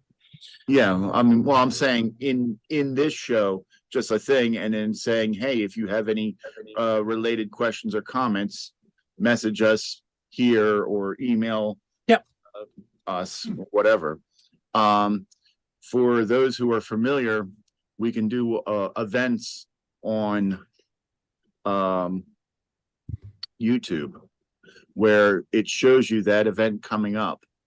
And I saw the one that you've got is already actually scheduled on there. So there's an event scheduled for Tuesday, and when you see it in YouTube, you can hit the notify on, and YouTube will notify you about. It'll even send you an email if you're not logged into YouTube at the time. Right as the show starts. Yeah, give me 1 second and I'll post the link for it. But I do want people to know that the show will not strictly be Tuesday evenings, just depending, like Mark said, it'll depend on the schedules of the people involved in that particular segment. So are we CNN now? CoCo Nation Network? No, we're getting there. We got the Game On Challenge, we got CoCoTech, we've got the CoCo Nation show itself. Right. Pretty soon we'll be a 24/7 news channel like CNN. That's the plan. Or ESPN, the breakfast cereal. Mark, are you ready to stay up 24/7 to help host everything, or? No, I've already done my overnight shifts. Yeah, the billing it as TCNN, the CoCo Nation Network. Right. Yeah. Right. Yeah, I posted the link to the stream on in the chat. If you go there, you'll be able to see. You'll be able to turn on the notification. Placeholder. Everyone will be able to watch the goodness that is the CoCo and the technical side of things. So, Mark, just to reiterate, as a summary here, we've got the one coming up this week with Sloopy, working on CoCo hardware repair. Yep. So we've got Boise and Michael Furman going to be hosting one or possibly two-parter on DriveWire, Pi DriveWire. Yep. And Boise's DriveWire, on November 7th, tentatively on the calendar. That's not on the calendar, just tentatively. Okay. I think that Wayne Campbell and I are planning on doing a deep dive into Basic 9 and somehow the internals of it work. I also want to do some general Nitrous 9 stuff too here at some point. Have you got any other suggestions in yet? Or volunteers for hosts? No, not at the moment. I figured I'd recruit various people as needed when I was originally thinking this through. So this has been a long time coming. I mean, OG Stevie had kind of thrown this out 2 or 3 years ago. And it's like, I think it'd be a good idea because, this show here, we can't go into too much depth without kind of, getting making 6 hours. Yeah, exactly. So it's like, let's do another show where we could take a couple hours and dive into something. And it's like, there's no asparagus, it's like, we'll try to keep it down. time, but if you don't like it, wait for the next one. They come along every week or so. I'm pretty sure at some point Michael Furman's going to want to do a Flex deep dive too, because he's going to be doing the lightning talk on Flex at the Tandy Assembly here, and I'm sure he will want to cover that. Grease Whistle and Floppies. That's the one we're aiming for the first. Oh yeah, that's another one. Yeah, with David and Mikey going to Floppy Talk, the real Floppy Talk. Yep, we got David on board with that. He thinks it'll be fine. So we'll get these on the calendar and scheduled. So, and we'll start promoting them. Yeah, because I want to try to get as many of the subjects, even if we haven't officially scheduled them, don't even have all the hosts lined up, but we know we're going to plan on doing it, is to let people know as far ahead as possible. If they have any questions on that specific subject, send it in now, and then we'll work it into the show, even if it's 2 months out. Yep. Some of the stuff that we did in CoCo Talk is still in all those different episodes and stuff. And I guess at some point or another, we could also condense a couple of things if it talks about a certain area of the CoCo that they covered or we covered, back in the day. Do we have access enough to, is it okay to go back and do stuff like that, or is it something that we wouldn't even consider and everything's going to be new? Well, me personally, I'd like to reference back to that. But again, new stuff comes along all the time, and it's nice to have it condensed and, less fluff, I guess, and more. But yeah, there is good stuff. And that's part of the reason way back when I started indexing the shows, and Sloopy did that too. So you can go back and find stuff. Right. And I really make a master index, get all the shows indexed all the way back. This, so you could create. And we do need a volunteer to start indexing the current batch shows, because I don't think we've done an index in quite a while, have we? No, not in the last year. Yeah, basically. Ron, you're retired. You have time, right? Yeah, right. Yeah, basically, especially on YouTube, you can go through and you can put hours and minutes and seconds, and divide by colon, and that the comment for the YouTube video will then reference into the video at that point. So you have like a quick bookmark where you can jump into that. Yeah, because we have all those personalities that we interviewed, which will never get old. It's great to hear them talk about all the things they contributed. And some of them aren't with us anymore, and so that's all we're going to get. Yeah. Yeah, I've referred people back to some of the interviews we've done in the past. I've even gone back and watched some of the earliest ones ourselves when I had that crappy mic and stuff. Quality isn't as good, but you still have the history of talking to that person, even if they're no longer around, so that it's not lost.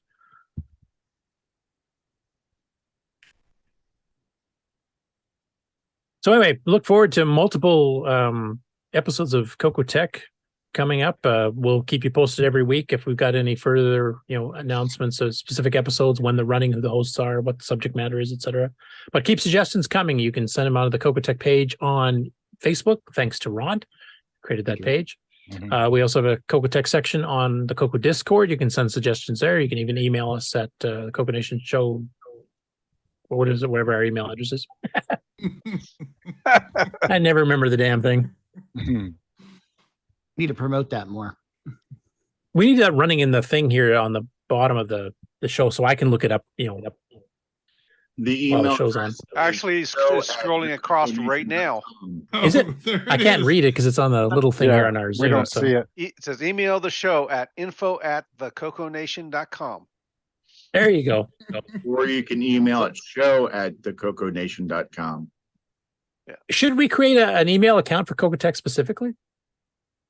To help weed it out from just general, like your show sucks. Your show's great. Well, it's not like we get a lot of emails anyway.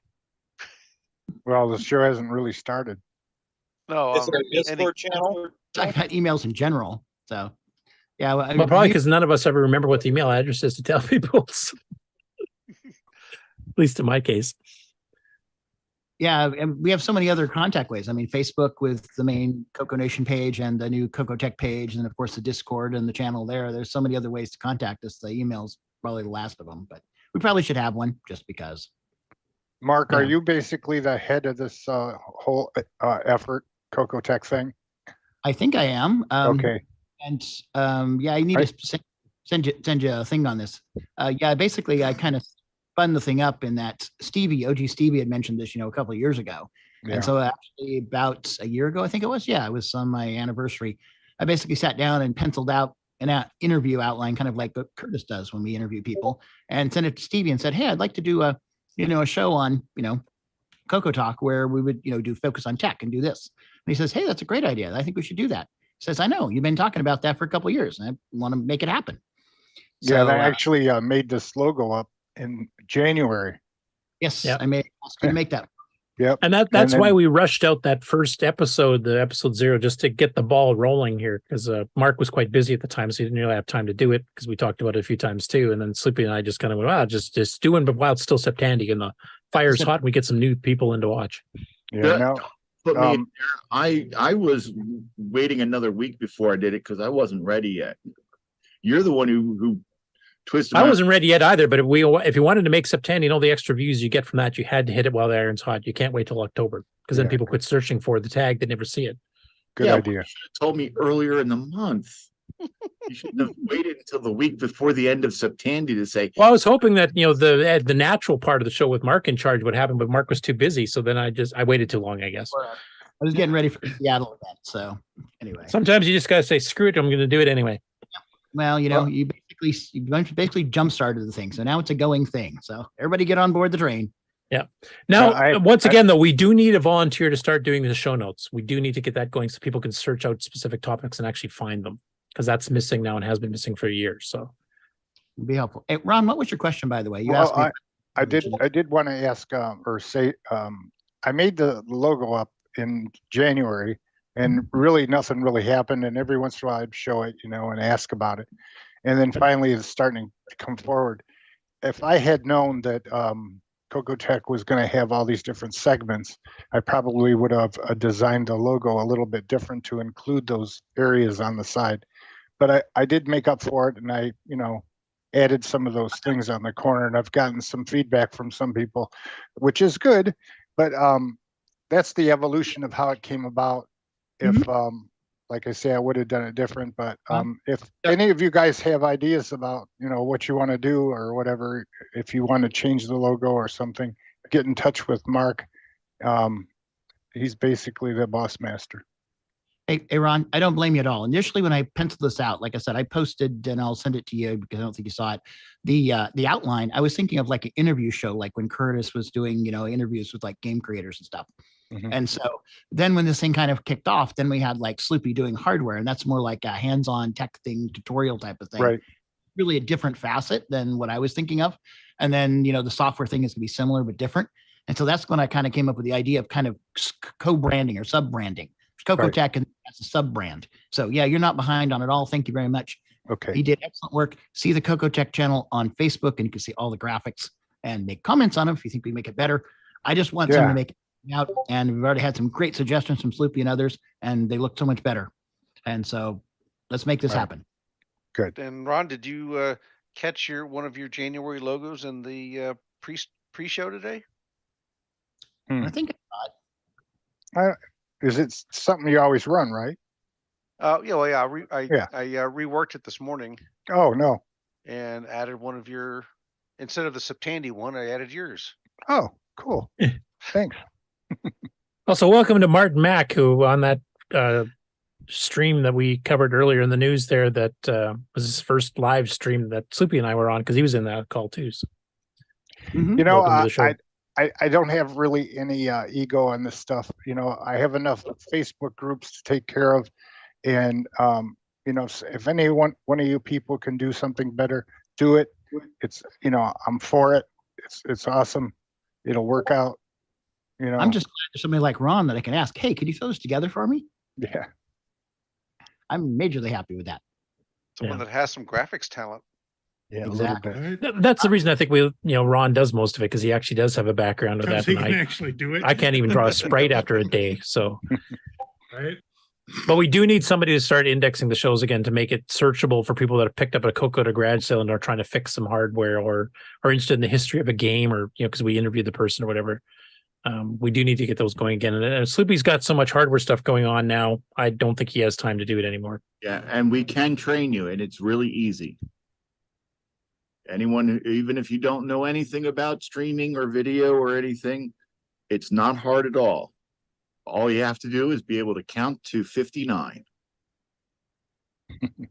So hopefully we can get a volunteer for that. For those of you that may not have the technical skill of programming or doing hardware and stuff, this would be perfect because basically you just have to listen to the show and then just type in we talked about this at this time and link it in so that people can search.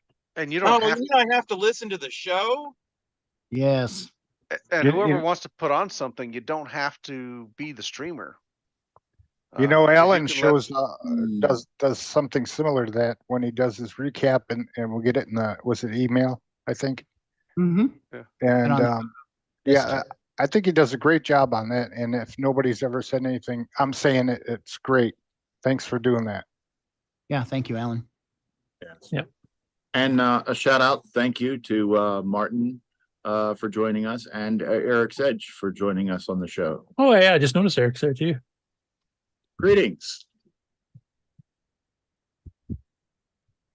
So, and I think that's a wrap. Yep. Okay. Push the button, Frank. All right, we cut her down to 4 hours today, folks. Yeah. Wow. This concludes another episode of the CoCo Nation, the world's leading live interactive talk show featuring the Tandy Color Computer. For all things the CoCo Nation, visit us on the web at thecoconation.com. We'd love to hear from you.